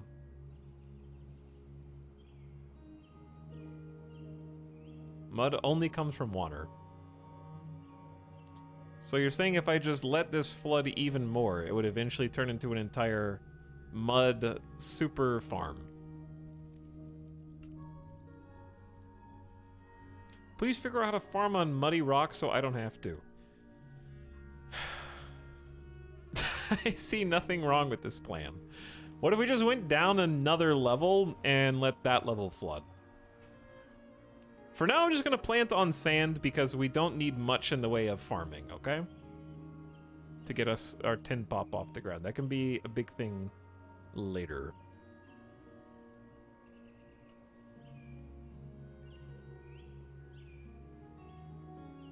Where's the door here?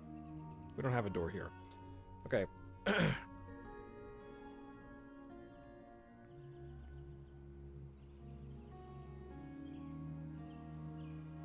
So this just needs to be a farm. It doesn't need to be a hallway, per se.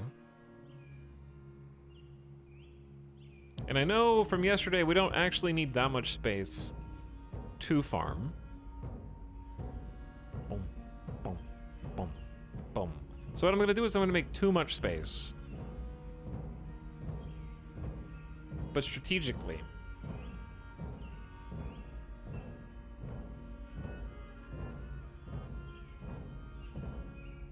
Actually like this.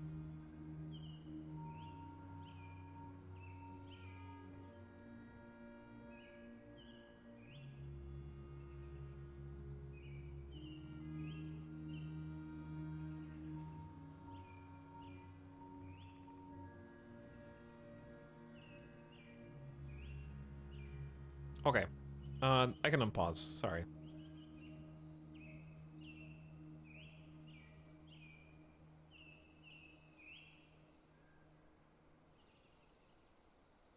Yeah, this would be easier to draw it up like this. There we go. All right. Getting organized. I forgot that there's supposed to be like a stairwell here. The stairwell can actually just exist there and it's fine.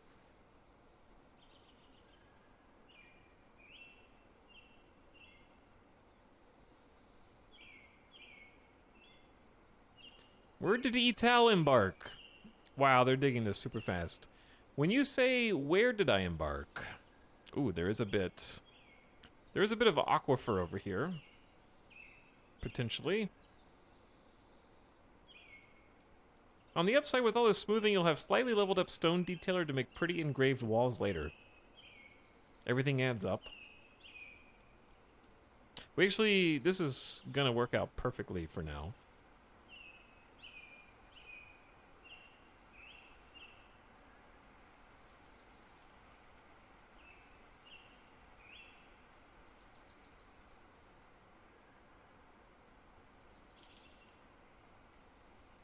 Okay, and you might be asking, what are you gonna do with all this? I'm gonna make a damn farm. We go to the build menu, then we go to workshops, then farming, then farm plot. Bam. And since our farms were way too big last time, I wasn't done. Okay, click that button to keep building after placement. Oh no. Yeah, no, just there is good. What?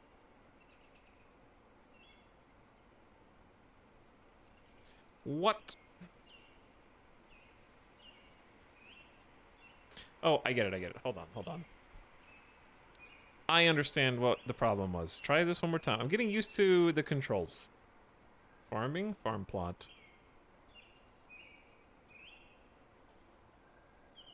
Damn it, I forgot to click the button. This is gonna be like multiple farm plots, which is very confusing. Okay, workshops, farming, farm plot, keep building. Yes, it's gonna be like a bunch of different farm plots. Am I gonna have to tell all of them? Yes. Like you can't, if you do this, you can't have another plot that goes across it. It's not legal. This is not a legal move.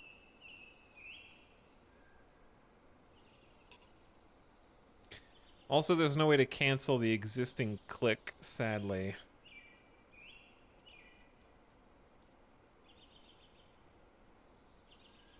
I hope this is rendered as one plot. Let's see. But the aesthetic. The aesthetic is important. Like one small thing I would like to see, if you left click here and you right click, it closes the whole menu, but like a right click should just go back one, I think. Like a right click in the menu should just go back one, instead of closing the entire menu.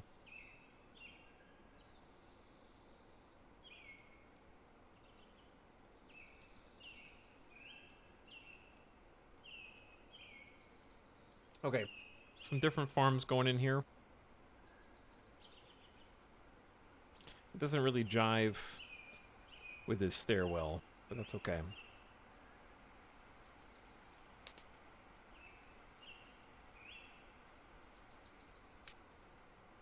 How many fortresses in are we? What does that mean?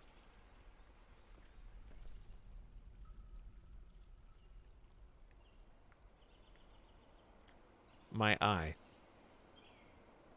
This is the first fortress today that's been on pause longer than 5 seconds, if you want to be pedantic about it. This is the second fortress since I installed the game that we've actually played.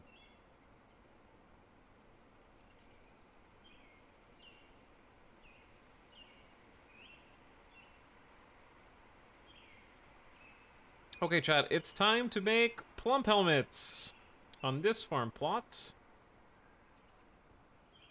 Alright, this is the part where it's annoying, right? Because it's multiple farms, so I have to select plump helmets even though they're connected.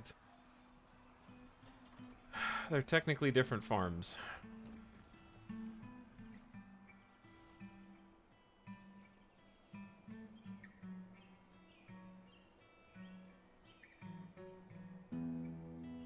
But my aesthetic. Form over function, hell yeah. Beauty is pain.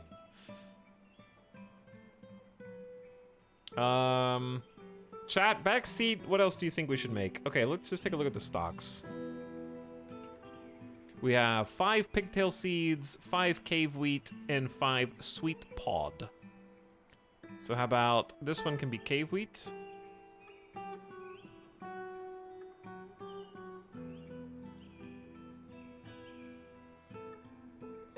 And then we can have, I don't know what pigtails are, but these are gonna be pigtails.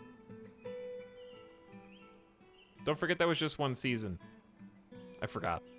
I was gonna make something, I was gonna say something snide and snarky, but yeah, I forgot. Autumn. Another thing is for this UI,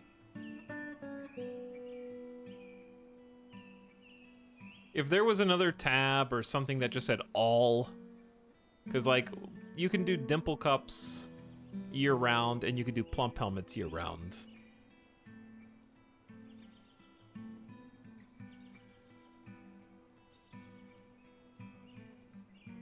Wait, what the hell did I just click?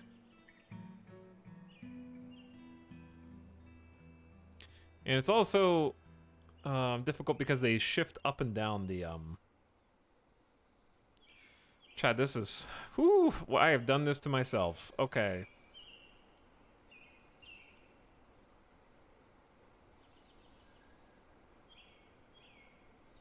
Can you move?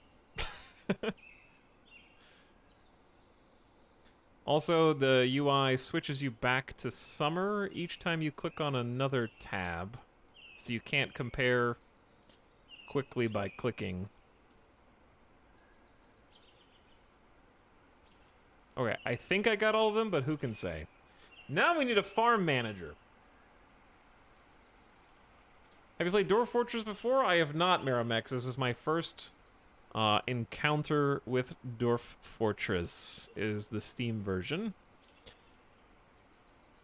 And it is definitely, I think, the most accessible to new players it's ever been. That doesn't mean that it's not finicky and contrarian.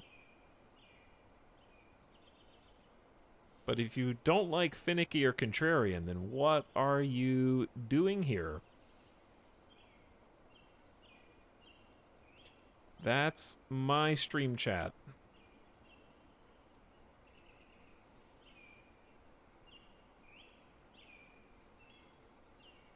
We will hopefully never change these again. This is just going to be our baby starter farm. Okay, I think I got all the plump helmets.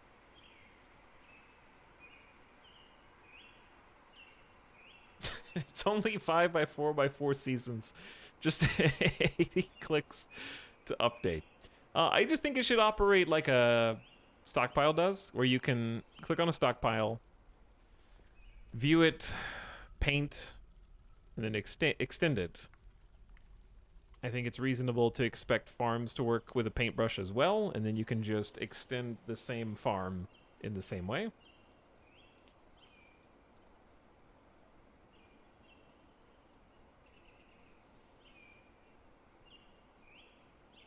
Okay, so cave wheat is only 2 seasons a year. And we can either grow something else in between or leave them fallow. For now, I'm just going to leave them fallow. Okay, then pigtails. Boop.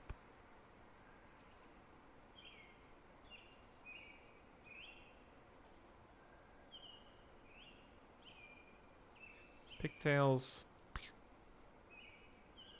My brain is melting. Okay. I think I got... This is the last one. There we go.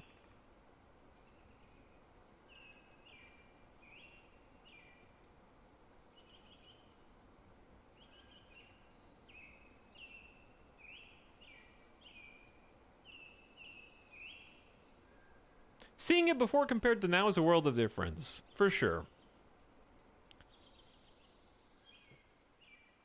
And it's been fun to explore. They should have let Etal test the UI design.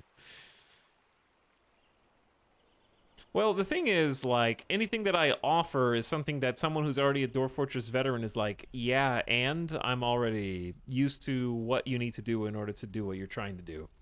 And can do it, like, quickly and efficiently. So anything that I'm saying is just strictly as a new player.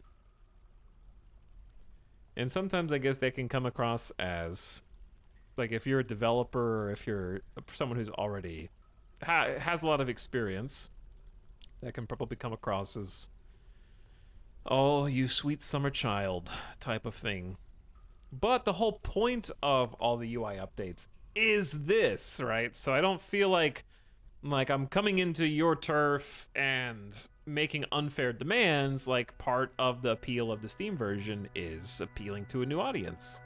And I am the new audience. To make it user-friendly is to invite new players. Yeah, basically that's what I'm saying. Like, this, I am their objective. Basically. So I'm only giving sort of my feedback based on I am the target audience for this version of the game.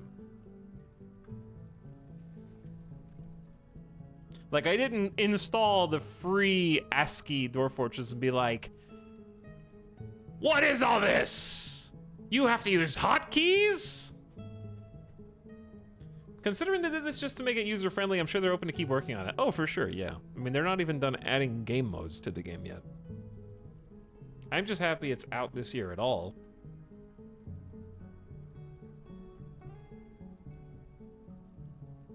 I'm sure it's got to be invigorating to keep working on Dwarf Fortress now that it's made a buttload of money. That certainly can't hurt. So I'm sure there will be more stuff developed over time.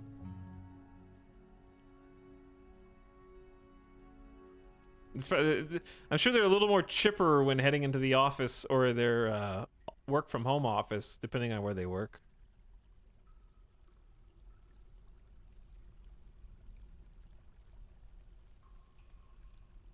Moolah motivating. Tell that to George R. R. Martin. Well, at least you'll see the developers at more conferences and cons.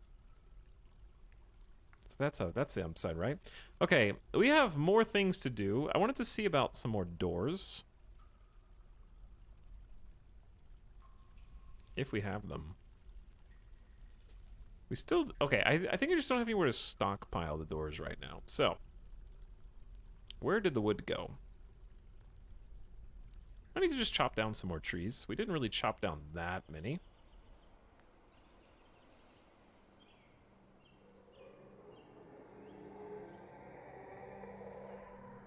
Was that spooky? Is there combat happening? There might be some combat happening. Let's chop down like 4. The Coati is fighting the dog. Oh, chat, the Fisher Dwarf and Peasant is fighting? What the hell? What? The Coati has been knocked unconscious. A rotten Coati mangled corpse. It's spattered with Coati blood. It's spattered with Coati blood. It is spattered with Coati blood. It is spattered with Coati blood.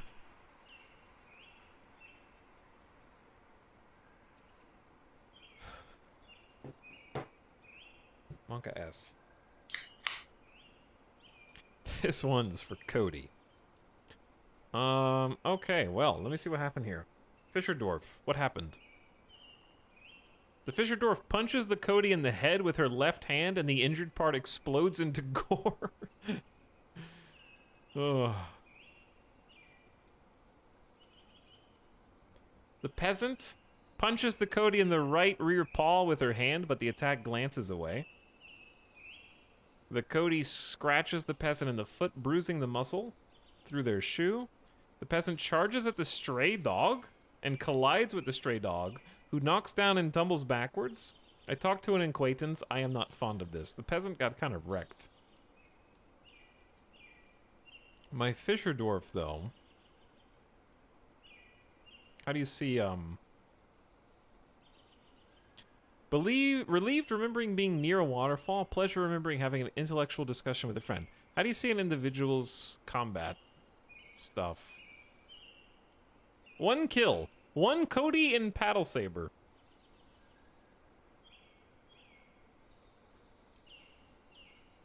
Google Coati to see what the cute thing they just gored was.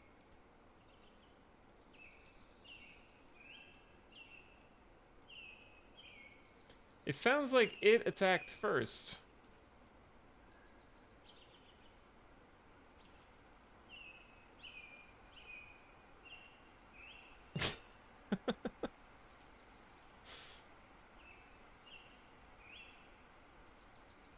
No!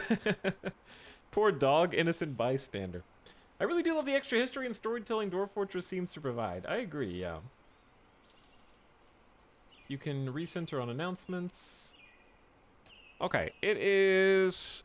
We've already started planting, chat, so good job. We do have a farm. We have a few farms. I do need to make sure that people are planting. We have, Libash and Bimble, the planters, should be in charge of that. Okay, next. If we got farms, we need some more stockpile stuff before we run out of drink and whatnot. As well as some more workshop spaces. What should share a stoneworker space? Stoneworker and... Like, I want to have furnaces going somewhere else, probably. Mechanic, chat says. Make mechanisms used to make levers, pressure plates, and gears. You can also use mechanisms to link levers and pressure plates and other machinery. We'll just make that out of limestone as well. Can you draw blueprints in the Steam version? Yes. You click on the mining tab, advanced, and then blueprint button.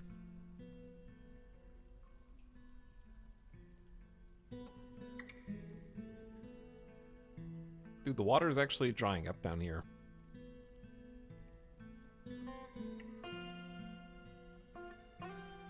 Like, I'm sure that I don't necessarily want all of this to be... Like, we're gonna dig through this eventually, right? For sure.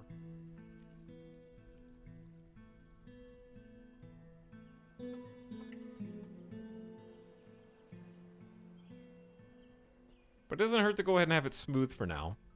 Just to stop the water. How do you clean up mud? There's a lone pillar in the middle generating water. Oh, is there? Yeah, I guess there is.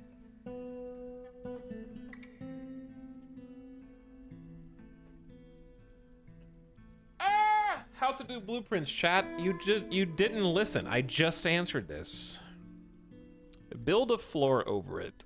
I don't know how to do that.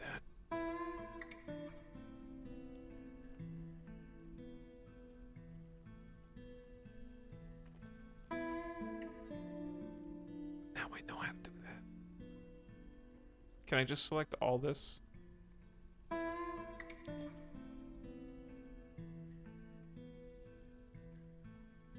Okay, we're gonna use a mixture of limestone and conglomerate. We need 17 conglomerate. Oh my god, this is gonna take so much. Chad, this is a gargantuan project that we probably shouldn't be undertaking right now.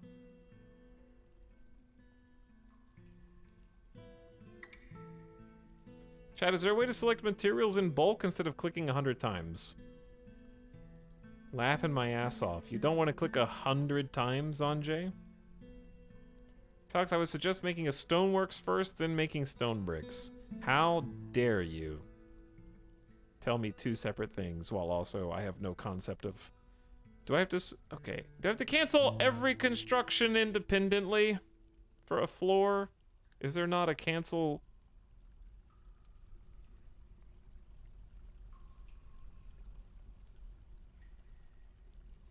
There's gotta be a drag and drop cancel construction button, right? The mining delete thing removes that. This is the mining delete thing. Oh. Okay, no, there is. Designate constructed walls, floors, and other constructed tiles to be removed by miners. There is a way.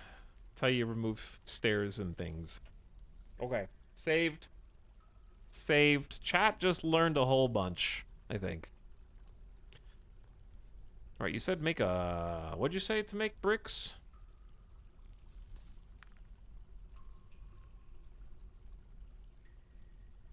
How do you make bricks?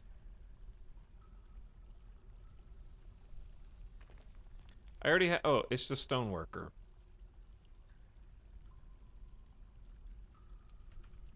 What's it called, though?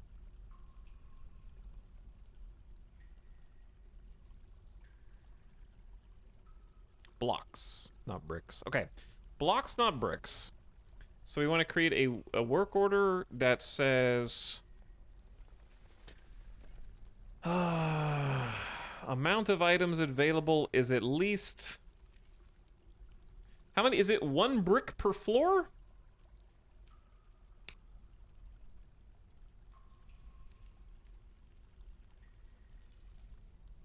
This seems like a reasonable quantity. Okay, let's make at least 20 made out of, oh god, this is every material in the game. Limestone seems to be the main thing. Okay, 20 limestone bricks. And we'll start there. Oh, and then we can do another one for conglomerate. Let's do another one for conglomerate. Change the frequency, add a condition, make the activation of the work order depend on the status of another work order. Oh no.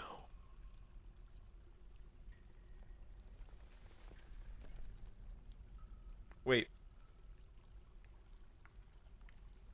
Restarts if completed, conditions checked daily.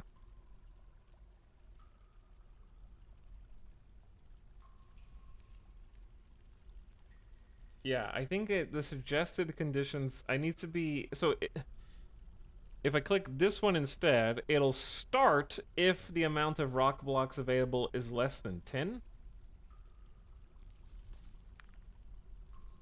So we do 20, and then check limestone. Pew.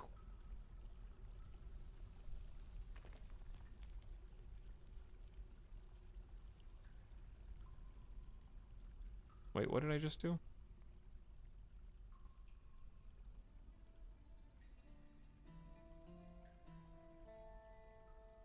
Amount of limestone blocks available is less than 20. Okay. Now let's do another one. But for conglomerate. And that one will just be 10 for extra. Check, check. Alright, we're done. Pew, pew. And that should just auto-update. Wait, no, this is a different thing. I need to make a second work order.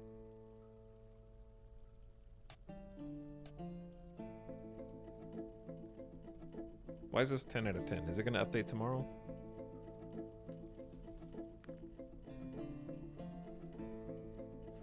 Your current check is saying make 10 blocks of any type if limestone blocks is less than 20. Alright, hold on.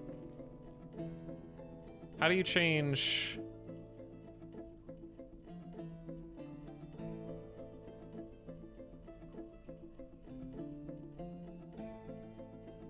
Alright, this is confusing.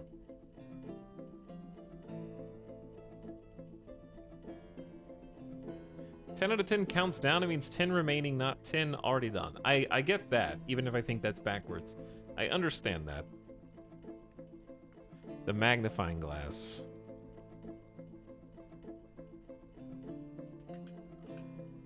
Okay, so you have to set a material there and tell it to check the same material there.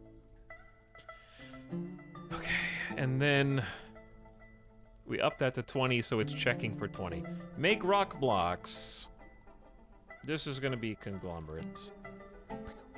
And then this one already has...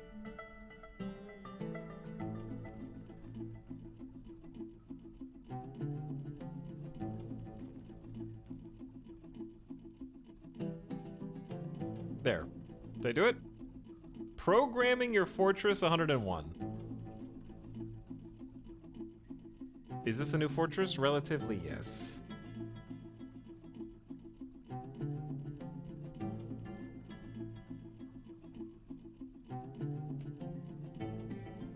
I don't know if I did it right, but I hope we did.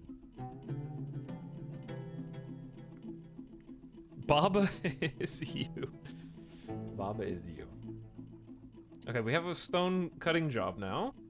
That'll get rid of some of the limestone, which is useful. We do need more stockpile space, though. So until... this is not going to be ready for a while by my count, because I'd like a floor first. We're just going to have to come up with some more space here. Let's go ahead and start the mining process over again, I think.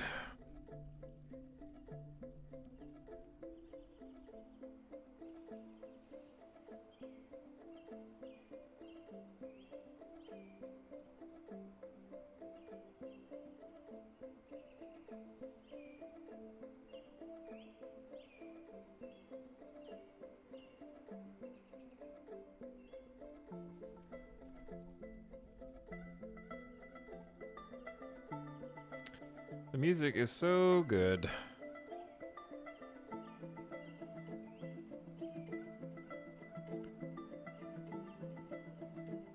Just jamming, just vibing.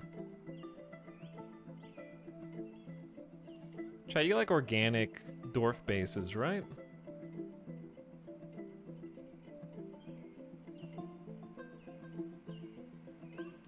That use the natural cliff walls.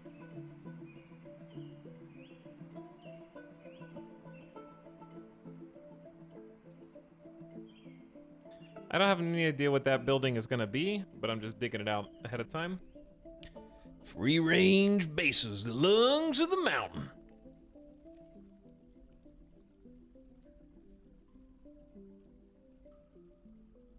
Okay, anyway, one of these rooms is just gonna become a stockpile until we figure out what we're doing. I was gonna turn this to like a hospital or something of that nature.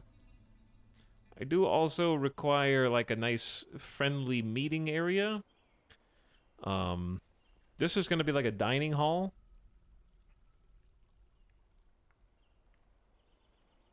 I guess it wouldn't hurt to go like one up here as well.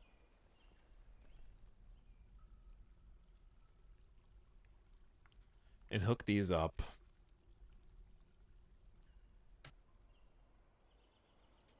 They got plenty of stuff to do. We will need to make some drinks soon, so I'm gonna get to work on that. I kind of like the idea. If this is gonna be like a restaurant, then I do want maybe like a kitchen slash a still down here. Perhaps with a connection between them. I need to come up with a different rock shape. I can't just have all of my buildings and rooms look like this. This game requires a mega base. This actually does. This is the Mega Fort sim. Palette Paints, hello. Again, I read your comment, but thank you for the 20 months of tier 1 sub. I see the doors. The doors are in the stockpile.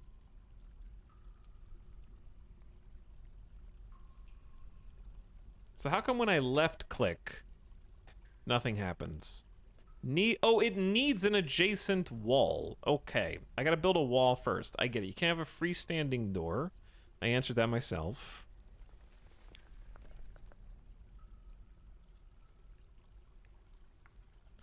Okay, well, time out. I need to keep building, please.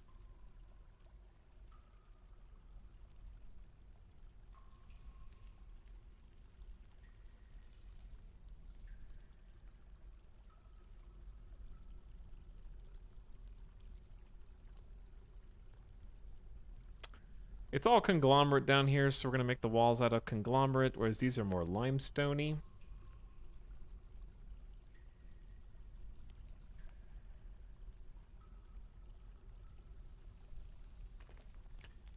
I love it when a plan comes together, chat.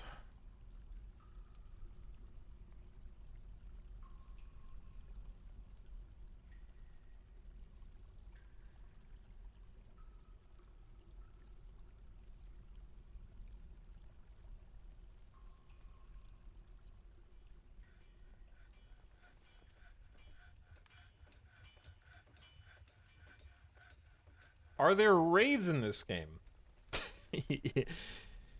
Yes. Yes, there are. Are there raids? They ask. Can your dwarfs get into danger? It's kind of a big question, actually, when you think about it. Alright, let's get some doors. Sand pair there is fine.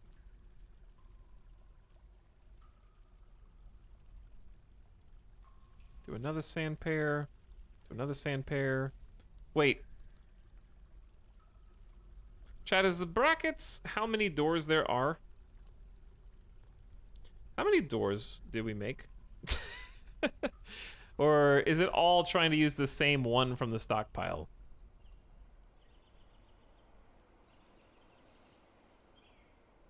We're gonna find out.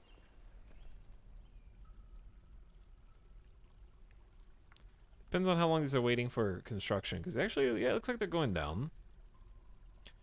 Why do I have so many doors? Do I have a work order for doors and I just never canceled it and that's where all the wood went? Because that's starting to sound more likely. How many doors do I got? Because the answer is a lot.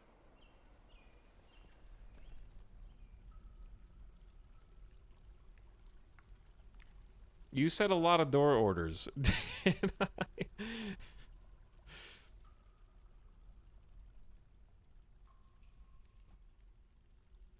I don't remember setting this many door orders. More doors equals better base. Hopefully.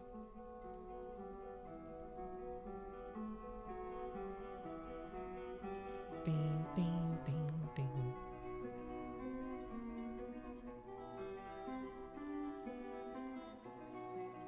Doorders. Doorders.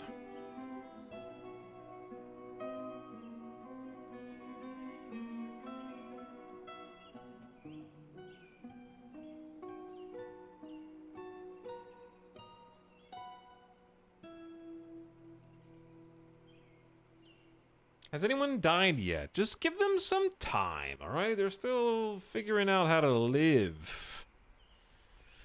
I don't want them to die already. That is far too soon.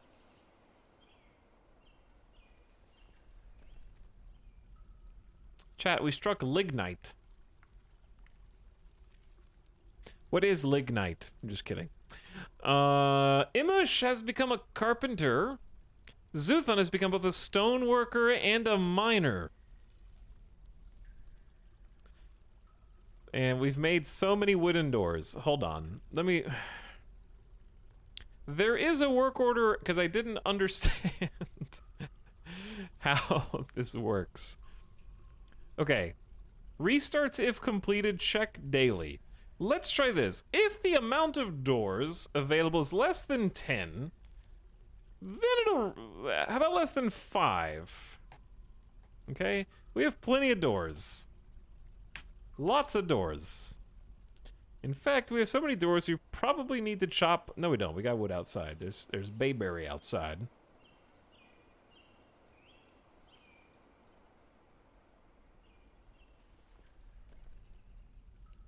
I also want to set this up to be an area. This needs to be a dormitory. They should include multiple beds and don't belong to a particular citizen.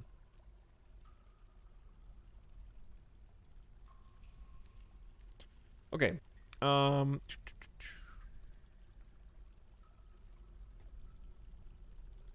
Multiple zones can overlap. That's important to know. Chat, a dormitory needs just beds, right? Nothing fancy. Build an IKEA store and make a door business. Now you're talking. Now you're talking.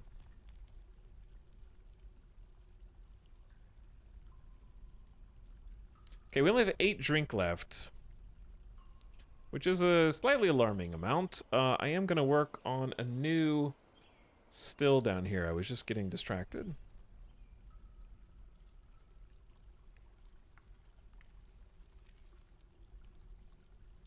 It doesn't need to be massive.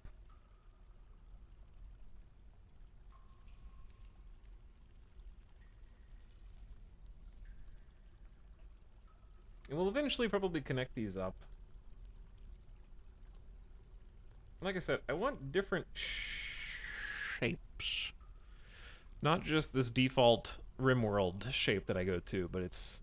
I don't know, something but not being square makes me happy.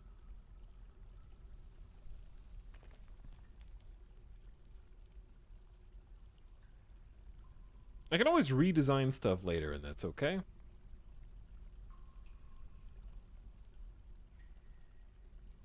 Add some pillars. Well, the thing is, I'm going to put the 3x3s in the middle. I guess I could just do...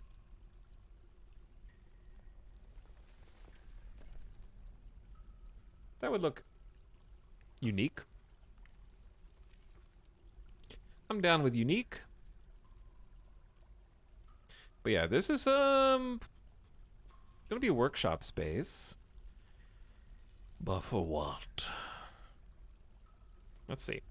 Planning on doing a kitchen. Yeah, a kitchen. Looking good. But certainly at the beginning,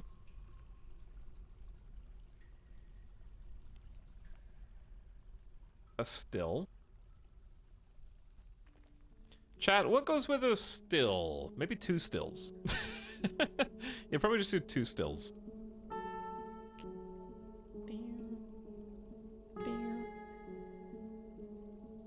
Okay, I believe we were carving this out to be a temporary extra stockpile for us.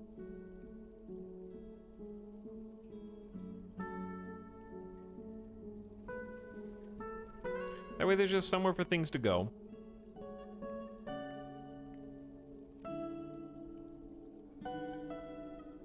We scored too many door orders, now we hoard doors on E-Tal's orders, but rooms are now door bordered, so everything's in order with more doors for your door floors with no disorder.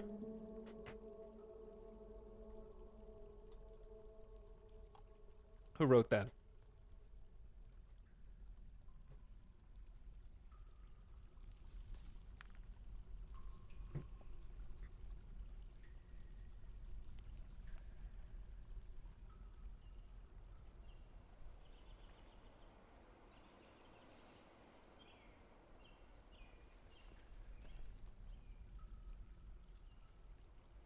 Alright, why are they putting wood in here when they should be putting wood down there? I have to ask.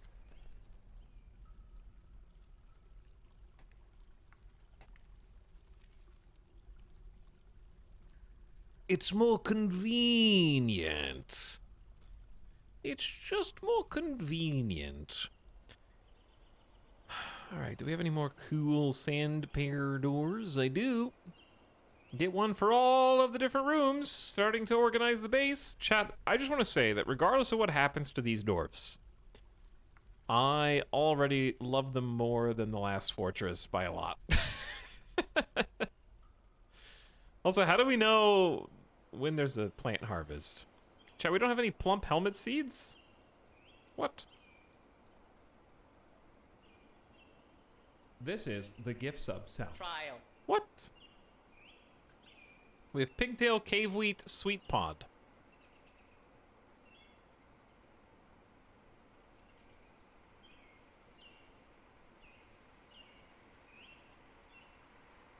If they already planted them, wouldn't they be down here?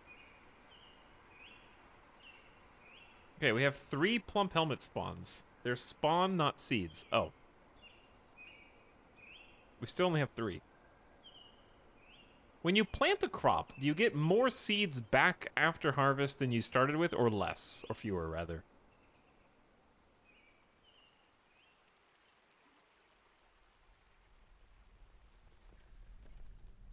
I want to play Dwarf Fortress, but it seems intimidating. I mean, it is intimidating. It's challenging to learn, but very rewarding and fun to see what happens and how everything goes for you.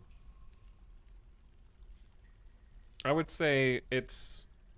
Even though I would say it's a very different game than RimWorld, it's sort of like learning to play RimWorld again for the first time. I would say it hasn't been difficult. It's not difficult, it's complex.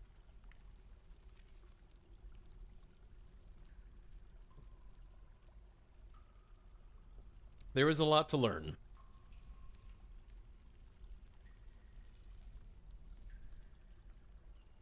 And you will be restarting quite a bit. Okay, we've more or less stymied the tide of the water down here. Chat, what happens? Does water accumulate on one side of a door or leak through the door?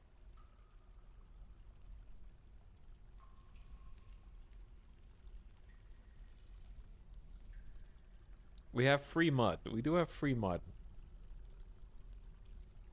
Wood stockpiles being used more. Each seed yields multiple crop. Each crop yields a seed when processed or eaten. I see.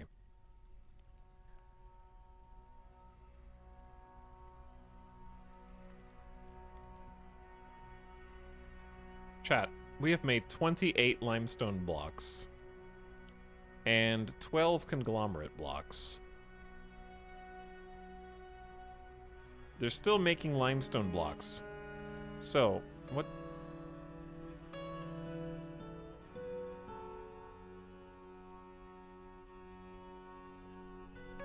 Okay, the plan was to make blocks down here.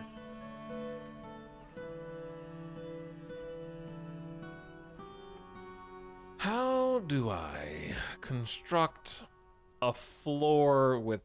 would it be a paved road? Use less materials than constructed floors and can be used to stop plants from growing over wagon trails. Is this what uses blocks?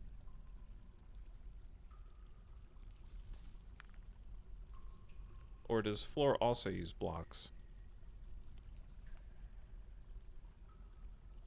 I think floor does. Okay, let's try this first. Limestone blocks. Do you have to click every single time? Is there not like an all button? Like shift left click?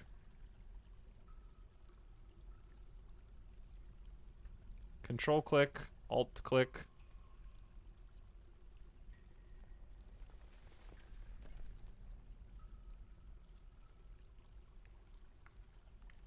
Well, we're gonna need a lot more blocks where this is going. I should probably just update both of these work orders.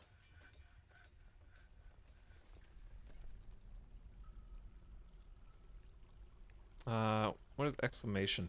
Highest priority over all tasks everywhere. I see. Set details for this task, such as the materials. Put it on pause. Okay, so work orders, we can do the number. Let's say we want to do 50. And then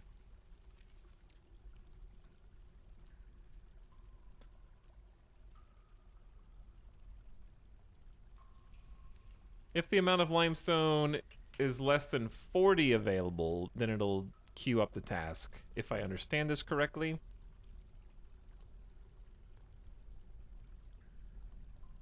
And then we can do the same for conglomerate, except we'll set this to like 30.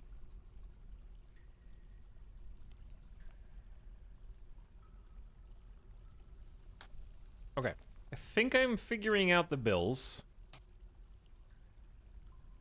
You just oh, I just deleted the condition.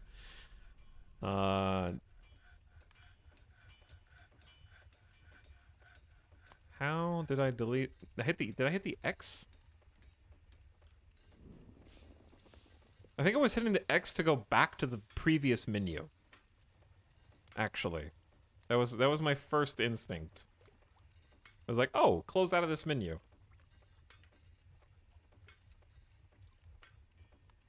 Should be fine now, right?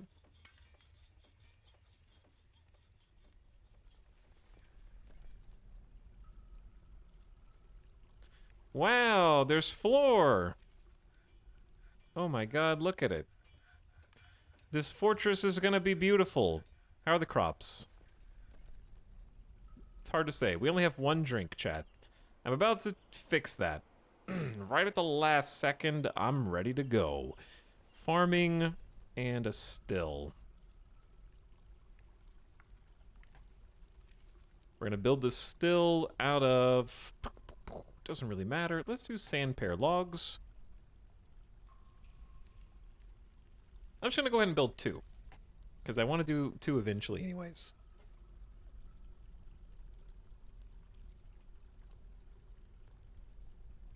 When you have less than 40, it will queue a task to make 50 more blocks. Oh.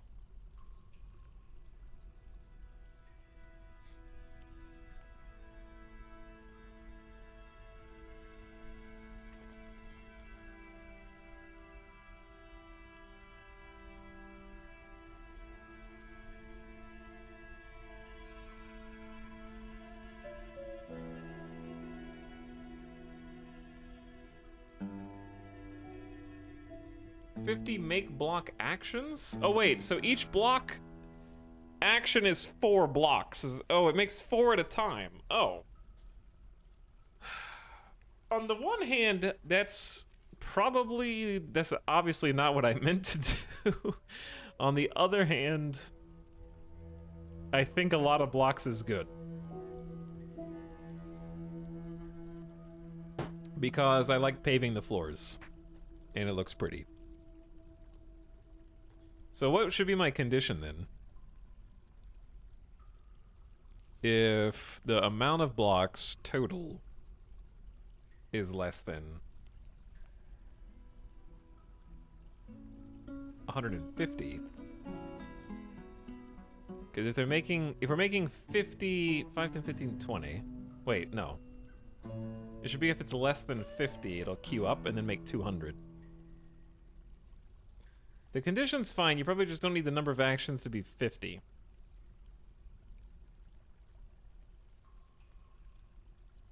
Well, I think the confusing part is not telling you how many you get from each action without looking it up, but that's just things you would have to know from someone telling you.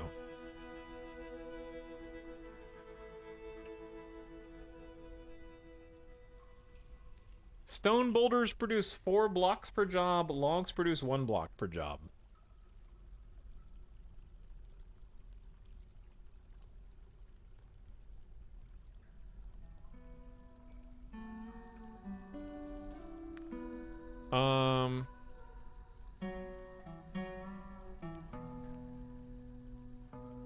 Is 25 too much?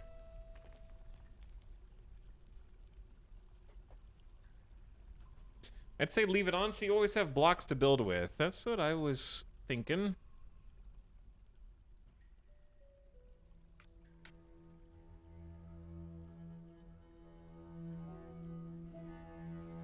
Alright, we'll just let it go. I think it's fine. What was I working on? The stills. Okay, we're building the stills because we need to get the dwarves drink. They have no drink right now. I am going to set a drinking area in the event that they need to use a water gathering zone for some reason. So we go zones. And then pit or pond. Wait.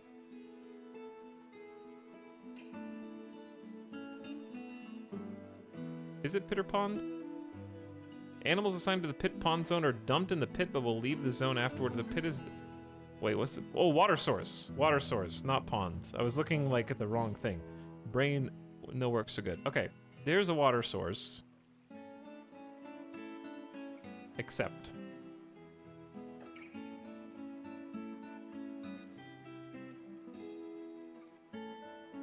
How do I name...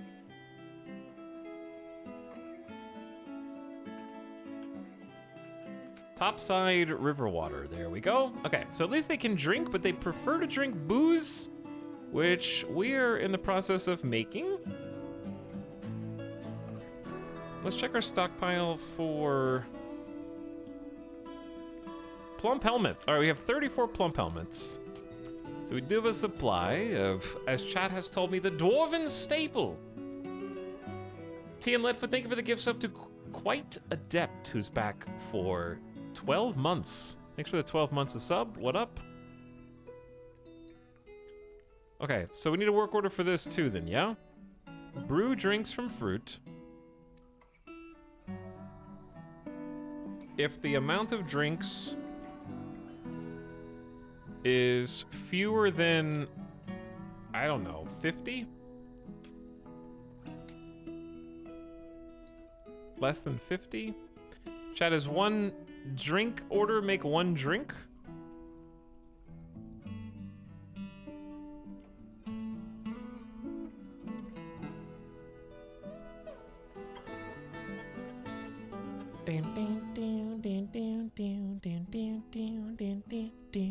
So they can just do 10 at a time every time it checks to refresh.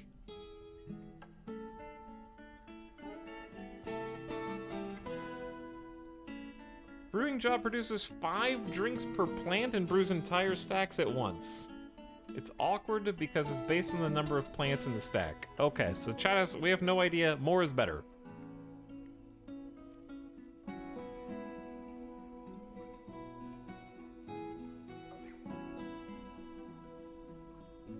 There's so many doors. Oh, God. I'm gonna keep plugging away some of those to create space. Okay, we're out of the sandy ones. These are gonna be slightly different. But that's okay.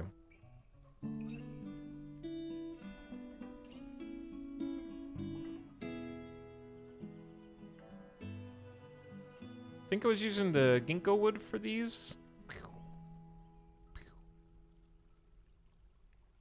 There we go, deliver them all down, and let's build some more floor construction. That's gonna be limestone blocks as well. Which we're gonna be out of.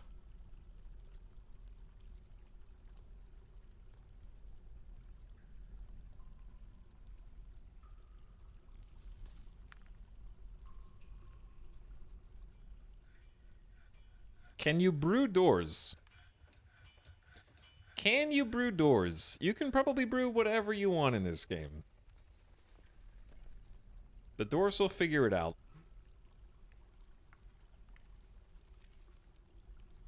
What's the max population? The answer is yes.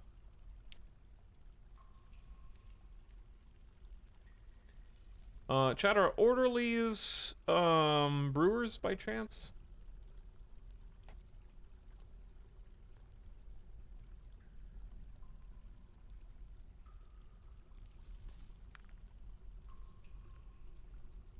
Floors can increase room value depending on the material you use, plug holes, and prevent plants from growing. It's whatever your CPU can handle. Right now, I'm just gonna have everybody can brew. Hopefully somebody comes in and does the job for us. Default max pop is 200. How do you change the default? Does that mean I'm gonna have to stop streaming at 1080p for that?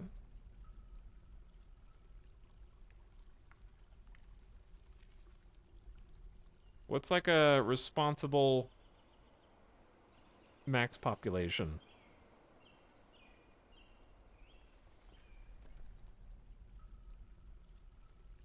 Death by CPU is commonly how forts are known to end. 200! Okay, well. 200 it is. Talks, your brewing job is only as brewing fruit, and plump helmets are plants, not fruit. You need a different order. Oh. Death by technicality.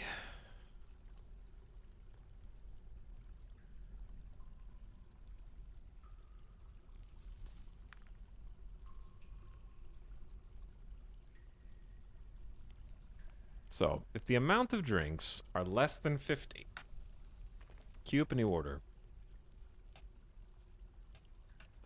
Try that. Okay, got a brew drink work order with plants. Let's try that.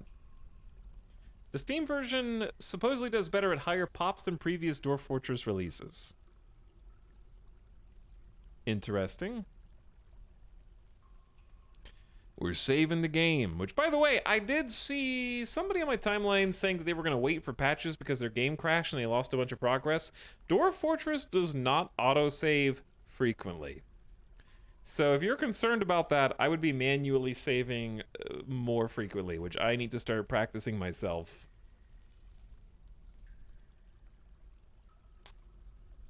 It saves like once or twice a year in-game.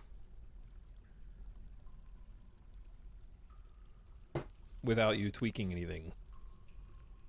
Bam, bam, bam, bam, bam, bam, bam, bam, bam.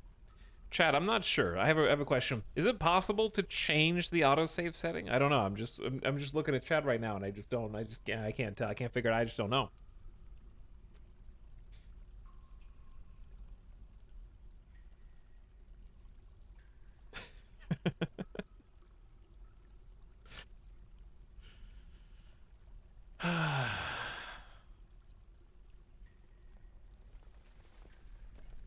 It's always the non-subs whose head that just goes clean over.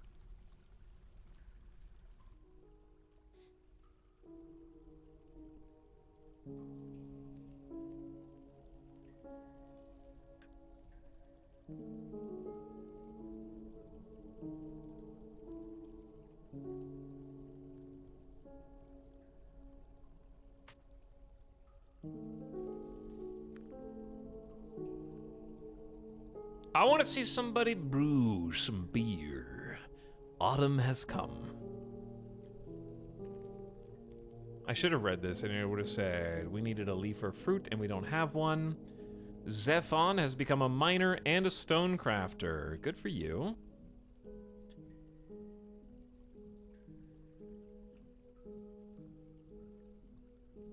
Okay, stuff is starting to go in a discernibly good direction. I'm definitely feeling like we're slowly getting more organized. But yeah, I don't see anybody coming to brew anything yet. Ooh. Ooh. They're here! Zephon is brewing drinks from plants. Skilled miner and an adequate spinner. Zephon has a good memory, but very bad empathy, very bad analytic abilities, and a very bad intuition. He lowers his eyes when he's thinking, and his hands move when he's exasperated. His wife is Libash Idenogen, the peasant.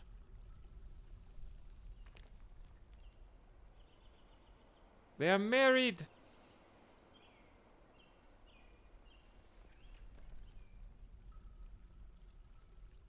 How's the surface looking? Surface is doing all right up here. We could, now that it's fall, we could probably go remember how to collect the fruit from the surface.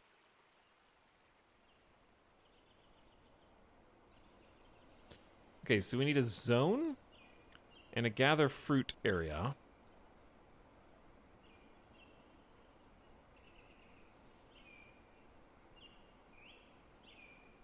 In the event that they take my zone too literally, we will not be clicking over the edge. I don't think they will. But that would be funny.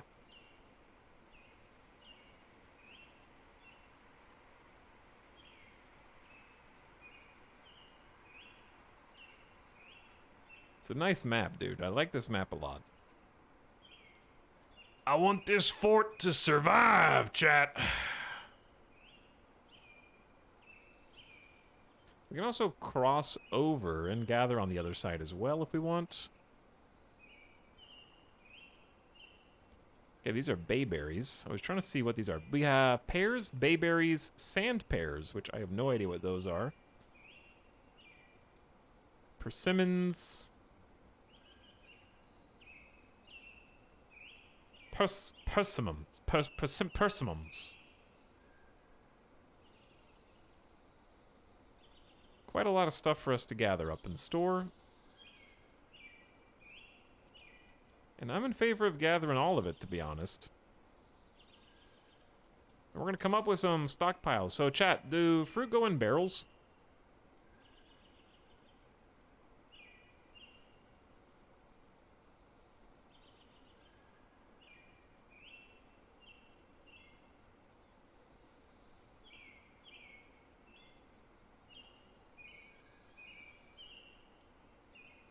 Okay.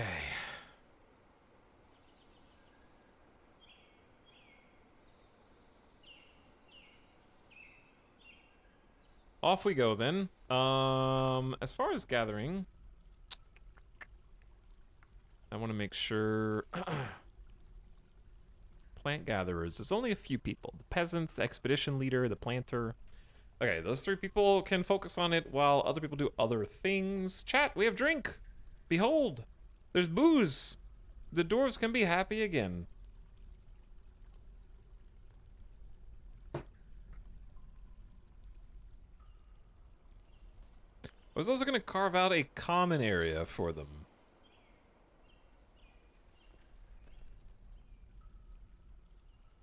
And I really like the idea of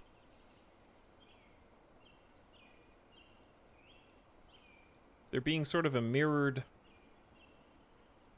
I want to paint a picture for you, chat, okay? If you come down these stairs and you walk along this path, below you, a full 1, 2, 3, 4, 5 stories, dwarf stories, is a drop into a buried river between a ravine. And what I'm trying to do is create multiple such paths so that if you were looking at them from the other side, you would be able to see dwarves walking to and fro on different story paths. Up and down the ridgeline. Can we bridge across the chasm to the other side? We can, yes.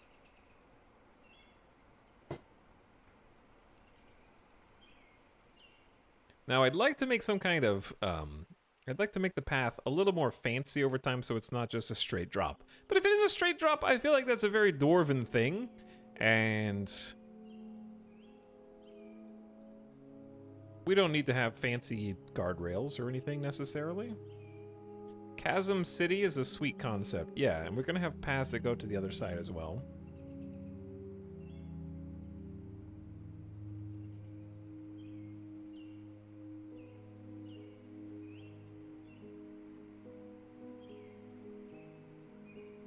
Alright, there's an easier way to do this.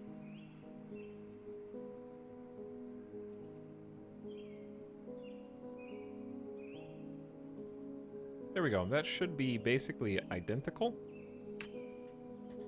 Guardrails are for humans and such. We need a minecart ride the entire way down.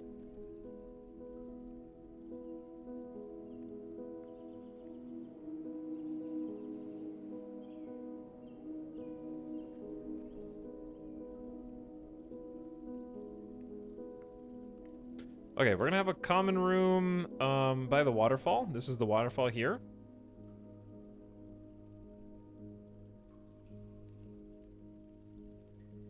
It's quite splashy there, so we're not gonna go... We're gonna leave a couple layers between us. 1, 2, 3, 4, 5, 6, 7, 8. Kinda did this before, but it's just gonna be different.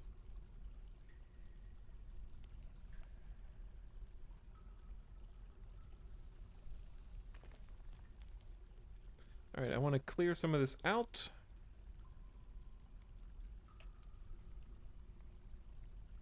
I want a connection like here and here. This is just going to be a spot for the dwarfs to hang out, and when I feel like I have a better grasp over how to make glass, we're going to dig out to this and then turn it into a window.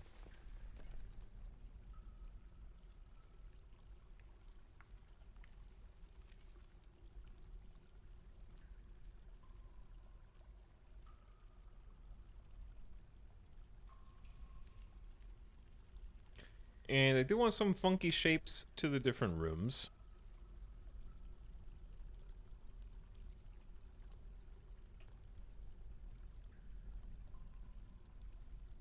Dwarves like mist and hate rain, which is great. Interesting.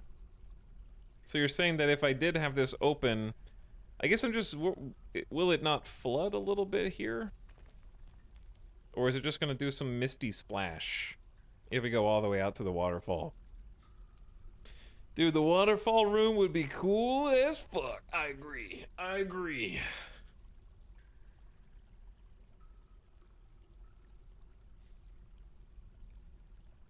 Okay, they're digging in.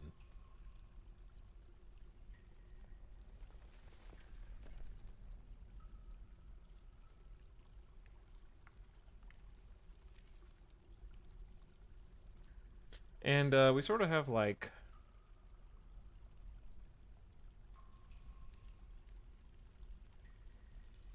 space over here, I think.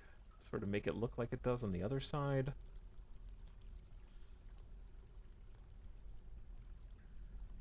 It doesn't have to be mirrored, by the way. It's just sort of setting the stage. For if we did want any symmetry between floors, we could have that. Let the water fall from grates above like a water curtain through your hallways. That's a little too advanced for me right now, I think. I'm kind of happy with where we're at. presently.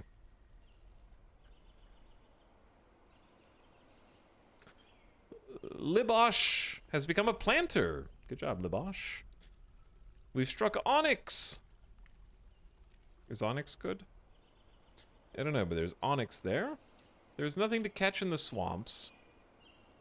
We need unrotten fermentable plants. All right, we have 70 drinks, though. Etel, did you check your daily Snap NFTs? I did not, no. I have not checked my Snap NFTs yet.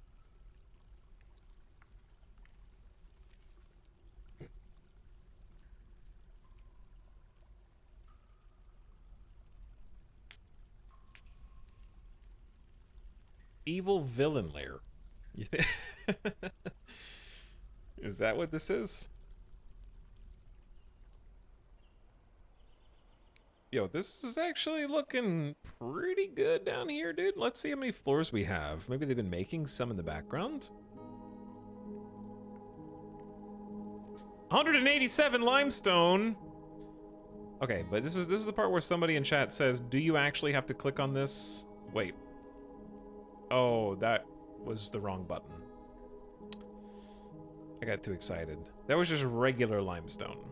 I need blocks.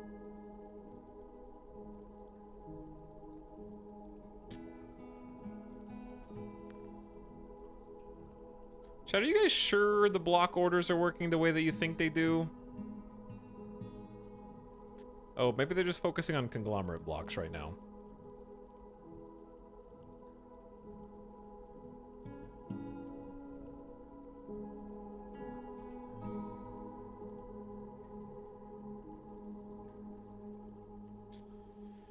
What if we did conglomerate blocks like these?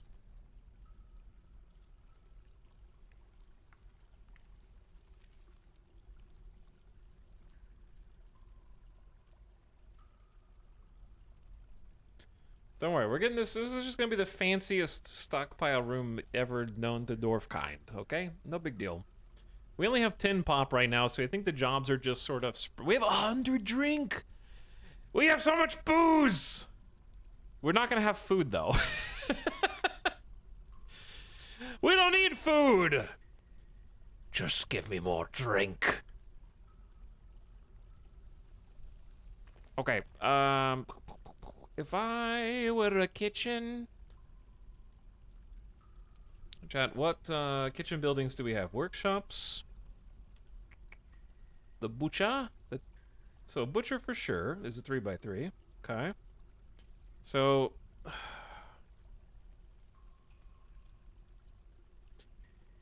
The fishery, that's another 3x3, I'm assuming. The kitchen is a 3x3.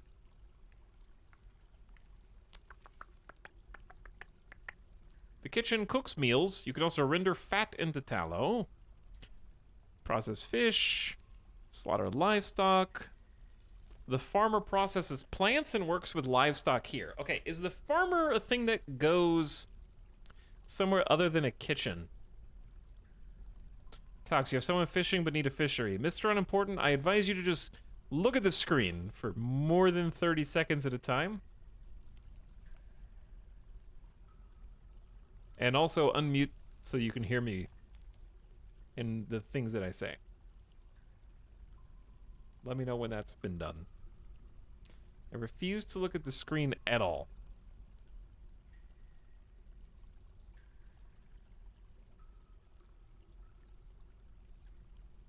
Yeah, farmer near a pasture, but farmers do process plants. So maybe more than one place, depending on what we need. Okay, I'm planning on this being like an awesome dining hall. Sure. On the other side of that, I want a kitchen. Space, space, space. So let's say there was a space here. And a space there. And we know that they're 3x3s. And I want to take some liberties.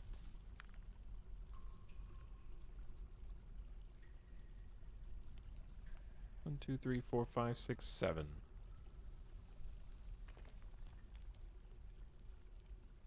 I want want to take some liberties with space because, I mean, the map is huge.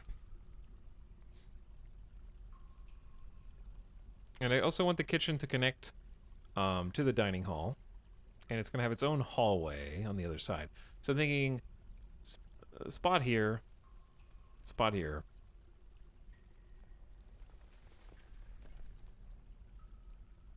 Two spaces. This is going to be a big... This is going to be a big kitchen, chat.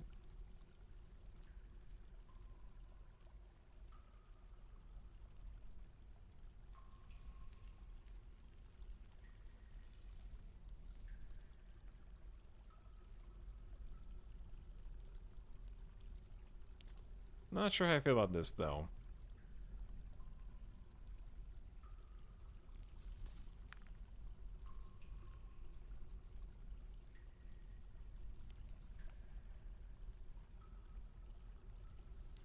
Because I already screwed that up a little.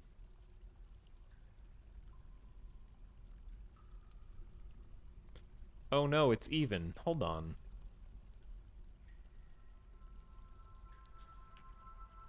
Let me reset real quick.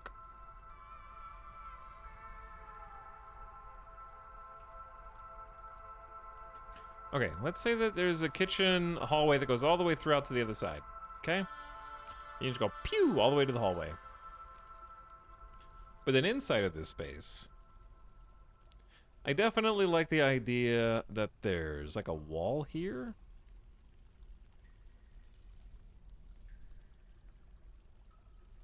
And then the 3x3, right? But there's a walkway that connects to these.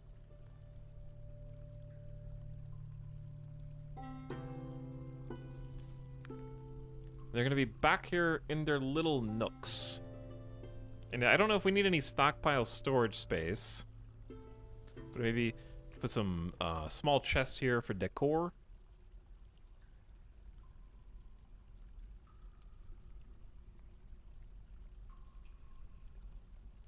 What is that? 1, 2, 3, 4, 5, 6, 7? 3, 4, 5, 6, 7.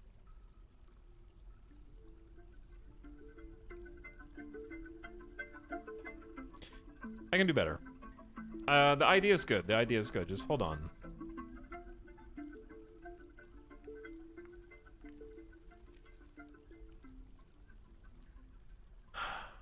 Okay, so. Wall here, wall here.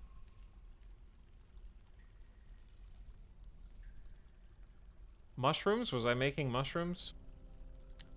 Wasn't meaning to.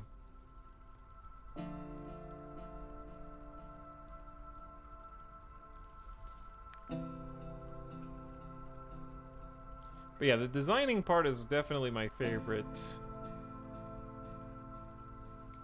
portion of the game, is just figuring out how all this is going to look, and I feel like it's going a lot better than when we were trying to do this yesterday, for sure. Okay, how many different types of workrooms did I need before?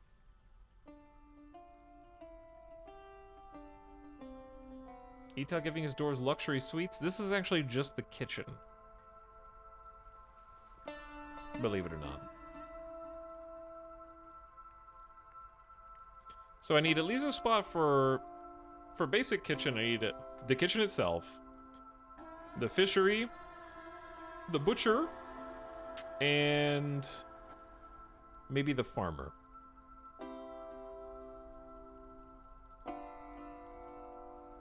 Designing defenses and traps is the best. I haven't even begun to get to that part yet.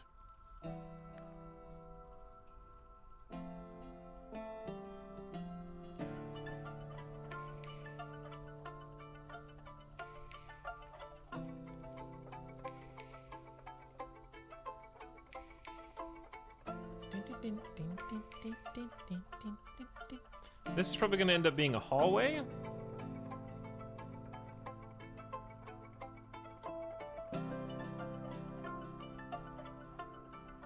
That connects up to this.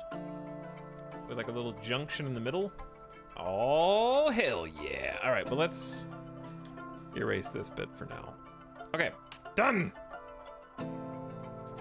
Making water parks for raiders. My dwarves can defend themselves.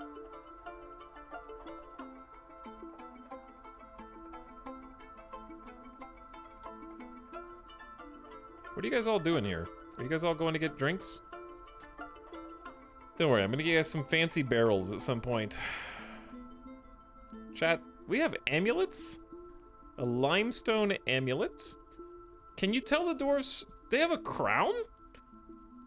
Will they just wear these things automatically on their own, or what?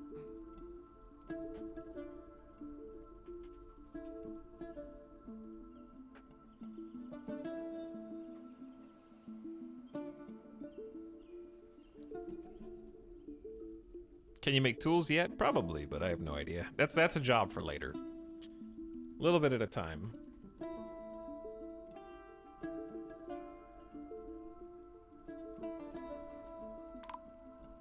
Although it is a grim reminder of the winter hardships to come, the supply caravan from the rhythmic treasury is a welcome sight.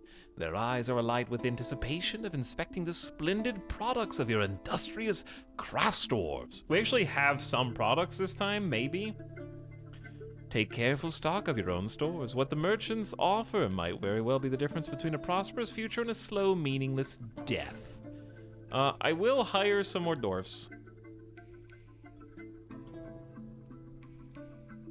The merchants need a trade depot. That they do.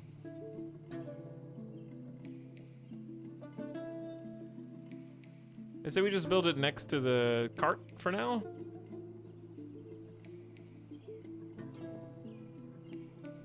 A pear wood log is fine.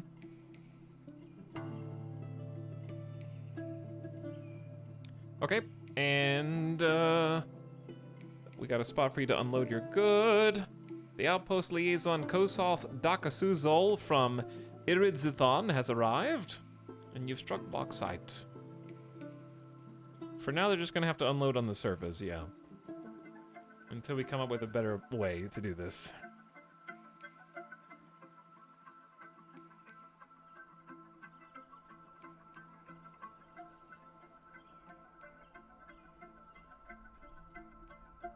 Ding, ding, ding, ding, ding, ding, ding, ding. How about we put some walls up?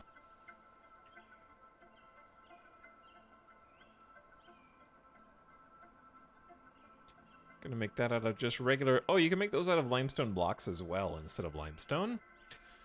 Right now, making blocks is a bit of a... I mean, we're doing our best. We have one person around the clock doing their best. And we're trying to put floor down too. It's taking some time. We're getting there. Keep on keeping on. Basically that, yeah.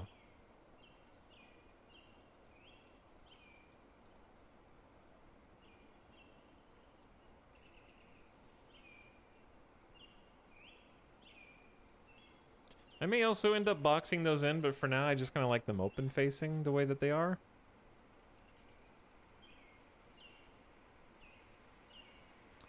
Carpenter cancels brew drink, need stuff. That's fine.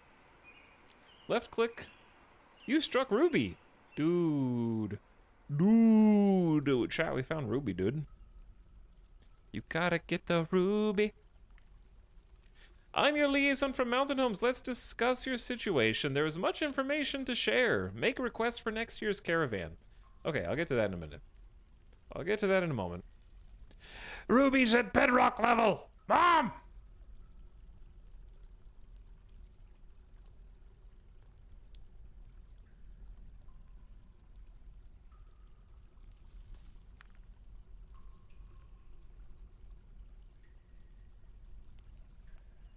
Okay, now, we should start to go down here and dig. So we can get a proper kitchen going. I need more stockpile space. Like, this is actually pretty dry. Here's the question, chat. If you store stuff on mud, here's what I'm gonna... Surely it's fine to store rocks on mud. Ultimately, this is going to be multiple different stockpiles, you know? But at the moment, it's just going to be rocks, because we have so damn many rocks.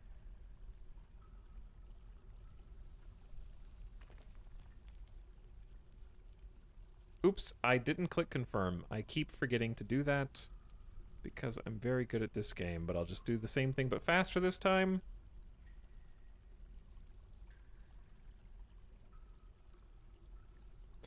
Okay, this is simply for stone.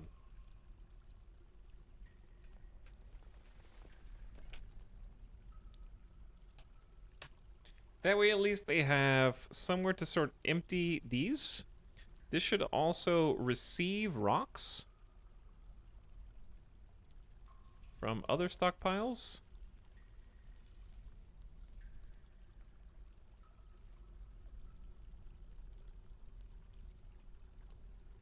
That are temporary in nature. Okay, they have a bajillion things to haul.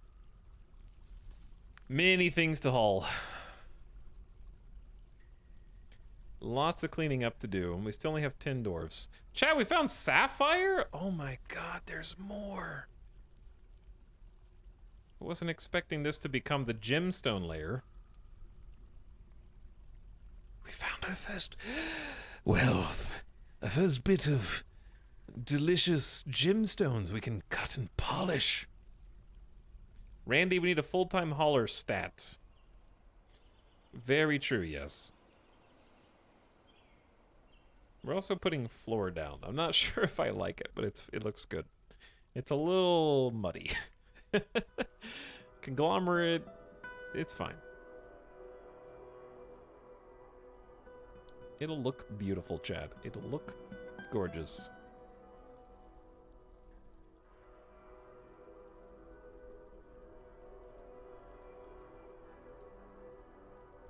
Alright, well, good things are happening.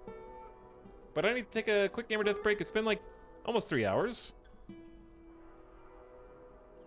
And I am quite hungry. I'm gonna go get a snack. And give Mida some snacks. Thank you, Daffodil, for the 8-month Prime. Welcome back, and thanks for sharing the sub. Enjoy your 30 days with no ads.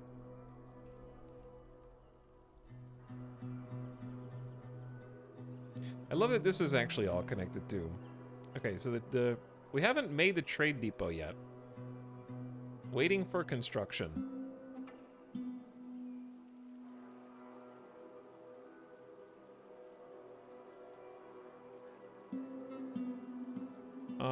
Imush the carpenter is supposed to be building something now. It looks like they're building this. They're just going to get more materials. I really love this map.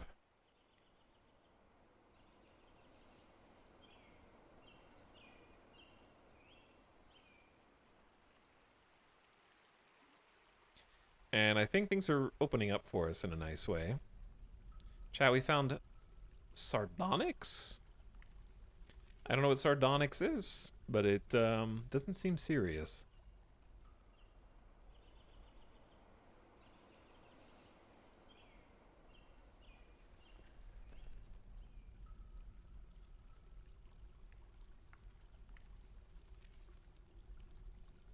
Should I just allow them This is the gift sub sound. Trial. to do all of this now, probably? Yeah. The gift sub sound. Wraithen, thanks for gifting us up to GDB. Gamer Deathbot, enjoy your sub. You don't have to watch ads because you're a bot. You are a bot. Chat, why does my floor have cross-hatched? What is this? Why does it all have, like, dark light spaces? Is that a texture thing? Because this looks different than this down here. These all have, like, the little... Oh, because it's a stockpile. Ah. It's muddy. Yes, that is the reason. It do be muddy.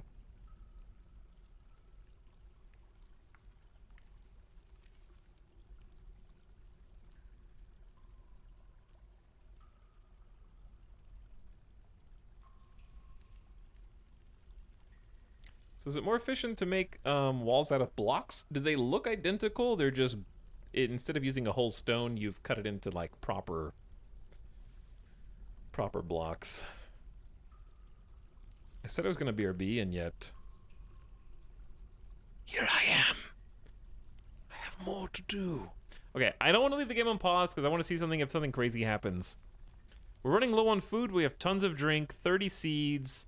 It says no fish, but we're gonna have like a proper kitchen set up shortly.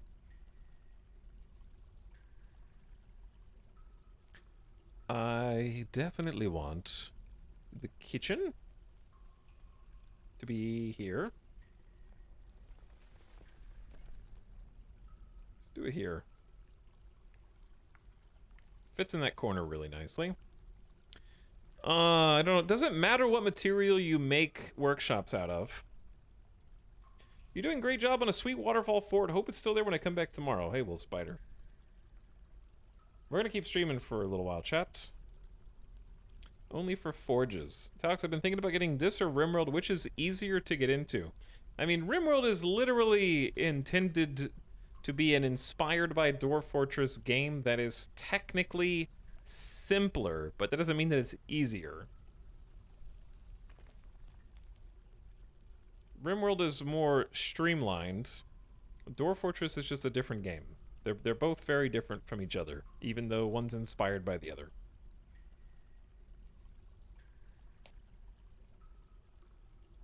There is a free version of Dwarf Fortress, but it doesn't look anything like this.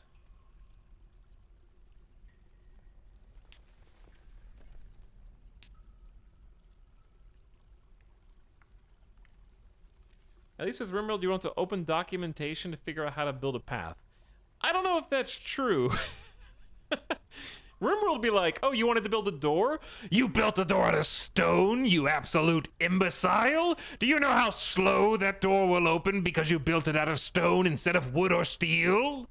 All of your pawns will be waiting for years to get where they need to go now. Like, there's a lot of built-in intricacies. You chose to build a floor out of wood?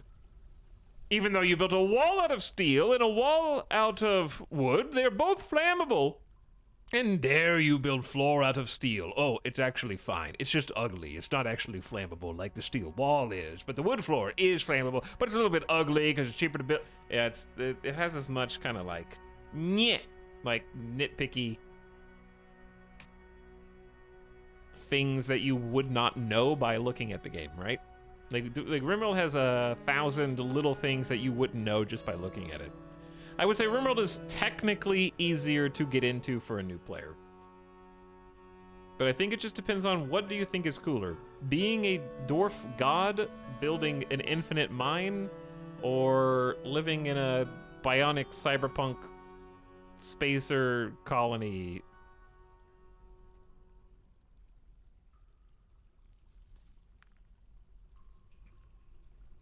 I would also say, what sounds cooler to you? I can just select the kitchen. Let's just make the kitchen out of limestone, since chat said it doesn't matter. I would say your choice between RimWorld and Dwarf Fortress centers on what do you find more appealing?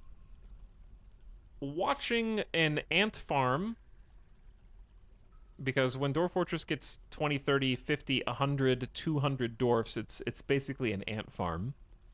An ant farm of dwarfs in a sprawling fortress of your design, or a focused narrative on 1 to 2 dozen individuals that you follow very closely.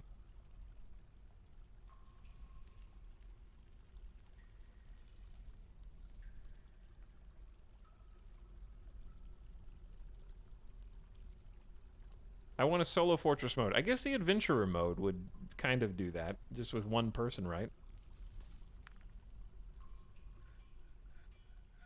Okay, so the kitchen's going right. I want to process plants over here. I don't know if that building works the way I think it does. I'm just going to build it and find out, which I think is the best way to do this right now.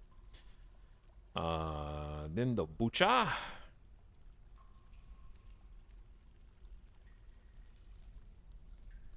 Sort of awkwardly placed, but that's fine. And then last, the fishery.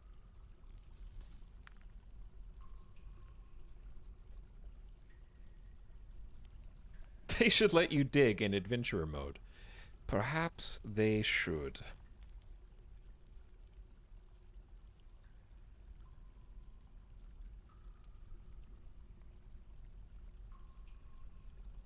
Okay, what was I getting ready to do here?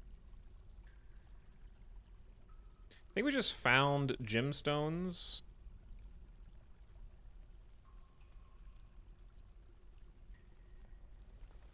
And that should close up things there. Look at all these beautiful new workshops. Okay, I said I needed the BRB, and then I got distracted. I do need BRB, and then we need to see... Oh, dude, we built the trade depot. Yeah. I gotta explore the trade depot a little bit more. But I'll be back in a few minutes.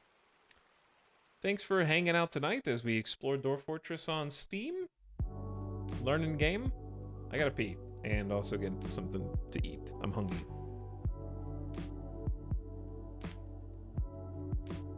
I'll be back in a few. Hang tight.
I have absorbed sustenance and nutrients. I've strengthened my body.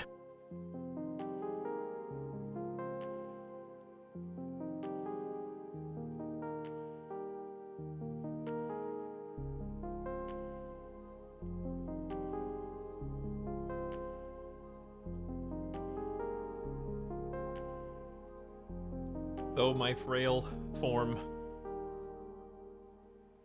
is weak to allergies.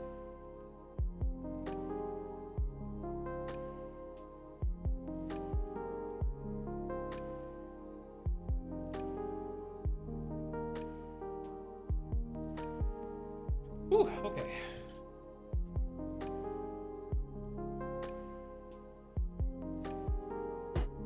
Hello. Hello, chatters. Shh.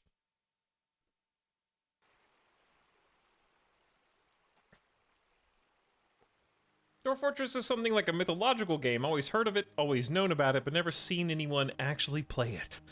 Until now.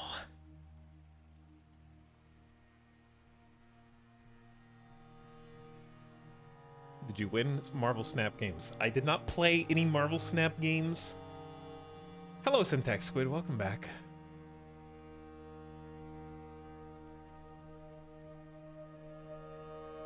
Does Etel know how bridges work? There's a bridge right there. I built one myself. Fake snapper. You think, excuse me, did you say fake snapper?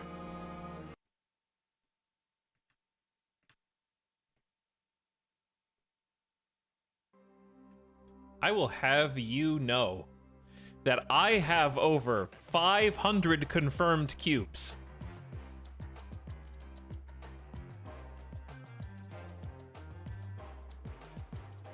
I have snapped fools. I don't remember the rest of that. I don't remember the rest of it. Oldie but a goodie. Okay, chat. You asked for it. You get it. Here's my variants. I got Fancy Arrow. I got Hood. I got, oh man, I already passed on Typhoid Mary and they brought her back. I got Chibi Armor, Spider-Woman, and Lady Sif. Okay, Patriot. Pass on Patriot. Passing on Patriot. I'm holding out. I only have 2,000 tokens left. I just got... I got Hella from Caches. That was earlier today.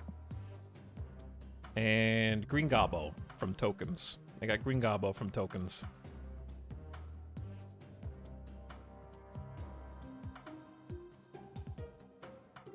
There you go. You got to see what that's the haul.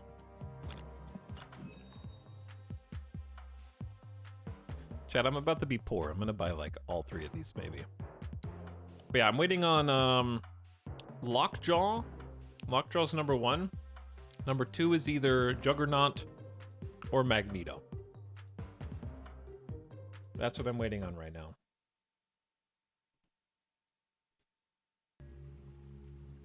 Patiently. I got Psylocke and Rogue from the token shop. Psylocke is definitely a good choice. Rogue is very situational and specific, but definitely a card that I would like to use.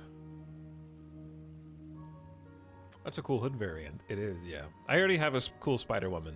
I have 2 cool Spider-Woman variants, so I don't want to buy another one. Okay, anyway, we were going to try and figure out how to trade. I don't know what to request for next year. I have no idea.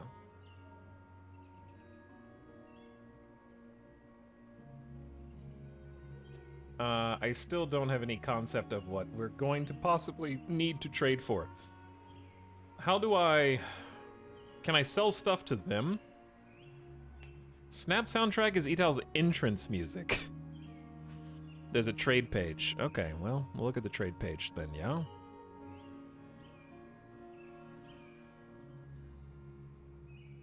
Oop. I just want to stop getting Series 4 and 5s in the shop. I agree with that, yes. I'll not be getting any more Series 4 5s. I'm guessing I missed the whole Etau story arc. More than that, Syntax. More than that. It's time to get the history books open. But hope you've been well, dude. We're only talking about the greatest collectible card game that currently exists on the market. No big deal. Just Ben Brode's latest masterpiece in a long line of masterpieces, ranging all the way back to Hearthstone.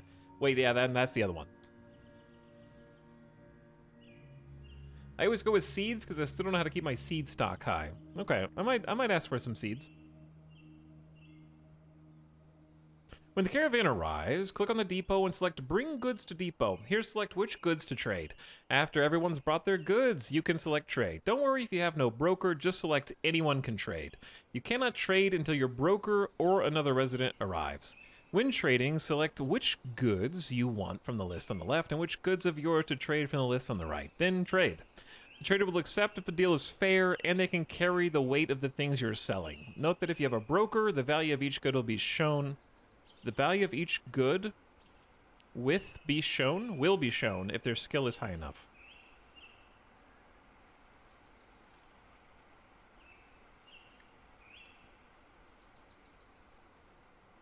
You don't necessarily have to set an import agreement either. I don't even know how to set an import agreement. So, my first question is, it sounds like I need a broker, so should I go ahead and hire a broker? Yes. If so, the expedition leader is an adequate negotiator, an adequate persuader, adequate conversationalist, novice liar, and novice intimidator.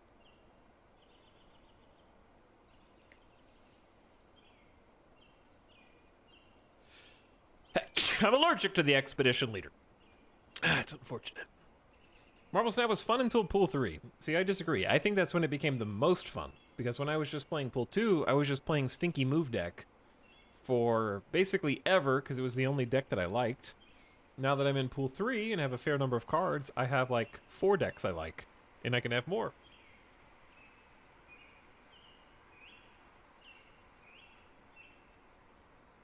And each time I unlock key cards like Lockjaw or Mr. Negative, I can make entirely new deck archetypes.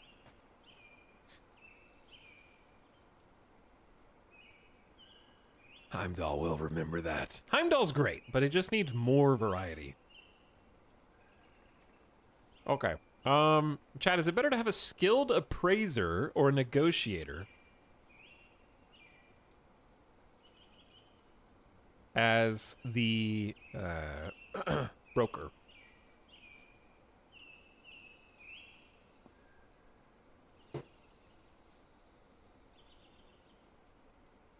We got 1 vote for negotiator. Okay. I'll just pick the caravan leader then. We need a bookkeeper as well for accurate counts in the fortress. The planter, Bimble Alumashavuz. Almo Chavez is a proficient record keeper. No medical dwarf skills, and we'll just leave those the way they are for now. How about that?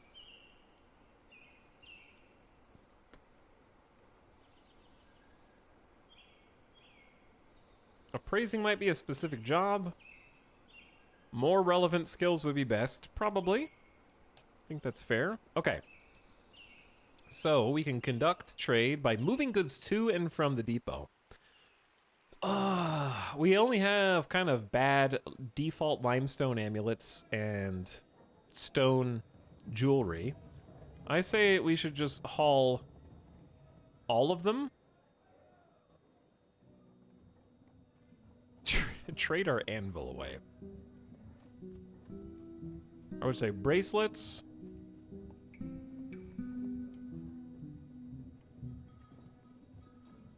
Crowns. Earrings. We've made a bunch of figurines. Apparently I made 27 mugs. I didn't mean to make that many mugs, but at least we don't have to wash them. You know, we could just, you don't have to wash them, you could just use a different one.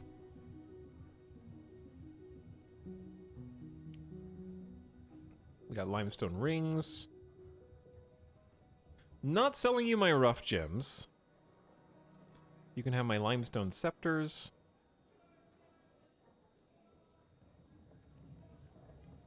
That should clear out a lot of space, right? Keep weapons.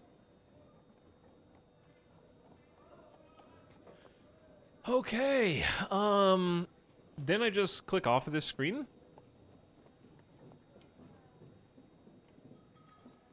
And hopefully they take stuff up to it.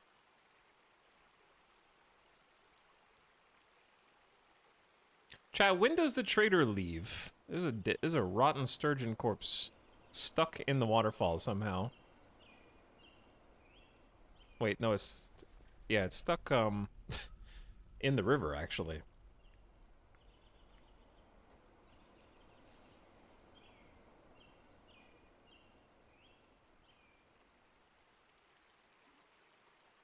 What's up? Like LA Mike? And thanks for the 6-month sub. Welcome back. I appreciate you sticking around for one more. The Dwarf Fortress fort. We got a lot of hauling that needs to be done, I guess, here. But I also need to figure out the kitchen since we are dwindling our food reserves. If I were a kitchen, I could prepare easy, fine, or lavish meals. Where have I seen that before? It's like La Mike. Los Angeles. It's not Los Angeles Mike? Why not?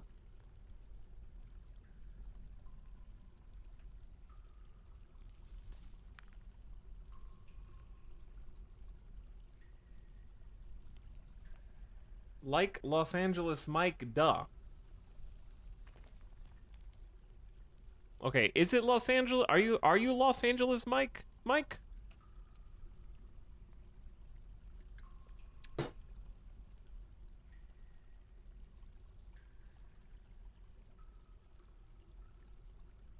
Hey, listen, Greg? Greg. Are you out there? Stop it.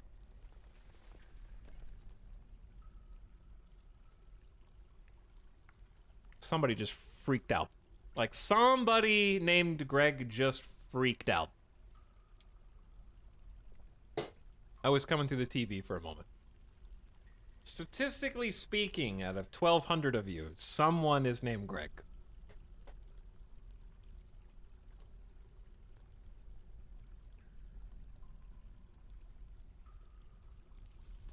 Okay, how does a farmer's workshop go? Process plants. Chat, what about a work order, right? That we we got 4 types of plants to process. Process plant to bag, process plants, parentheses, barrel, or process plants, parentheses, vial.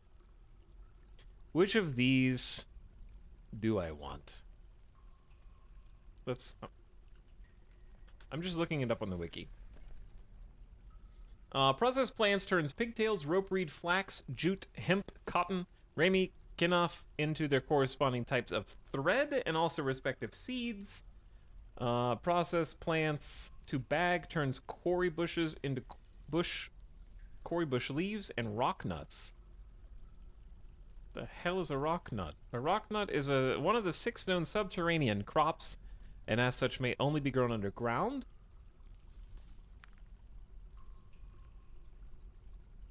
From the quarry bush. Cooking quarry bush leaves can result in very large stacks of prepared food, thus saving space in barrels. In a fortress that relies on selling large, expensive stacks of prepared food, quarry bush leaves are great filler. A lavish meal made from whipped wine and dwarven cheese with 2 stacks of quarry bush leaves for filler is worth almost 10 times more than an easy meal made from wine and cheese alone. Chat, pro strats. Super pro strats. Okay, process plants to barrel, turns sweet pods into dwarven syrup, and produces sweet pod seeds. Each sweet pod produces 5 units of syrup. And then process plants to vial turns valley herbs into golden salve. Requires a glass vial.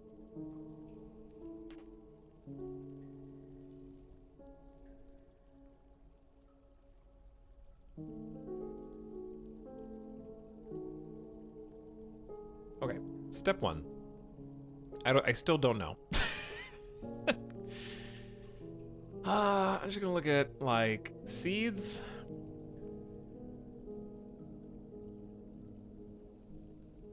We do have sweet pod seeds and rock nuts.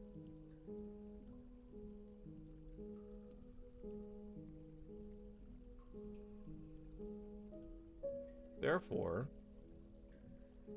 I don't think I need the plant thingy to be in the kitchen necessarily, but it is where it is. I guess I can make thread out of pigtails, but that's not really food.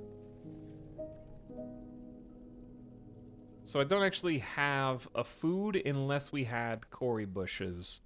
But I don't think I can plant Cory bushes without a specific type of seed, yes?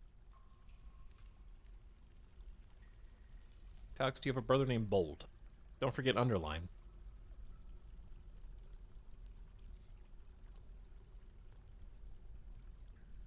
Step 1, admit you don't know. Step 2, guess. Step 4, profit.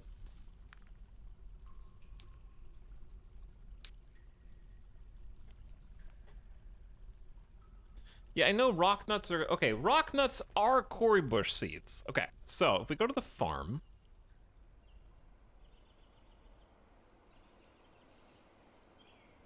and we say one of these farms can plant Cory bushes... summer, autumn, and spring.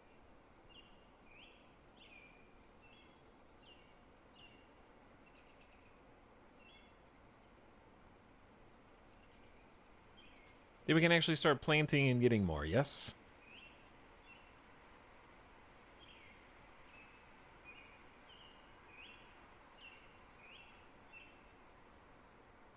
Don't ask me why I did my farms like this. I thought it would look cool. It does look cool.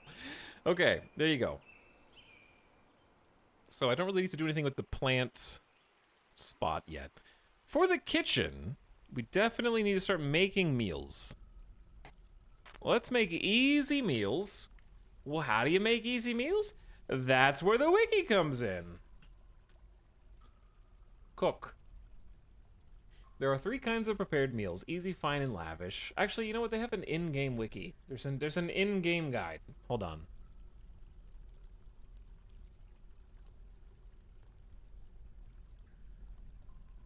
Planting, food.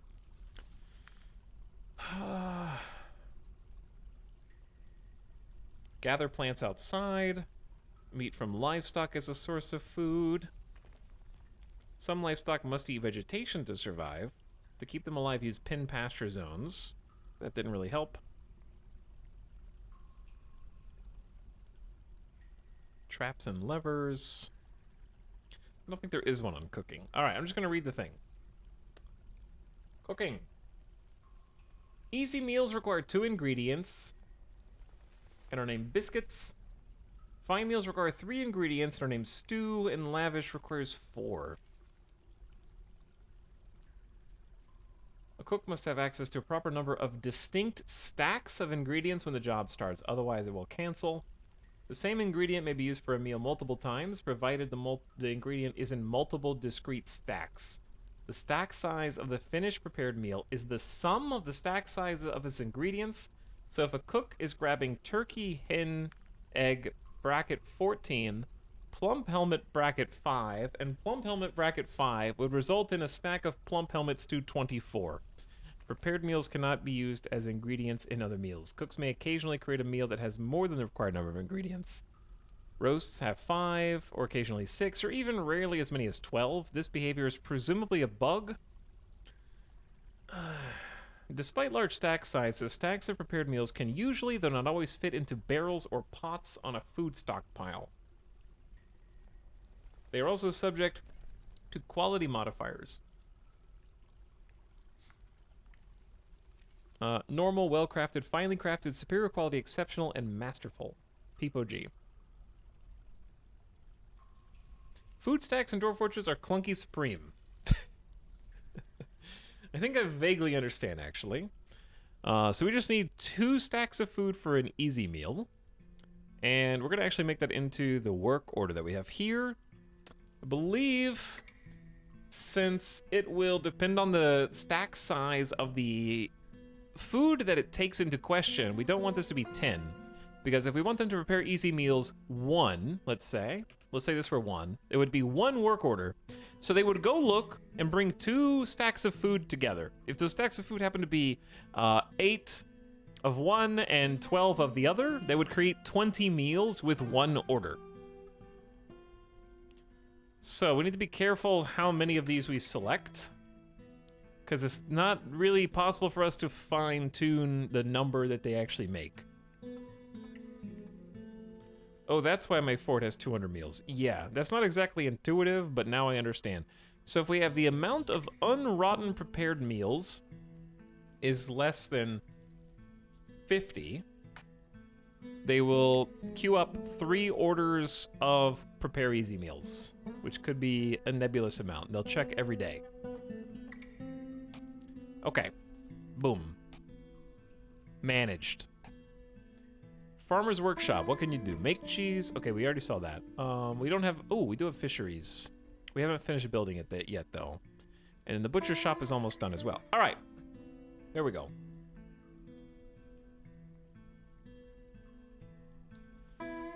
I don't know how long the trader will stay here, because for us to haul everything up to the trade depot is going to take quite a while. This is going to be sort of a meeting area. Not that big. A meeting area is just a gathering place. But it does have certain prereqs, furniture-wise, that it will need.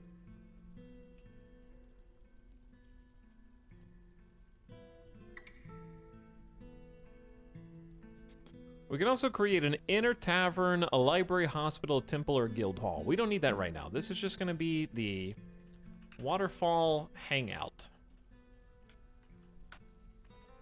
Okay, and I believe there was a thing for meeting areas here. There's zones where your citizens gather when not working or taking care of their needs.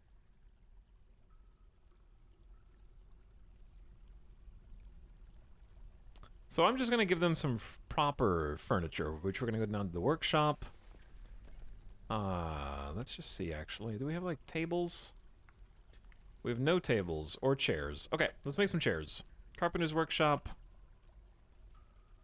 Work order. Make wooden chair. I assume they just make 1 chair per. So let's do 4 wooden chairs a day check. And if the amount of... What does it say? The amount of thrones.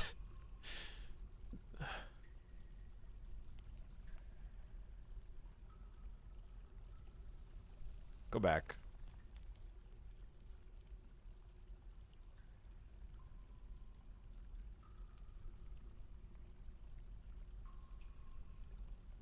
Wood equals chair, rock equals throne.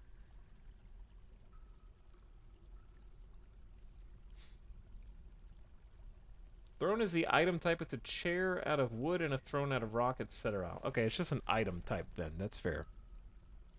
So I think having like minimum of 8 chairs at a time is fine. If we have fewer than 8 chairs, it will queue up 4 work orders for chairs. So you can already see our carpenter. Actually, no, that's a hauler. I think they're hauling rocks. We have this entire area downstairs that we are queuing up for rock storage. And this is going to be a different stockpile eventually, but for the time being, it is just this. And I've been making a bunch of floors here too when possible.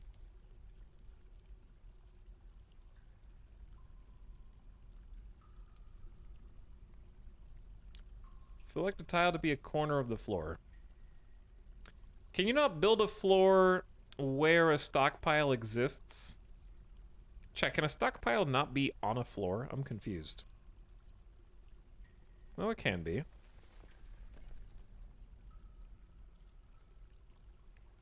Do I have to delete the whole stockpile?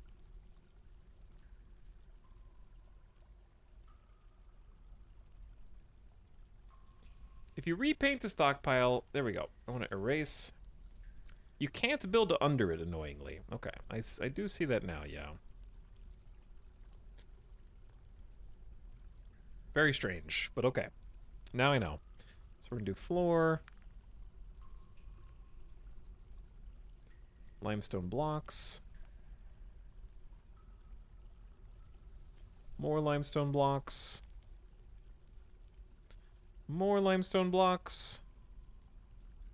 More limestone blocks. And then one more group. Actually, two more groups.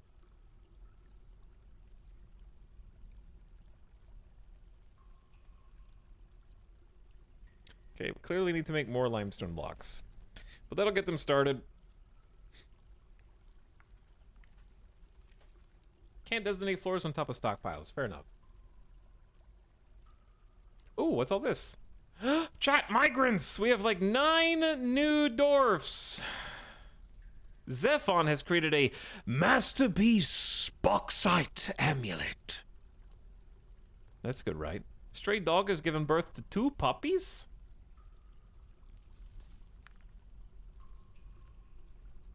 And I need to check the little trade site. Okay, awaiting 73 items. Whew. I think that they're gonna end up leaving before...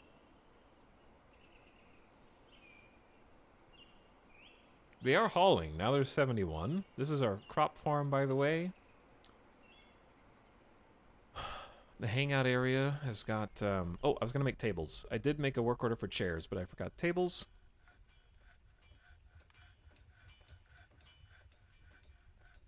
We're gonna need a different stonecutter's workshop, huh?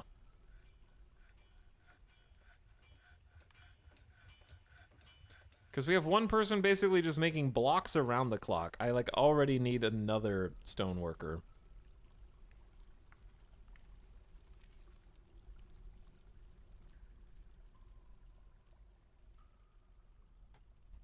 Okay. We'll build another stone worker in here. I can always move it later if I wanted to use this room for something else.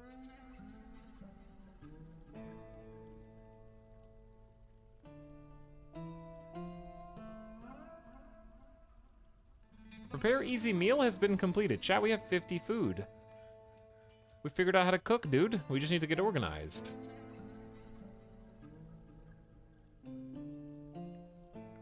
We have a lot of organization to do, for the record. But yeah, we have a fisher person in here. Prepare a raw fish. Should be a perma task. Wait, what's the difference in extract from raw fish and prepare raw fish? See what cursed mix of food they thought up. I actually have no idea where the food is. Or where it's being stored, because our stockpile space is so very limited. Limestone mugs are just scattered around. It automatically does it if the standing order is to do it. It'll be in our prepared food barrel. So what's the difference in the food barrel and extracting?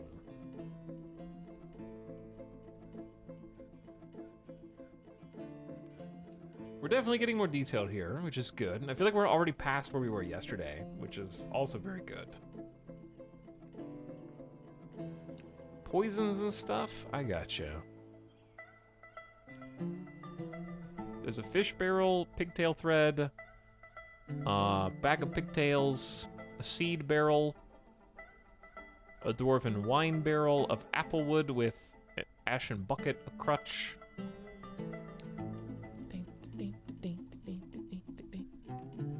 This is an ugly hangout spot, but at least they enjoy the waterfall.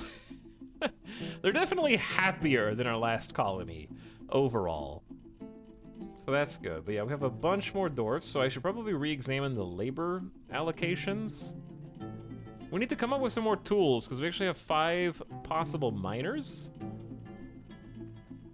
Only 1 woodcutter right now. No one's hunting. We do have someone who's a dabbling planter, but I think they have other jobs. 2 planters seems like enough for now.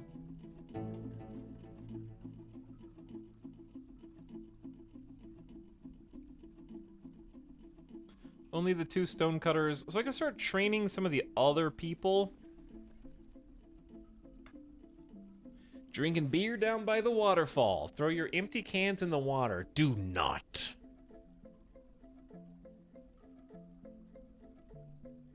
Alright, where do I look at people who have no job? Like this gym cutter, for example. What's your skill set? Talented gym cutter, skilled record keeper. Okay. And we have a gym cutter and a gym setter. Some of you are about to get new jobs. Should make all of your unassigned into haulers. That is true.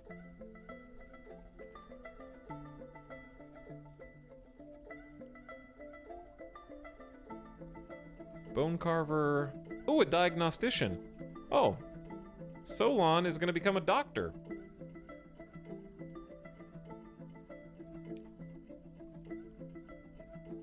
That is going to be our chief medical dwarf. They're adequate. I accept it. And Solon, where are you on this list?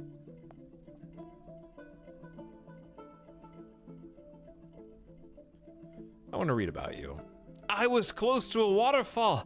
I'm so relieved. Damn, they love waterfalls, chat. I had no idea. They're an adequate diagnostician, suturer. They can dress wounds somewhat, a surgeon, and a bone doctor novice.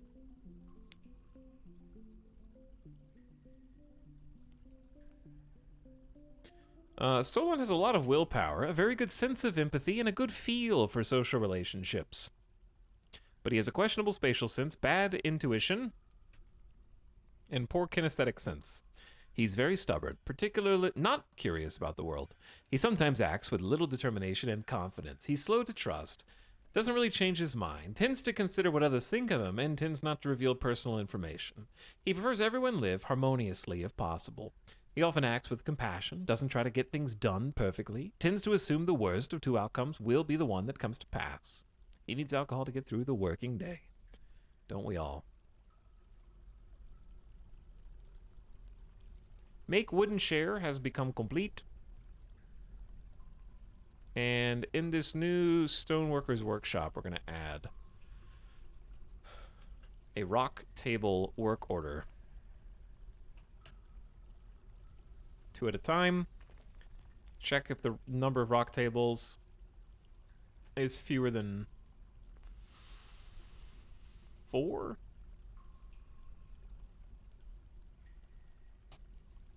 Don't really care what kind of rock table it is. Bad sense of space and doesn't care about doing things right. The perfect surgeon. Indeed, the perfect surgeon.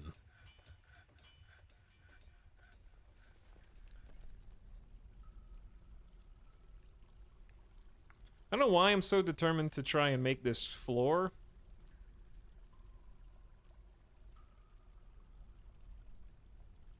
But I just am, you know? Sometimes you just gotta. Sorry, it's gonna be our life's work, is that little stockpile. But yes, we have so many extra haulers now. We're waiting 38 items. Okay, here's my question, chat. How do I trade? No, okay, there was a thing. After everyone has brought their goods. Okay, so I have to wait until all the goods are hauled.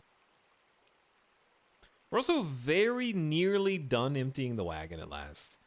No idea. Well, I know you don't know how to, Syntax, okay? You just got here and don't know how to play Dwarf Fort, okay? But some of the people who even do know how to play Dwarf Fort still don't know. The underground pool is drained. It is. It's not so much drained as we smoothened all the surrounding walls so they don't leak water from the aquifer.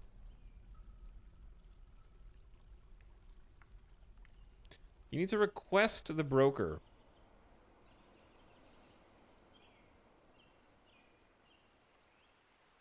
Okay. I mean, they're still bringing stuff. There's only 26 items. All those extra haulers are a big thing. A diplomat could not complete a meeting and is unhappy.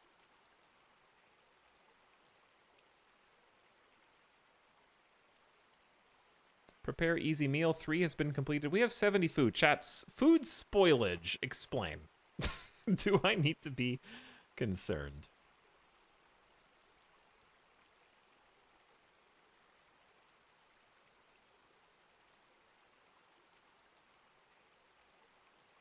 Trade at depot. Okay, sick. So my stuff's on the right. Trader... We can't just trade for money, huh? We have to trade for things. So basically, like, I just need to offer up... Oh, you can just minimize these. Oh, that's nice.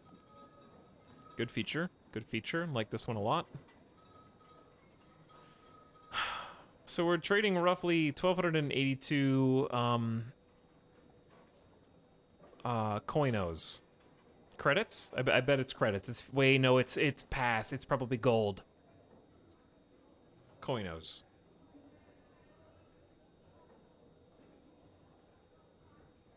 Dwarf bucks.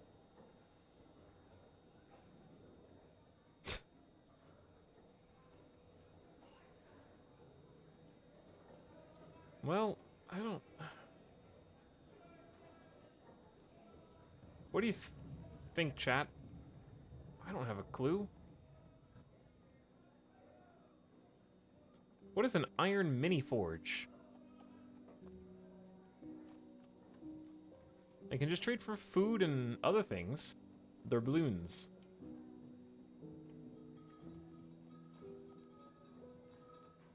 Any profit is a gift. Mini forge is a dwarven kid's toy. I should probably trade for, like, buckets of booze or other things. These are just empty barrels, I'm assuming. Why is this barrel worth $1,000 bucks? Some of these barrels do contain items, but I have no idea if I'm reading that correctly. It's just a super nice barrel. Okay, how about a battle axe? A short sword?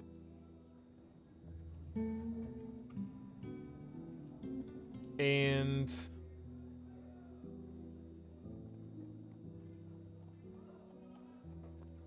a couple bucklers? Chat, do they auto-equip gear, or do I have to make them equip the gear? Copper buckler is a good deal. Well, I'm getting it. I'm gonna get a steel cap. Some gauntlets. You have to assign. Oh no. Per dwarf? Or is there like a clothing order?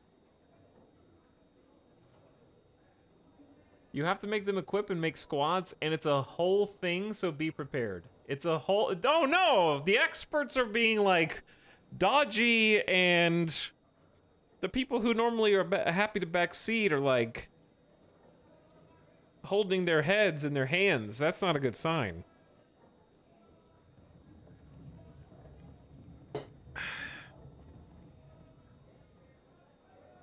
Do it, lol, it's easy.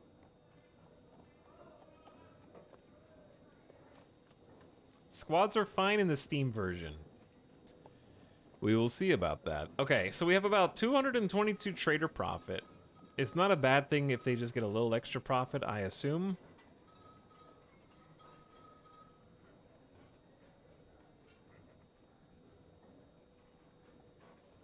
But I figure I don't know how to make stuff, so I may as well buy stuff. Chat, a second anvil might be a good deal, huh? I'm sure steel is better than an iron anvil, but I'm gonna get the lame one because I don't know any better. You can't trade 1 for 1, they demand profit. I don't know if 122 is enough profit, but we're gonna try that. I'm sure seeds would be good, right? That would have been nice.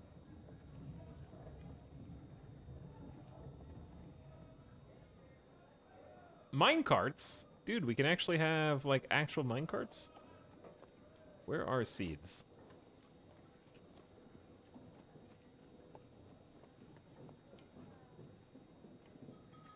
Do they even have any? They're usually in bags. Okay, but how do you tell what the item contains? Pigtails. So I don't think they have any seeds besides pigtails, right?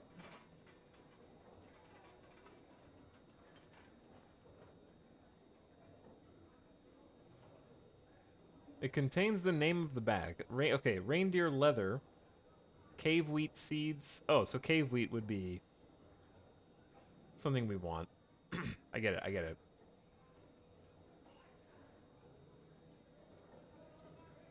I don't know if I want... I guess I'll just get the pigtail seeds. But they're not getting any profit, so we need to, like... undo some things.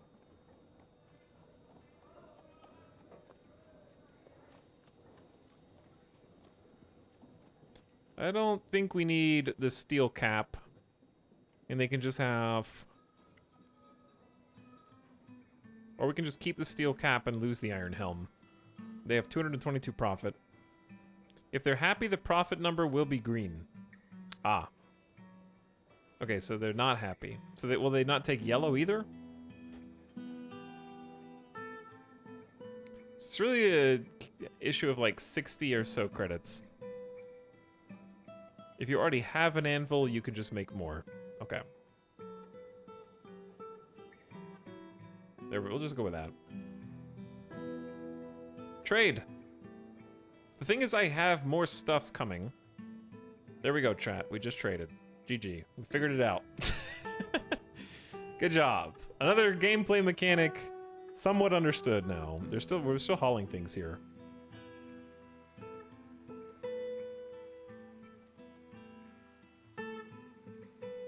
If I remember, yellow means they might be willing to haggle depending on the skill of your trader. Well, if we get the other items, we can look for more things.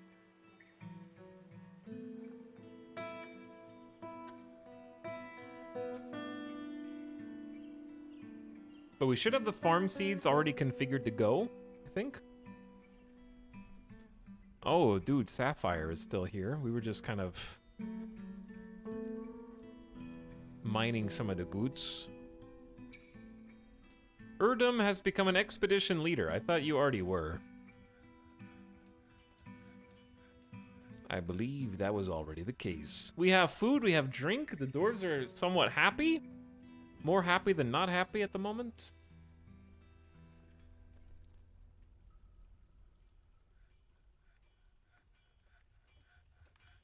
I'm quite pleased with this. Okay, what were we working on a second ago? Besides the floor down here, which is still a work in progress. I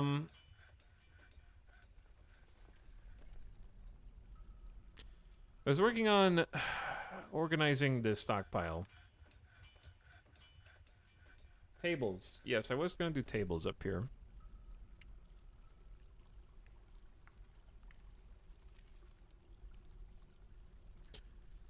I was going to put these against the wall.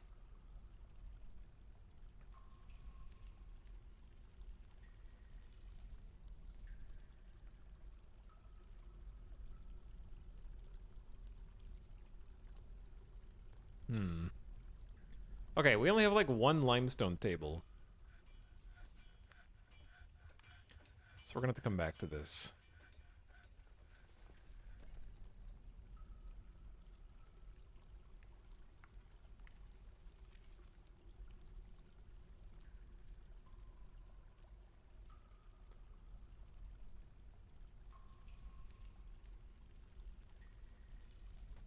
Trying to create a little hangout spot for them to chill.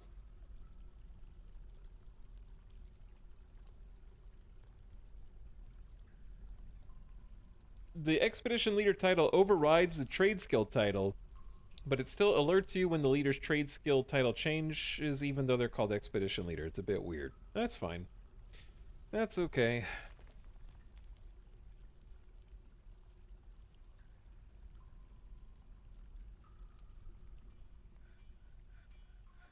So I obviously want to start polishing some gemstones and such as well, but I also want to make a hospital. That was another thing I really wanted to do. Just in case, because it was something I did last time. So I was going to do that in here.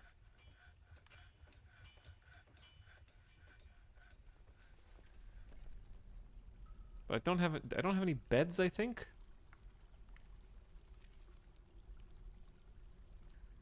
Work orders: make wooden door, make wooden chair, make bed. 2 work orders if you have number of beds fewer than 4. I would say even 6. 6 beds at a time is good. I think I'm understanding the bills now. Alright, our carpenter's got something else to do. They're currently making chairs. I'm becoming impatient, waiting for a dwarf to fall in the river. They're dwarfs! They're sure-footed! I don't know what you mean.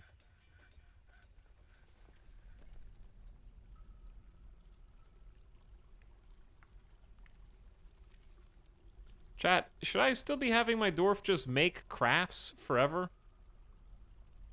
Make rock crafts indefinitely? What is a rock mechanism and a traction bench? Wait, isn't a traction bench for medicine? And for the hospital? Etal, do you like blue cheese? Like B-L-E-U or B-L-U-E? If it's B-L-U-E, you need to throw it away.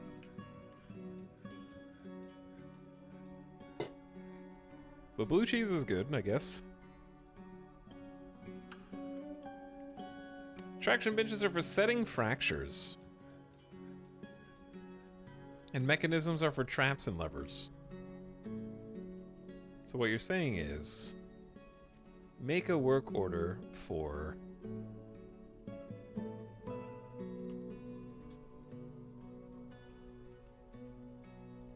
I have no idea how mechanisms work. Did you already make the traction bench?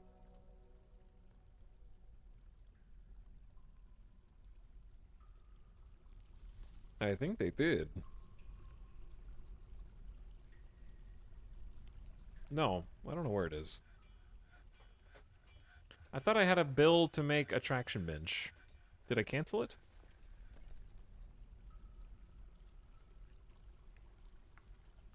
You just need a bunch of rock mechanisms. Make everything just in case.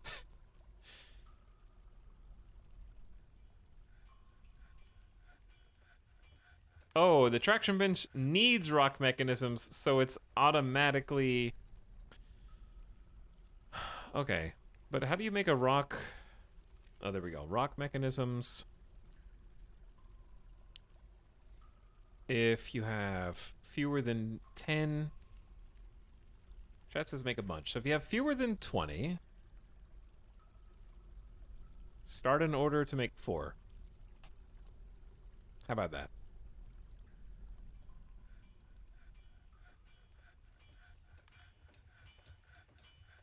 Make wooden chair completed, make rock table completed. Was it now? Hey, there's a limestone table. There's a limestone table. There's a conglomerate table because why not?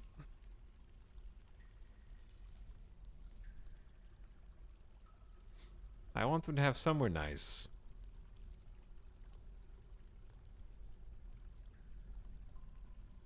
Chad, do you think we should smooth these walls? I guess the issue is you can't smooth the corners, huh?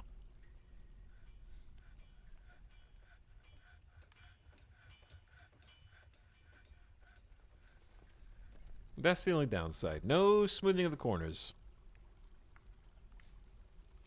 Our stockpiles are also full again. I need to create... Oh, man. I need to create massive infrastructure for holding things. Barrels, bags, all that. We don't really have anything like that right now.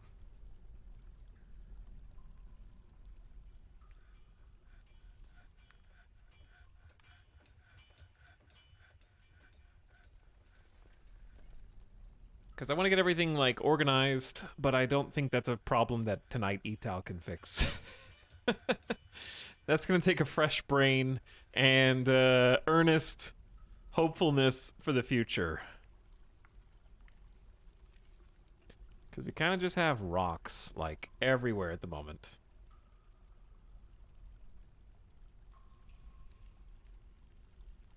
Okay, I want some more floor. We have some limestone blocks. Not enough.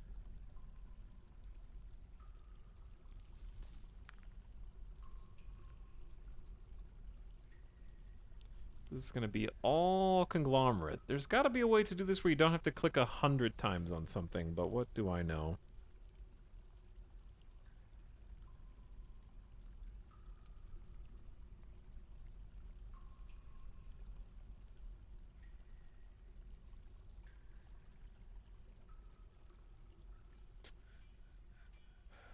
I don't think shift click works. You can select closest material. When you look at this, do you think I want to select closest material? Or do you think I'm trying to use blocks because they're more efficient and I don't want to use giant pieces of stone when I could break the stone up into 4 pieces of blocks, which we've learned about today?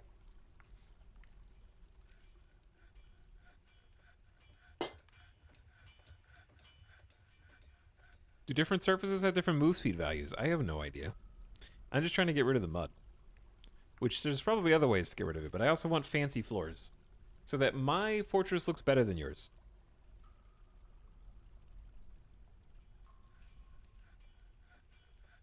Because you're too lazy to build floors.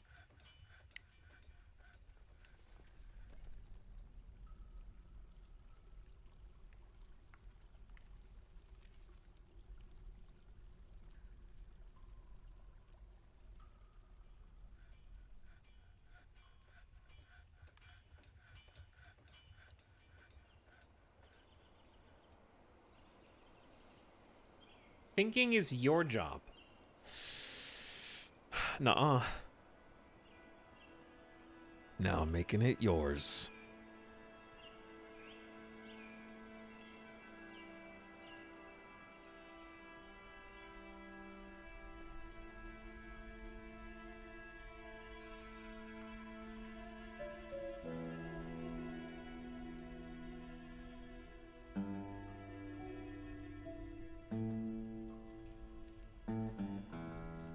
I don't know if these individual rooms need, I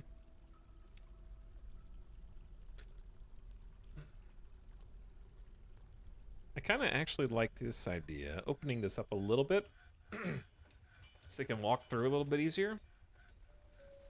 Engravings do in fact make dwarves happy depending on the quality. Somehow I did know about wall engravings. I don't know why, that's one of just a random bits of information that I do remember from Dwarf Fortress readings. Not a big fan of this color scheme, but that's okay.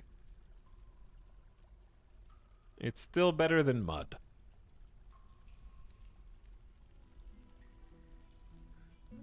I never played this, but it looks like you have 4 floors of storage. Yes, that is the fortress. We're here to get sick loot.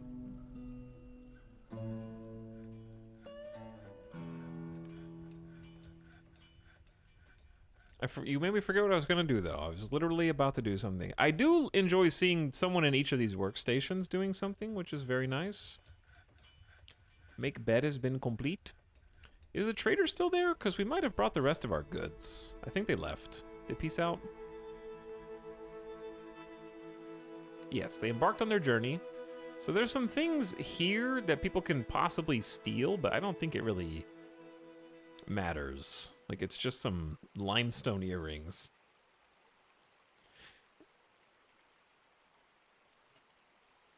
Give it up for $5 million in sales within the first 24 hours. Dwarf Fortress was available on Steam. What's my cut? Hey, what's my cut?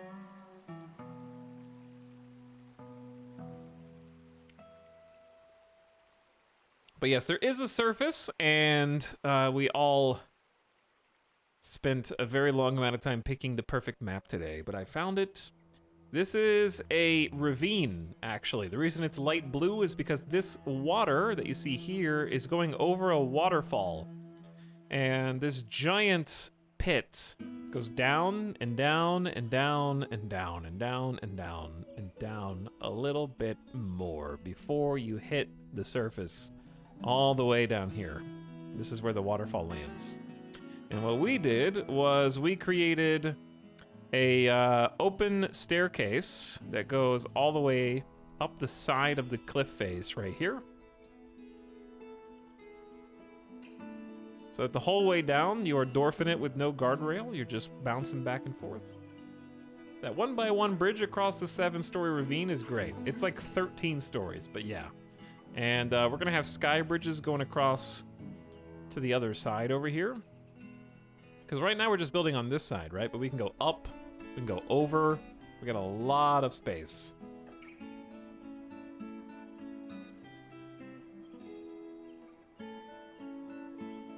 What's the objective? Yes, it is a sandbox storytelling sim where significant quantities of things can happen. Speaking of things that can happen, chat, do you guys think I'm gonna get attacked before we stop the stream today? Because I'm gonna save and continue playing.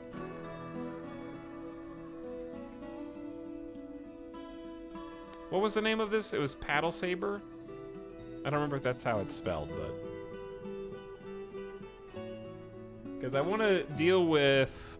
I think I'm going to have future etal. I'm still going to play for a little bit more, but I think future etal is going to have to deal with outfitting troops. And also organizing stockpile storage.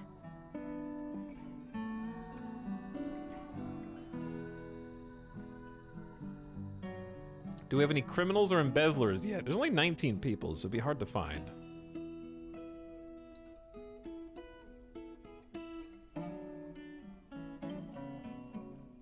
Wrestle the enemy to the death. It's a good idea. You win when your fortress becomes unplayable because there's just way too much going on.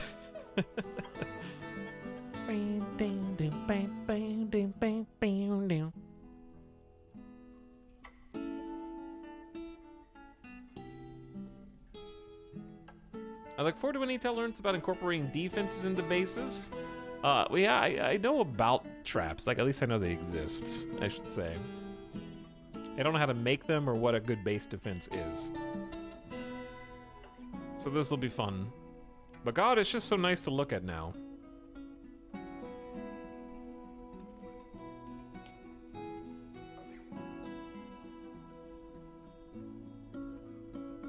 I'm sure that playing my game speed on a lower than default game speed also helps, because I think the default's 100 ticks and mine's at 33 right now. How many dwarfs do you have? We have 19 population at the moment, but it can go up to 200. Which I think is on the highest, that's the highest end. So chat said a normal colony is like 100 dwarfs.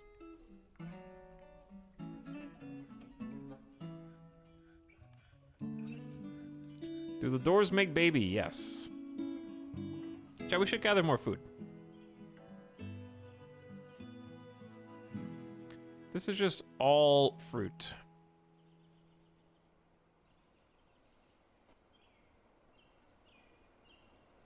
And I don't want them to go an infinite distance far away to get it, but it's just free food to stockpile because it is late autumn and I want to be prepared to come winter.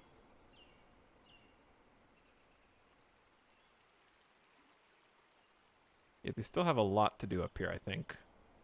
Probably need more stockpile space for all of it.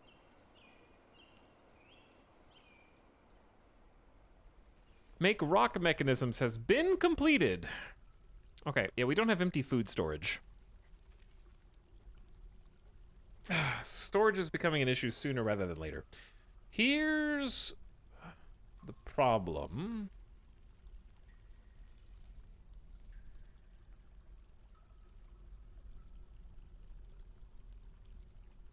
I'll make wheelbarrow. Let's make a couple more wheelbarrows. I think haulers need wheelbarrows to haul rocks. Because we have a rock stockpile storage down here. And it is receiving goods from the others, just very slowly.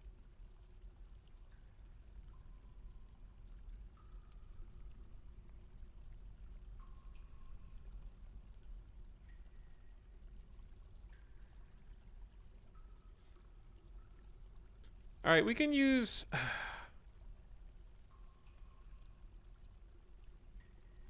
we can use a few bits of limestone. Just to sort of get this completed sooner rather than later, I think.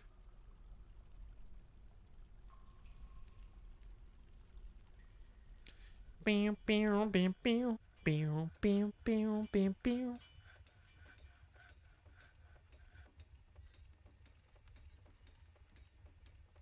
But yeah, we only have 30 bits of conglomerate, so we actually need the blocks. We have to dig more on this level to get more conglomerate, I think. We have quite a bit of limestone. Streamer wants to make his beautiful RimWorld storage areas. That I do, yes.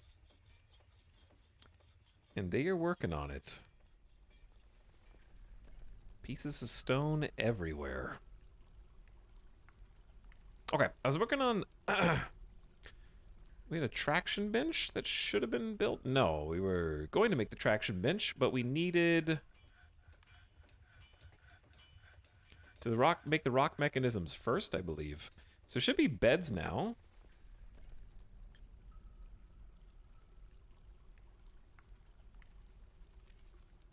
Sand pearwood beds.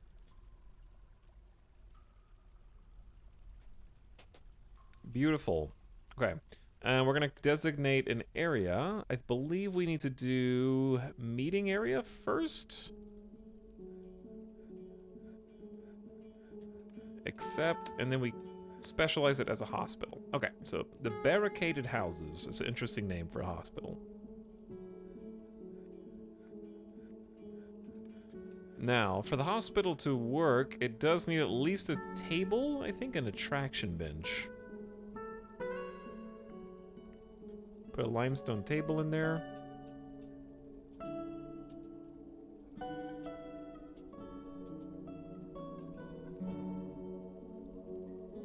We need logs for the wheelbarrow. Are we out of oh, we're out of tree logs. Okay, didn't see that. I guess the problem with cutting down trees is less fruit next season, but it seems like there's so many trees. We'll never run out, right, chat?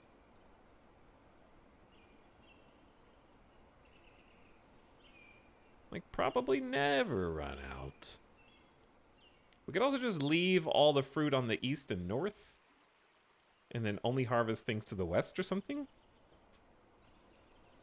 I set one of my stoneworkers to make blocks non-stop. I believe I've already done that, more or less. There's usually somebody here doing that, but we just need more dwarfs. Akia has stolen my iron gauntlet that we paid money for. First of all, clearly we need more stockpile space. Bro, I paid good cash for that. All right, we're gonna do this then.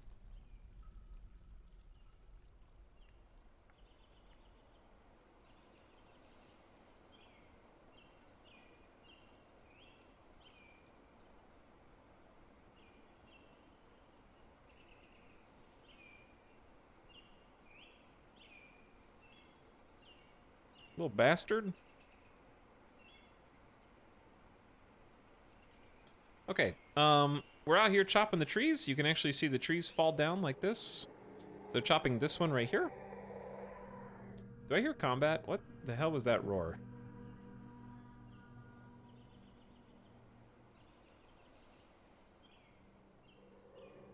I hear, like in the background. There goes another tree.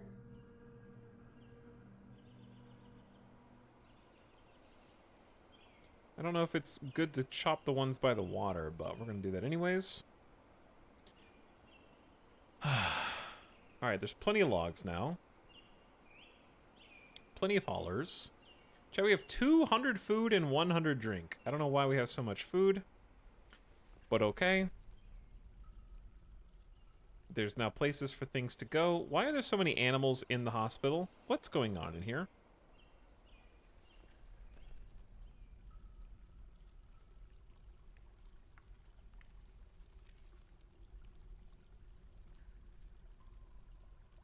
We're making rock mechanisms.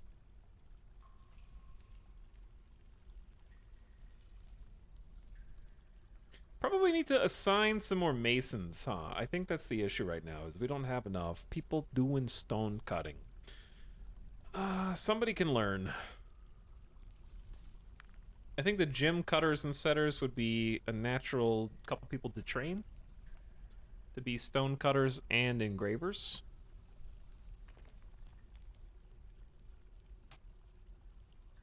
Because, yeah, I'm seeing that these are, like, empty crafting stations at the moment.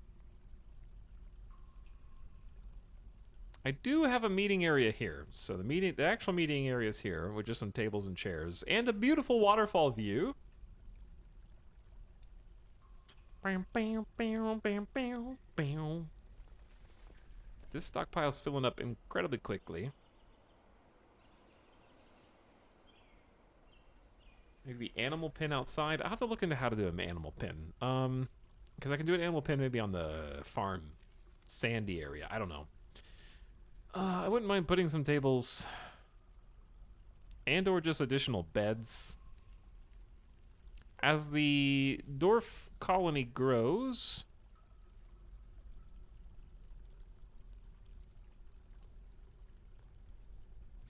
I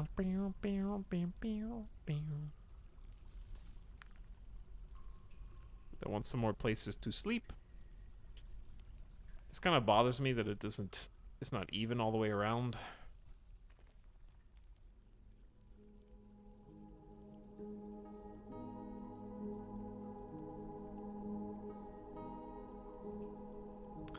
You can cram a few more things in.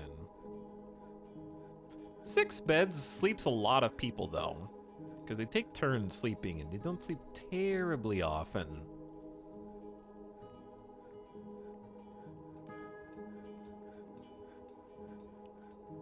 Let's get a limestone table in here.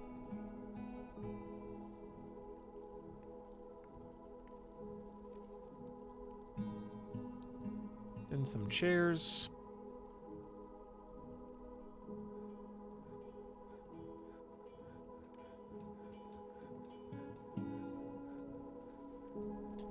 And then we can squeeze a little bit more furniture in. Eventually they will get their own independent bedrooms, but they have other things that need to be taken care of first. Chat, did they steal another gauntlet? Bro.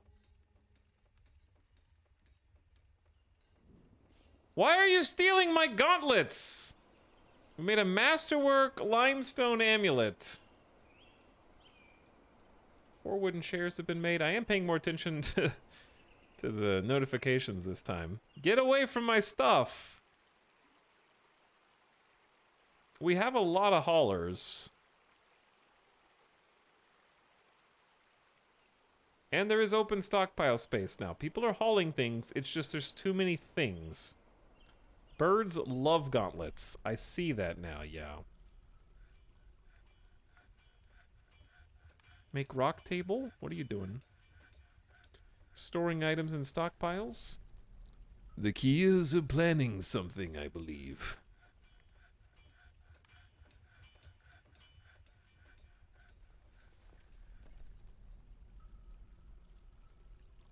This looks sick. Bam, bam, bam, bam, bam, bam. We got 15 conglomerate blocks. I need 20. That's too many blocks, dude. Wheelbarrow time? I already have, like, a bunch of wheelbarrows. We have at least 3, and I thought I queued up to make another one.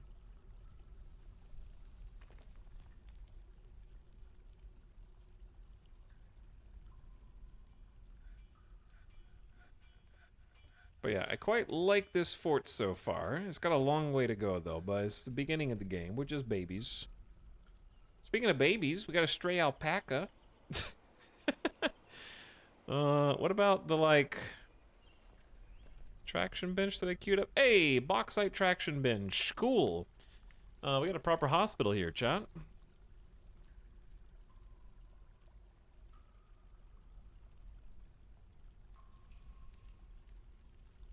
We need offices for the nobles. Okay, maybe we do need more beds. There's like a bunch of people in here. 6 beds for 19 people should be enough. Is that horse talking about food? The horse is hungry. The stray horse has a deep well of patience, poor kinesthetic sense, and a bad memory. He desires little for himself in the way of possessions, has a tendency to consider ideas and abstractions over practical applications. This horse likes to brawl. He's quick to anger, slow to trust others, handles stress, is pleased by his own appearance and talents, and occasionally overindulges. He can easily fall in love or develop positive sentiments and is often cheerful.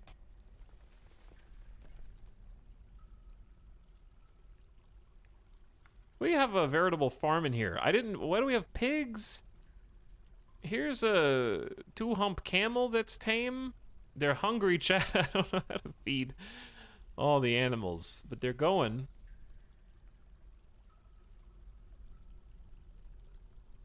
They like the hospital, especially. I don't know where the camel came from.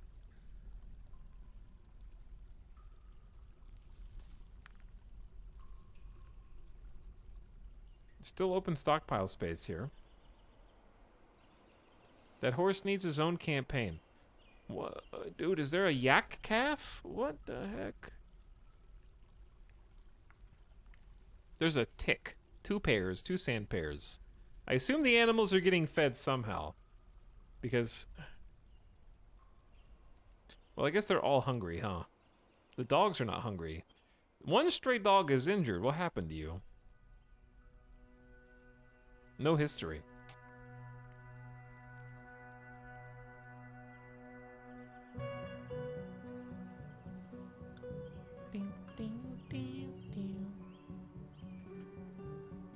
Should I look up animals on the wiki?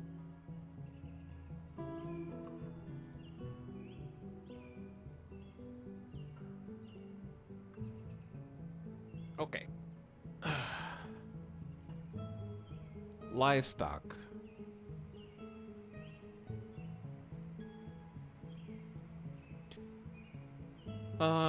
Tame animals with the grazer token, mostly herbivores, need to constantly munch on grass to survive, and as such require pasture containing grass, cave moss, or floor fungus to graze upon or starve. Beware that animal fodder isn't usually available when embarking in barren and inhospitable biomes like glaciers until you reach deep caverns underground. Pastures are simple to build unless you embarked someplace where it rains fun.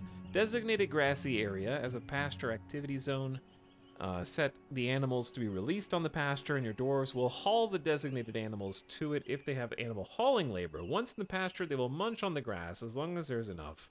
Pastures can be easily depleted if the herd is large. Having too many animals on a pasture at once will lead to fights. You have to have a significant plot of land, and so forth. It's a major security concern. Having enough grazing land for your animals while also keeping them protected is an important concern. A solution is to use the fact that livestock can graze on floor fungus and the like as easily as regular grass, wall off a pasture inside of a cavern, or set them loose in your underground tree farm.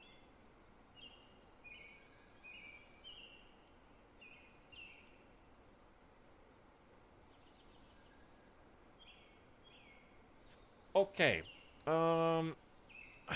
Keeping them protected is gonna be a challenge, yeah. Right now, keeping anybody protected is gonna be a challenge. So, what if we just made a pasture?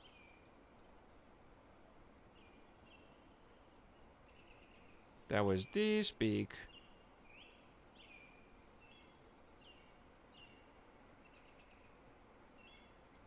And put the cat, like the yak, alpaca, camels, horses, turkey, alpaca baby, goose, pig.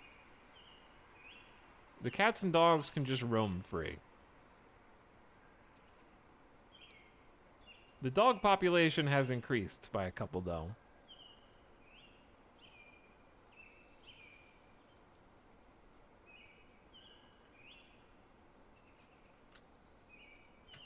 Okay, let's see.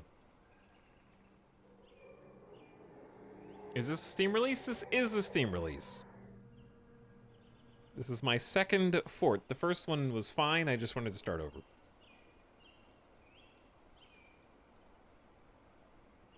But it's definitely a lot to learn. But it's been quite fun to learn, too. Because there's just, oh, so much to figure out what is going on. We have so far to go.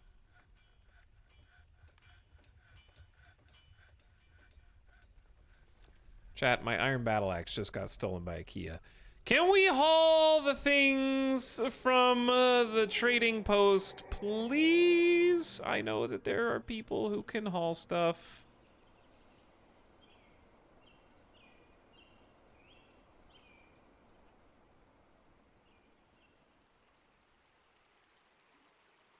Do I have to click anyone requested at the depot? Is that the problem? I think the problem was I just didn't click anyone requested at the depot. I don't know. There's definitely an easier way to move all these things, unless there's just a million tasks that everybody is doing around the colony.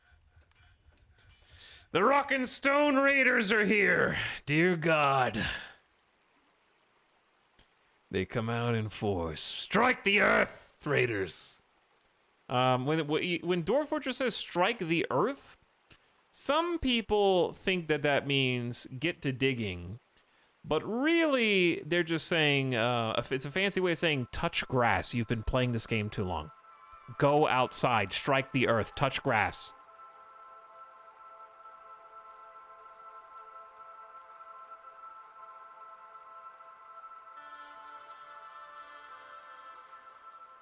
Anyways. Welcome, Kraken. Thanks so much for the raid, dude. I assume playing some Dwarf Fortress as well. Welcome to my fortress. We live above ground here. Just kidding. We actually picked a really cool map.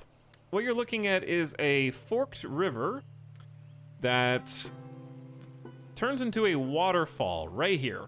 So we built a little bridge over it. We just got an above ground trading post right now. You enter the base from this little hatch. And when you start heading down, you go parallel with the waterfall. And we got a little farm layer here on some sand. And then if you go a little further, this is an open air sort of dwarven staircase where there's no guardrail.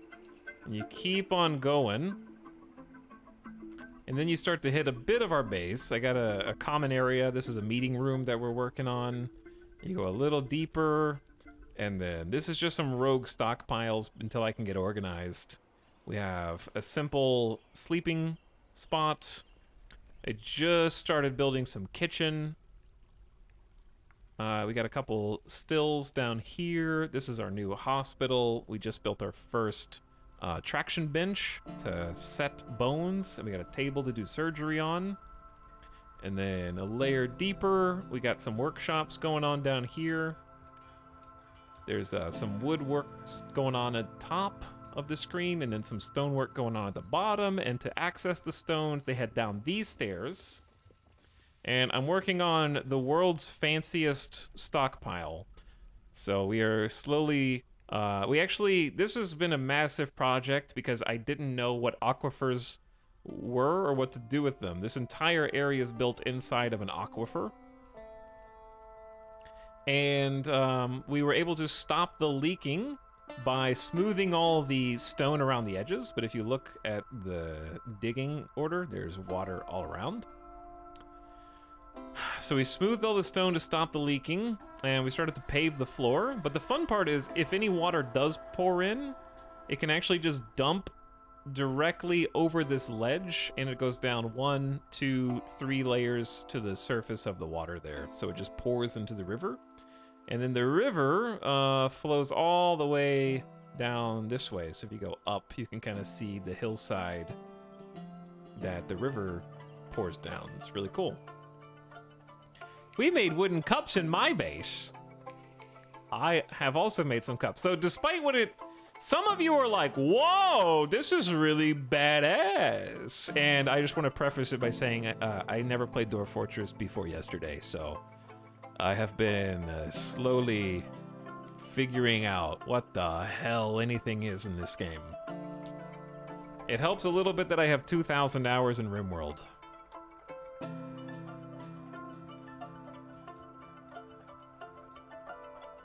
We have Legendary Cup.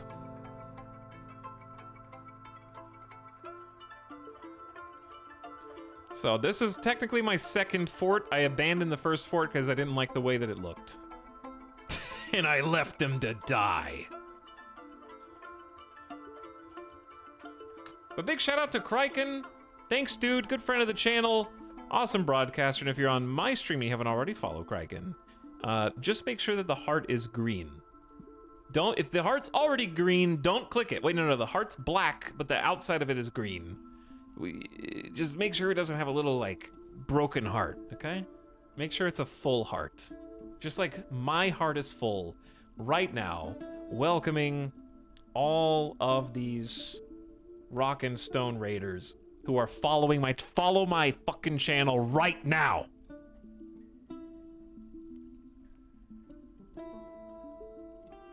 Do it.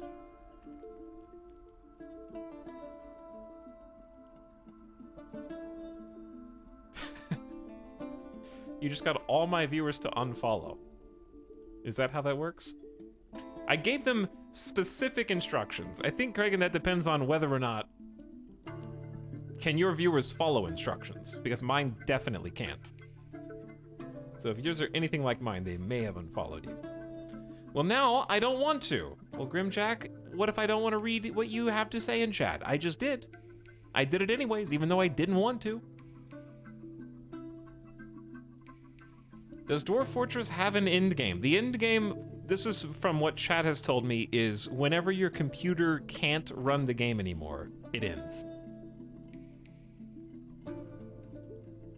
Dude, this is just, no, it's a bad, the Kia stole the battle axe. Libosh has become a farmer. We made some wooden doors. FPS death is the end game. But anyways, thanks for the raid, dude. Hope you guys had fun playing Dwarf Fort. Did you guys get any kooky, zany Dwarf Fortress stories yet? The only thing that's happened so far for me is Akia has been stealing all of the gear that I just bought from the trader after learning how to trade. I am not playing fast enough to get any of the zany fort stories yet. I have my game set to 1/3 speed. I apologize for the pros, but this is the speed at which I can process what is happening on the screen. And if you get Dwarf Fortress on Steam and you think things are going too fast for you, go to Settings, go to Game, scroll down, and then Game Frames Per Second cap defaults to 100. If you change this number, it changes the unpaused speed of the game. So lower is slower. So I found 33 to be sufficient, though if you want things to happen faster, obviously increase the speed. If you want saves to happen faster, too damn bad.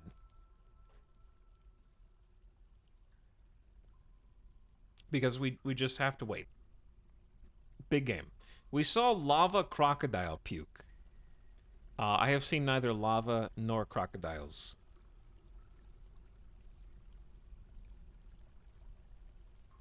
Let's not forget the pit saga. I have my own pit saga, which is my entire bottom floor was completely inundated with water, and now it actually looks reasonable. We're making stone blocks. Learning how to make work orders was an entire ordeal. But we're making a beautified floor on the bottom for stockpile storage. By the way, Peltsari, thanks for the sub for 26 months.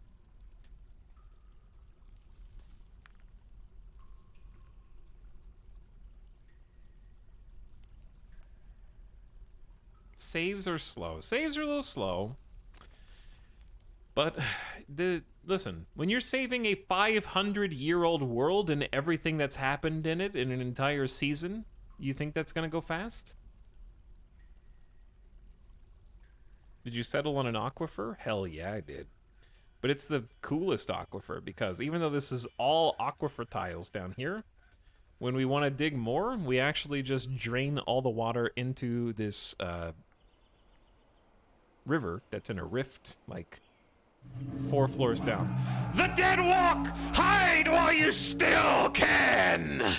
The dead are coming, and I have no idea how to fight or to arm myself. The Harbingers of Doom!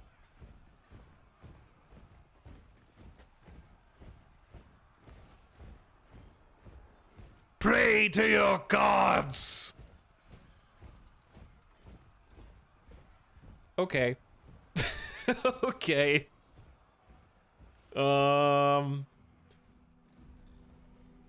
Good warning. The dead walk. We've got a human crossbow corpse who's 30 years old, wielding an iron crossbow, outfitted in leather armaments. They cannot breathe, and they've lost their vision. What? Dude, this description! A medium-sized creature prone to great ambition. This is the most ambitious zombie ever. He is basically unbreakable, very slow to tire, and strong. His neck is rotten, his body is rotten, his head is rotten. This reads like creepypasta. His right cheek is gone, his left cheek is gone, his head's sideburns are gone, his head's sideburns are gone, his head's mustache is gone, his head's chin whisker is gone, his head's hair is gone, his head's hair is gone, his nose is upturned, his extremely tall head is extraordinarily broad and his ears are tall. Also, his eyelid is gone, his left eyelid is gone, his eyebrow is gone, his other eyebrow's gone, his upper lip is gone, his lower lip is gone, his tongue is gone, his mouth is gone, his fifth toe, left foot skin is gone.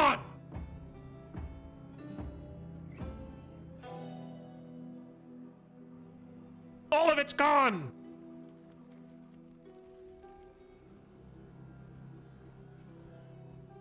His second toe, right foot's fat is gone. His second toe, left foot's fat is gone.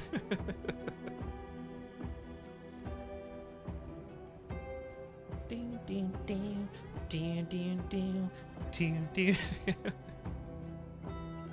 I'm just clicking on them. I don't know what zombies are. Zombie relationships? Zombie thoughts? Zombie personality? Nope. Okay. We have a 21-year-old human axeman corpse with a bronze shield, bronze gauntlet, a mail shirt, and copper halberd. Another ambitious zombie. Recent thoughts. Brains. And a 153-year-old human maceman feint slayer named Peaklod, a legendary leatherworker. This is a kind of a gamer god. This guy has layers. Bronze, copper, and a silver morning star. Oh, this is a real dude. He has amazing memory, a very good sense of empathy, and the ability to focus. He's happy and optimistic. He rarely feels strong cravings or urges. Not the type to fall in love or develop positive feelings. A little bashful. He doesn't handle stress well and is stubborn. He's curious and eager to learn, and generally finds himself quite hopeful about killing you and maiming you and stripping all the flesh off of your bones and then resurrecting you to fight at his undead army.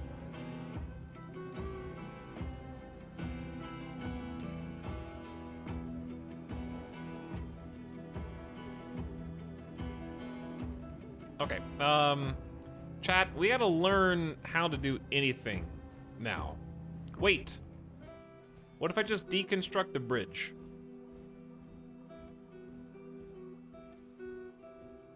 They're on the other side of a deep river.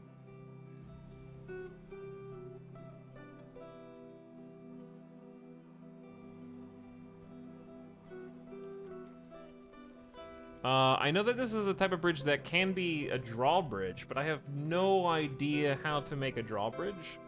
Chat's like, that might actually work.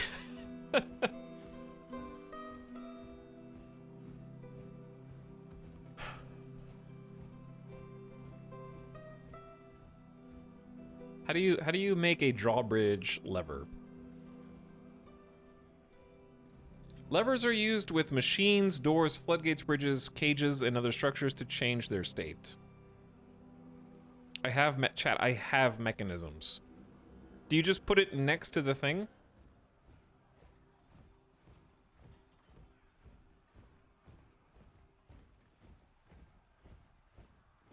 Put it somewhere safe.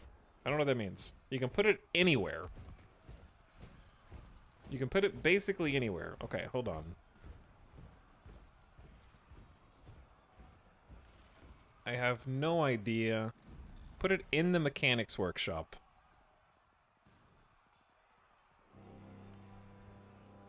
I feel like it should be...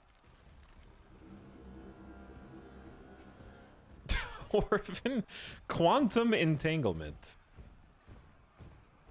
You build a lever, make a security room. I know, right? I want to make a security room now. I'm gonna build it here.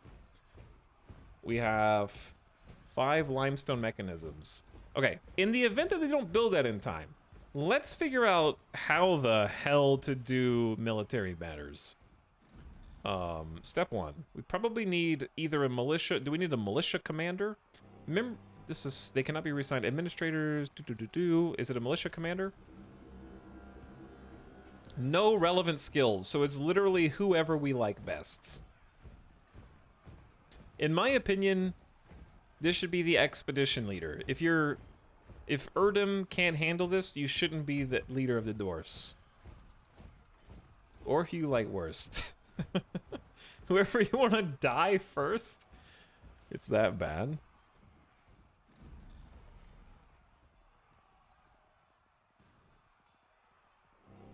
Go to military help page. Sure. Chat, I hope you like reading. Because we're playing Dwarf Fortress. Okay, before you can create a military, you must appoint a militia commander. Then, from the squad menu, assign your squad, led by the commander. First, assign the uniform. A new uniform can be assigned later. The squad can be customized, and you can select the leader from the buttons at the top. The most important buttons... Okay, hold on. One at a time.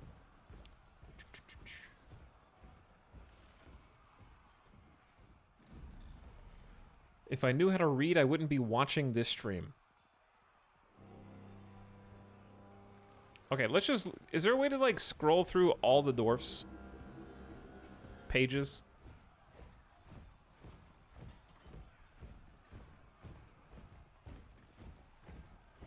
Like, you know how you can press period and comma? Basically, I just want to see somebody who is, like, high kinesthetic sense. Right? But also, that person's really useful. It's like my best miner. Move to a new tile.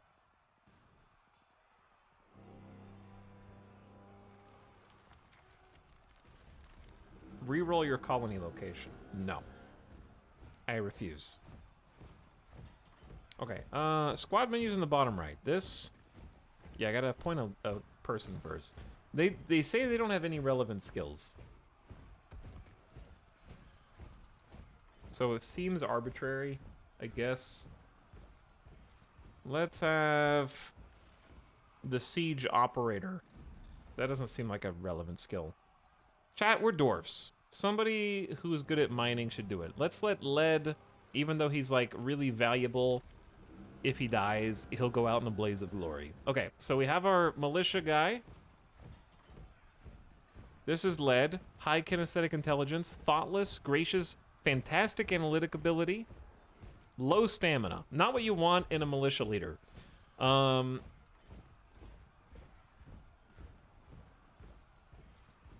Okay, the most important buttons are the check mark to select a squad, to give orders, and the position button to add more soldiers to the squad. Create a squad. Choose a uniform. Metal armor? We can always change it later. The laborious coast, no special orders, routine off-duty. The position button to add more soldiers to the squad.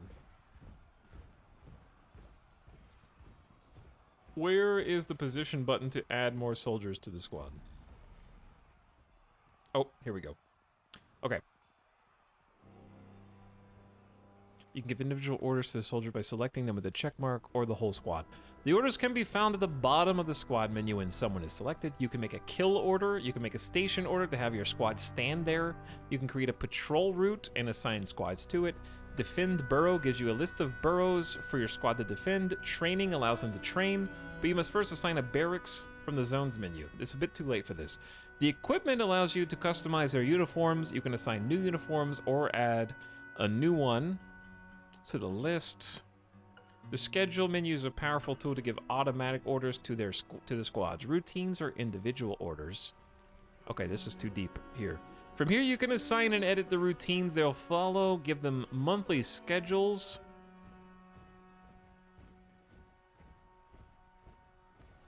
We're not going to do this right now. The schedule menu is for later. Nobody has any relevant skills.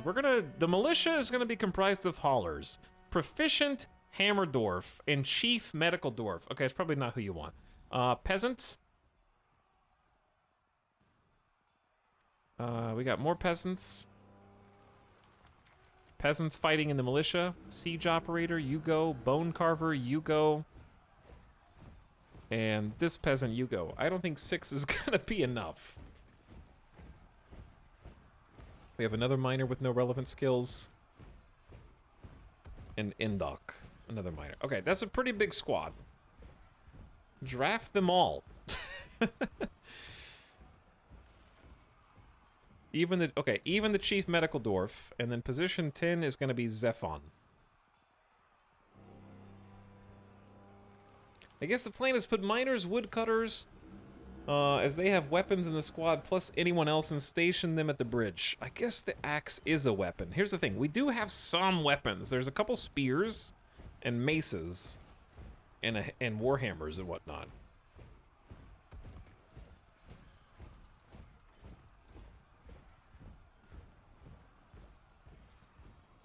Choose a symbol for the squad.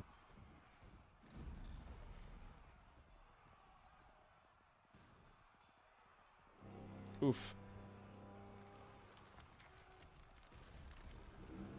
Just blue. Blue is good. They're off duty. Select a squad. Check. What do these buttons do? What is this? This is a kill order, I think. This is a assign a station that will stand near the point selected. Chat, if I station them, will they gear up first?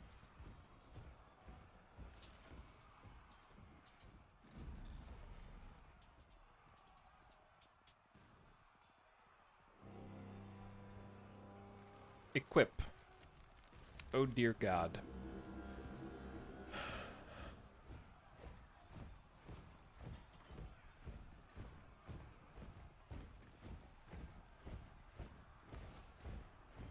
Do we have any armor? I doubt we have any armor, right? We probably just have a few weapons.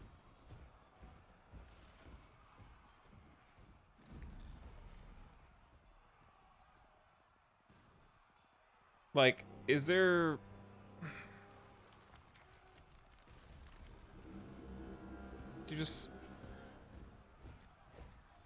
Did you make armor weapons? Does it look like I made armor weapons? The Kia stole my shit.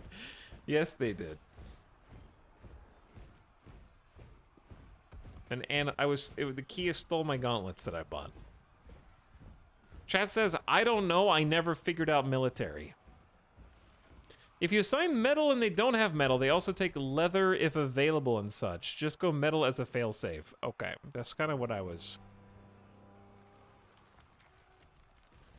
It does say partial match is okay for all this here. Okay, metal armor is the attempt.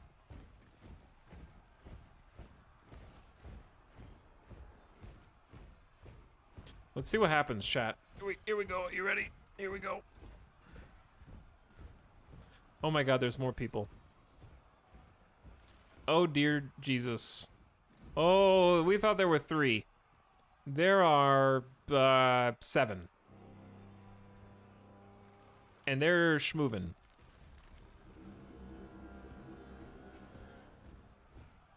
How do you tell your people to hide?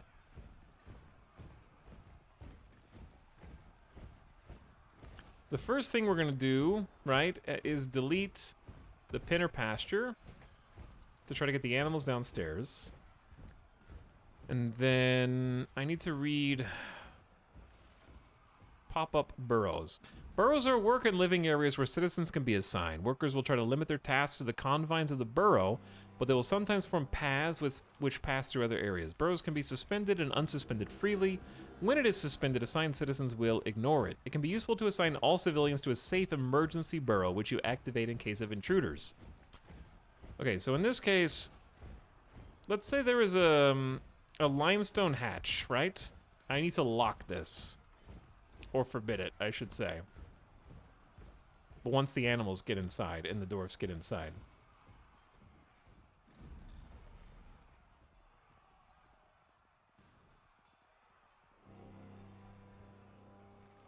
So you need to create an area.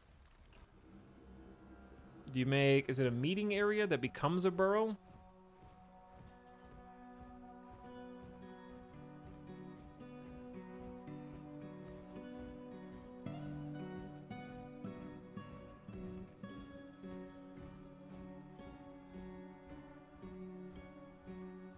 No. Oh. Burrow is a separate button. Oh, establish burrows to organize work and living spaces. Okay.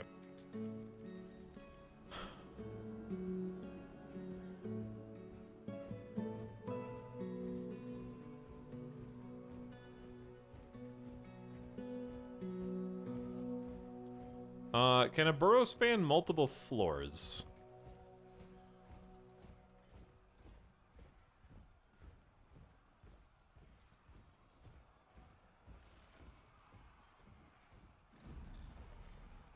Okay, so I can just go down here, for example.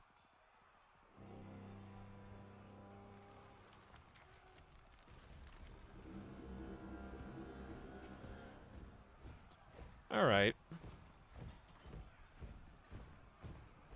Let's try there for now. Except, pew, and this is gonna be hide underground. Okay. We're gonna say, how do you just assign everybody?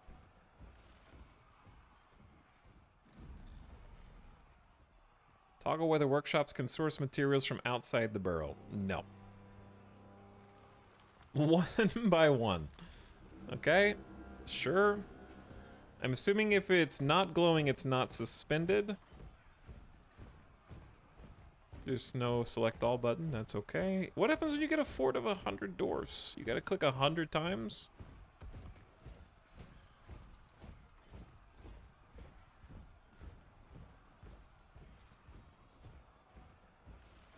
Alright, is it worth 19 people assigned? Let's look up and see if this dwarf goes in.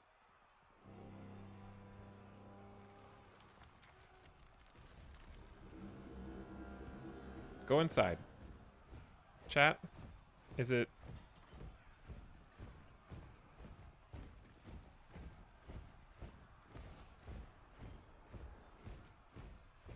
Ooh, a wrestler. Send him to combat the zombies.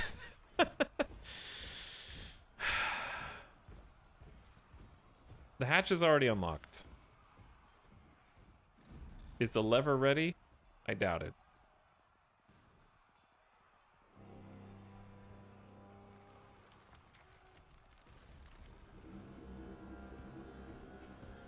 Activate burrow. Did I not already?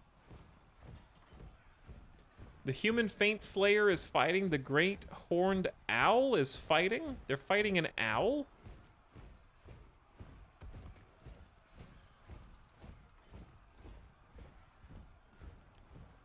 We got axe dwarfs, recruits, spear dwarfs, wrestlers, militia commanders, and other recruits.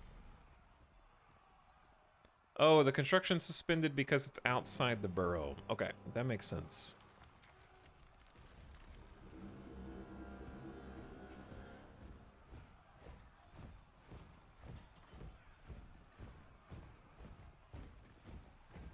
We'll make it here instead. Ooh, this is confusing, but let's do it here.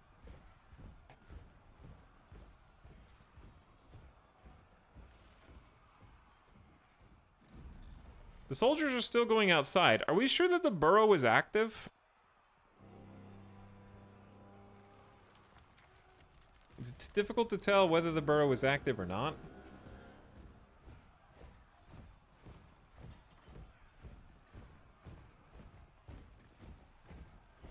Soldiers ignore burrows.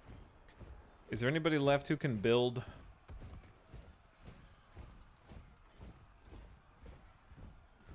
Someone's making rock mechanisms. Is there a way to, like... I don't think we're gonna get the drawbridge.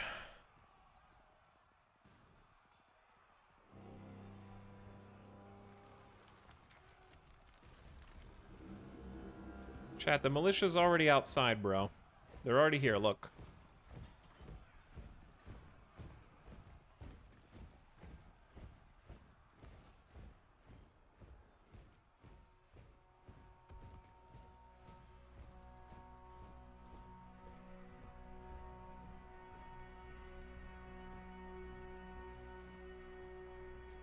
Waiting for construction. I think I just have so many dwarfs. I only have 19 dwarfs and like 10 of them are in the military squad, so there's really not that much. Station them on the bridge and shove the zombies into the river.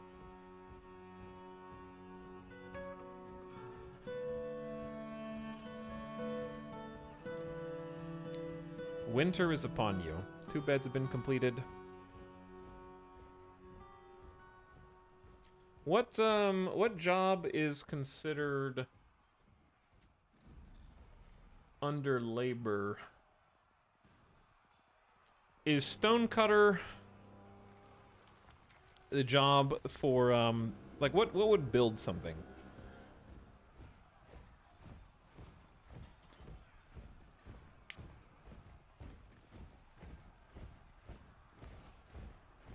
Hold on.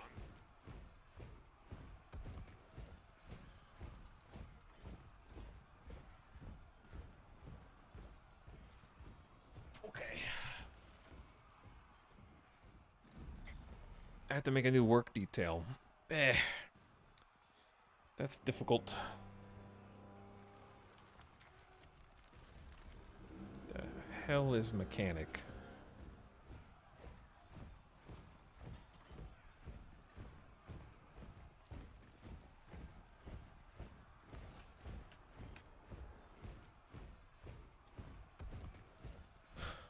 Okay, only selected do this. It has to be people. The chief medical dwarf is already a dabbling mechanic, but I think that they're outside to fight.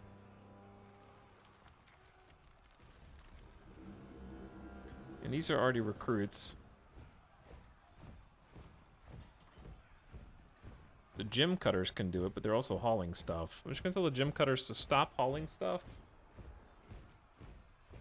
And then maybe they'll do it.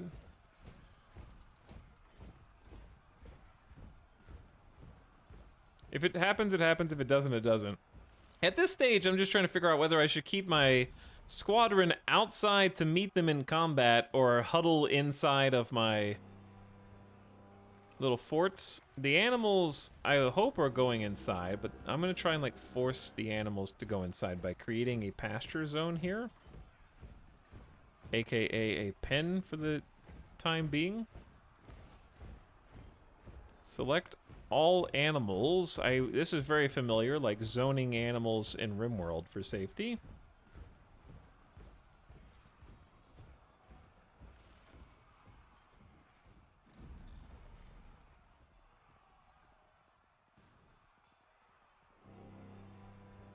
They're already like here. Dwarf Faint Slayer. Oof. 211 years old.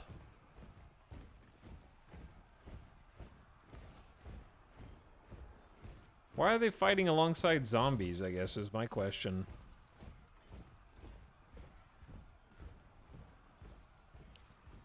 We just have, like, wool gear. They have, like, proper armor.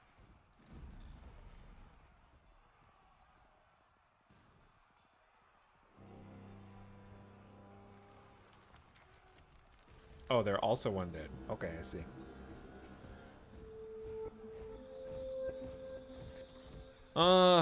I'm not sure if the animals are gonna do anything. Let's tell this squad.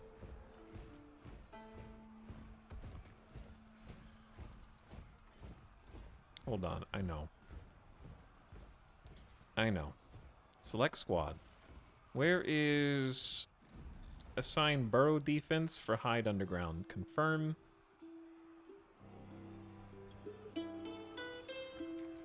Okay, they're gonna go back inside. Any animals that don't go inside right now are gonna die.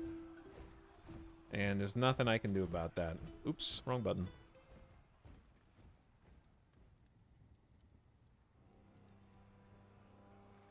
Chat, somebody's actually building the damn mechanism right now. Imish Dodokimdor, the carpenter. He's done it. Link the lever. They're already crossing. Did I do it?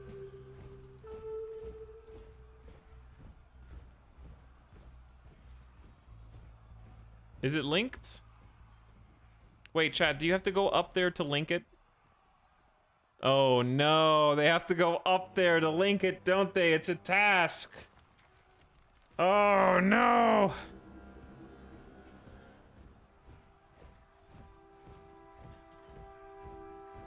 Whoops. Never mind. Okay, horsies, you guys are... You guys are super dead. Sad, scared horsey. No, my horsey, my camel.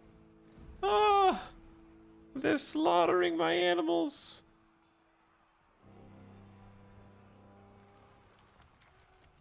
Who the hell are you? Is this one of my dudes?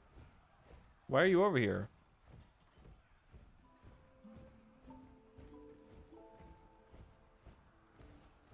Erish is just in the river.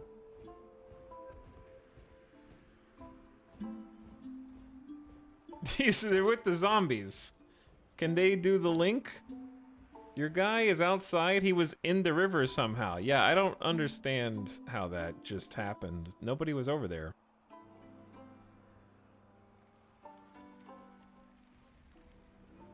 Chat, if you unforbid this, what happens?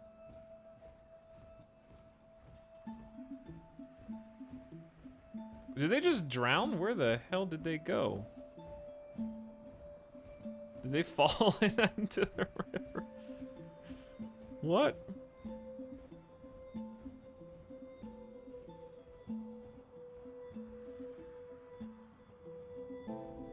The Faint Slayer is fighting. They're fighting the turkey hen, the horse, the camel.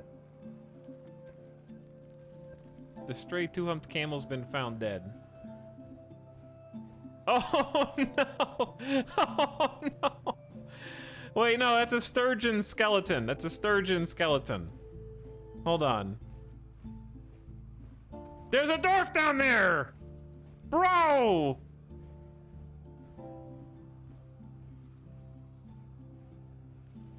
What are you doing?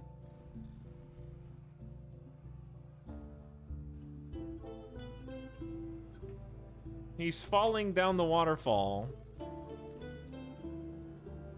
Okay, I'm forbidding this again.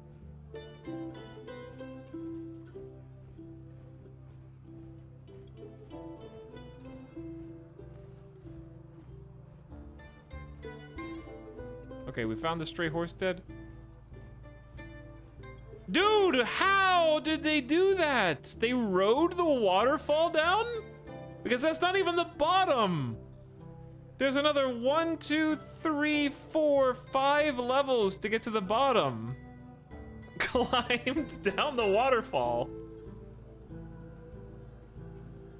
Wait, if he can do that, does that mean the undead can do that?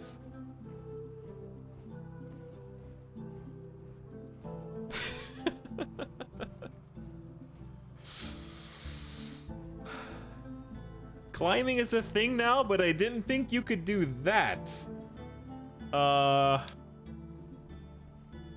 Yeah, we might need to do some reorganization of these walkways. Suddenly our cool waterfall tavern seems so much scarier. Okay, do you know what the funny part about that is? No, never mind. I told them all to hide down here, I guess. But there's a waterfall entrance down there, too.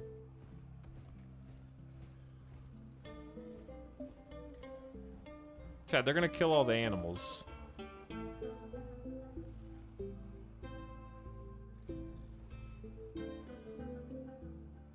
As there's a swarm of mosquitoes. Oh no. Chat, Thadar is at the bottom. He's underwater right now. There was a Pirates of the Caribbean zombie right here. And a turkey. Straight tame turkey.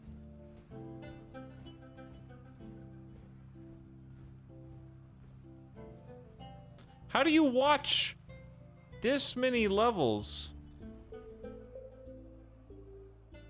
Where are you going?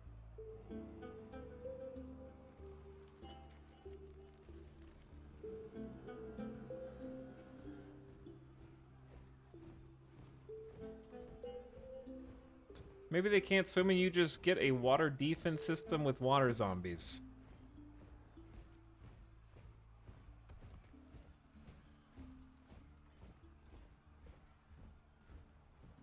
They're going up. Why did you go down there? Drowning and heavy bleeding. Did you fall down the waterfall?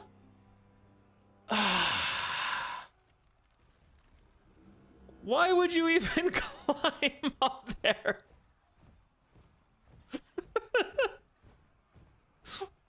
Trying too hard to look cool. Heavy bleeding, drowning, cannot breathe, ability to stand and grasp has been lost?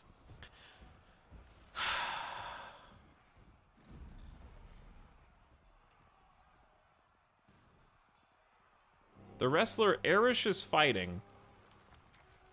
Chat, did they fight while climbing the waterfall? Is it top to bottom? The wrestler's first toe, left foot, takes the full force of the impact, tearing apart skin and bruising the muscle. The wrestler's tongue takes the full force of the cheek. The wrestler's right hand takes the full force of the impact and part splits and gore and artery has been opened in the attack. Their left leg, what impact? They fell. Check their thoughts.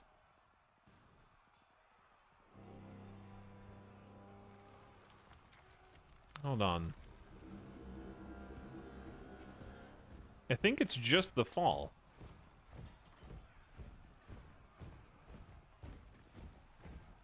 They didn't feel anything after seeing a two-humped camel die. Afraid after experiencing trauma, shaken after suffering a major injury, content remembering being near a waterfall. They'll remember the waterfall even to death.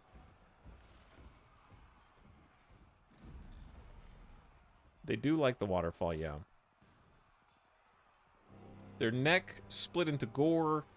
Their right lower leg. They lost hold of their spear. They fell over. How fragile we are. Begone, fear! Chad, I think Erish is dead.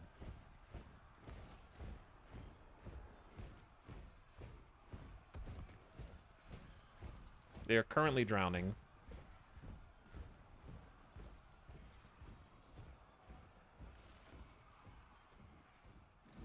Chad, I'm worried that more people are gonna follow there, like lemmings.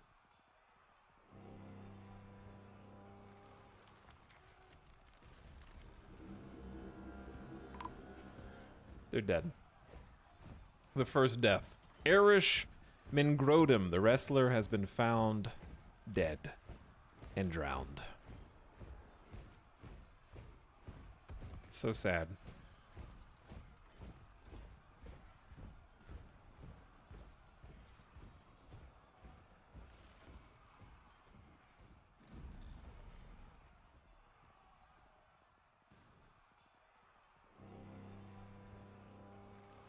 Okay, I'm gonna unpause. Do you think anybody else is gonna try and go down there? Or, like, try and climb? I don't even know why they were climbing. That's not even part of the burrow.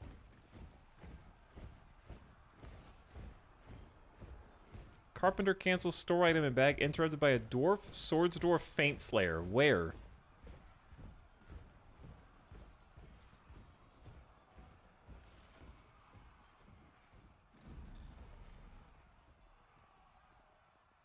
I think they were trying to link the bridge.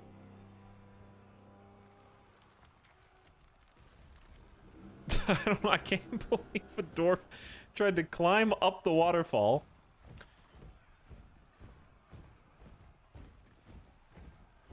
Maybe they were trying to go up and link something.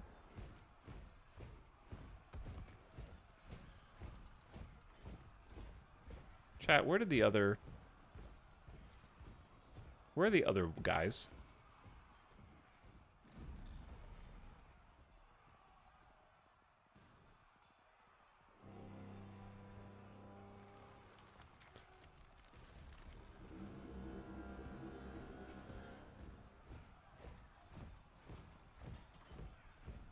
There's at least 3 of them here.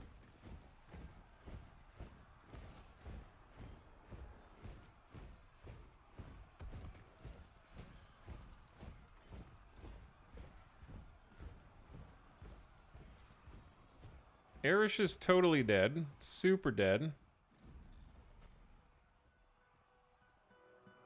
This is wild. There's a mangled skeleton of a Cody there. All the animals are just cowering inside the safe area for as long as they can. The dwarfs are on patrol with a defend order. Thirsty. We should have, there should be beer. We have 80 drinks.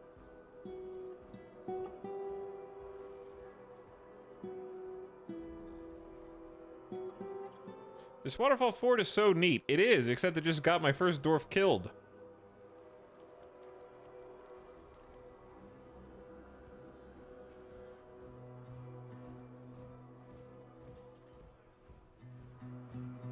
Do they drink while they're on duty? They might. They're all thirsty. Chat, should I just turn off,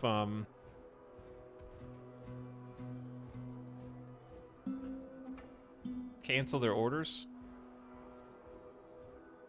Let them go off duty for a second?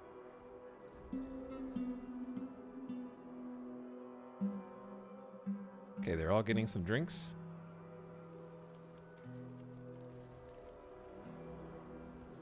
If they have flasks they'll drink, I don't have any flasks.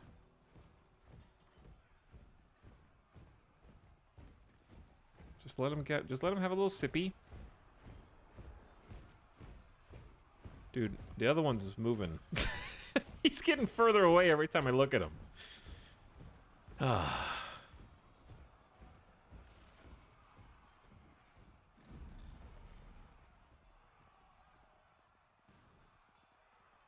Okay, if all the dwarves had a chance to drink, what's going on in here? Why are they on the hospital bed? Is there a meeting going on in here?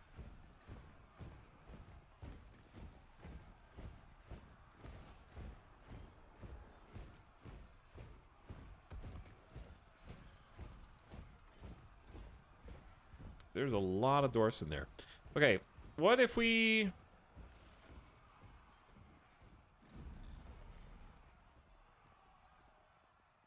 Did they just drop their picks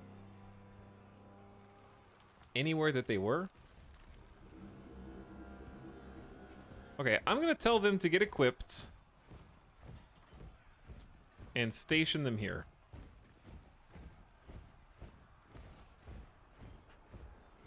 Grab your garbs. And I think we have to, like, go do something, because we can't just stay underground forever. Check the thoughts and actions of the party.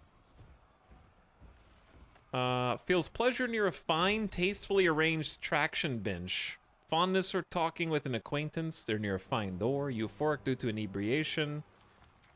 I think this is just the nicest room in the base, and they're just hanging out in the hospital.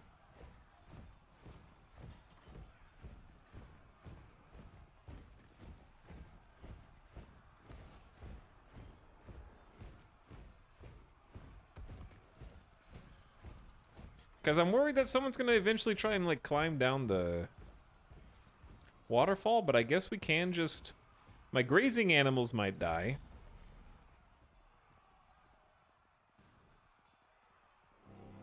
But other than that... We're forever stuck with combat soundtrack. Here's my question. How fortified is a hatch? Like, can they not just break this open and go down?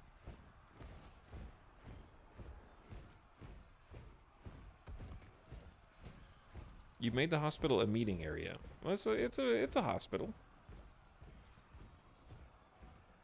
Bro, I have items I can't get out of bins. I don't know, dude. I don't even have bins yet. This is only my second day playing Dwarf Fortress. Good luck.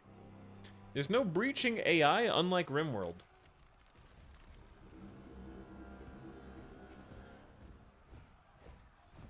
Only certain creatures can destroy buildings. Okay, so basically... That's why it's a siege. We're just locked inside the halls. And we have to do everything we want to do from in here. Is this like Minecraft? Absolutely, yeah. It's basically the same game.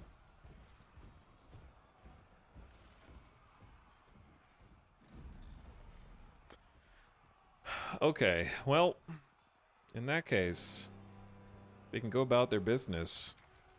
There's only one way out, and it's that single hatch which I have forbidden.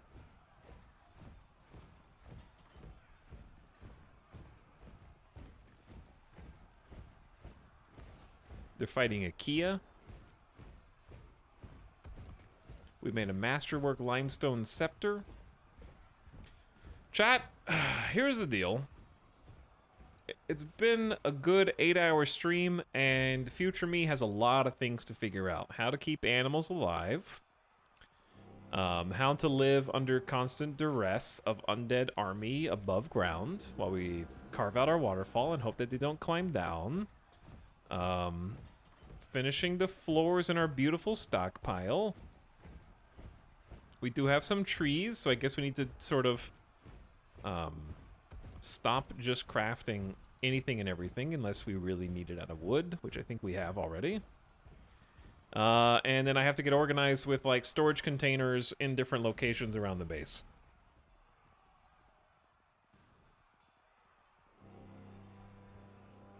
I forget what else I needed to do. But we did figure out how to get a squad together, so I guess that's a good step in the right direction. I don't think it was as difficult as chat made it out to be. How deep can you dig? Well, this many levels.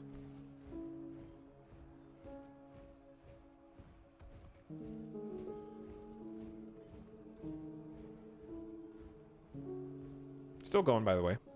Negative 129 levels.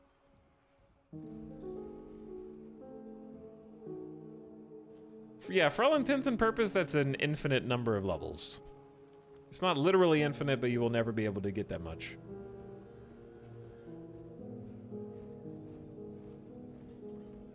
Why won't my dwarfs mine? I don't know. If you set them to mine and you have picks, then they just need to be able to reach the place you want them to mine. They may also be trying to sleep if they're overworked. I don't know any other reasons. But anyway, chat, I'm having fun with this, and I'm definitely not starting a new fortress on the next one. I just want to play more Dwarf Fort. So we probably will just play... If there's a stream tomorrow, there may be...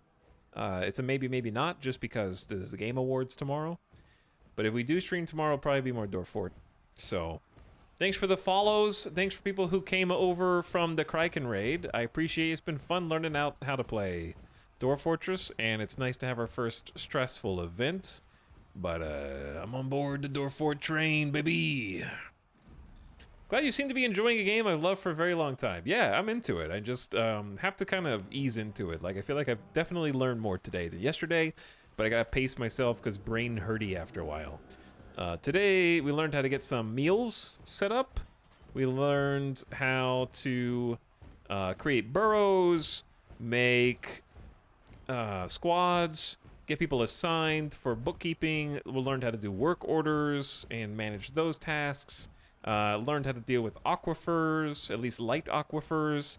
Figured out how to create stones and or blocks from stones. Make floors and walls, and found a beautiful map. I love this map. So it's a Gamer Federal holiday tomorrow, more or less, yeah. But if I don't stream tomorrow, you can expect streams on Friday and Saturday, I would think. And it's going to be Dwarf Fort and probably one other game, which is also going to be a colony game. So we kind of have to decide because there's actually a lot of cool stuff to do right now. And we have to decide between, for the other game, it's either going to be Ixion or the Warhammer RPG, which I want to play both. And also, we still have a RimWorld colony that's going really well. But thanks for tossing me the follows. Everybody who just smashed that follow button 1 minute ago, you know who you are. And thanks for coming over. Shout out to Kryken for the raid. He's been playing some Dwarf Fortress. Toss him a follow too if you haven't from my channel already. The Warhammer RPG? Yes. Yes. It's called Rogue Trader. And it's coming soon. It's Alcat Games' new games. That's right, the Pathfinder devs.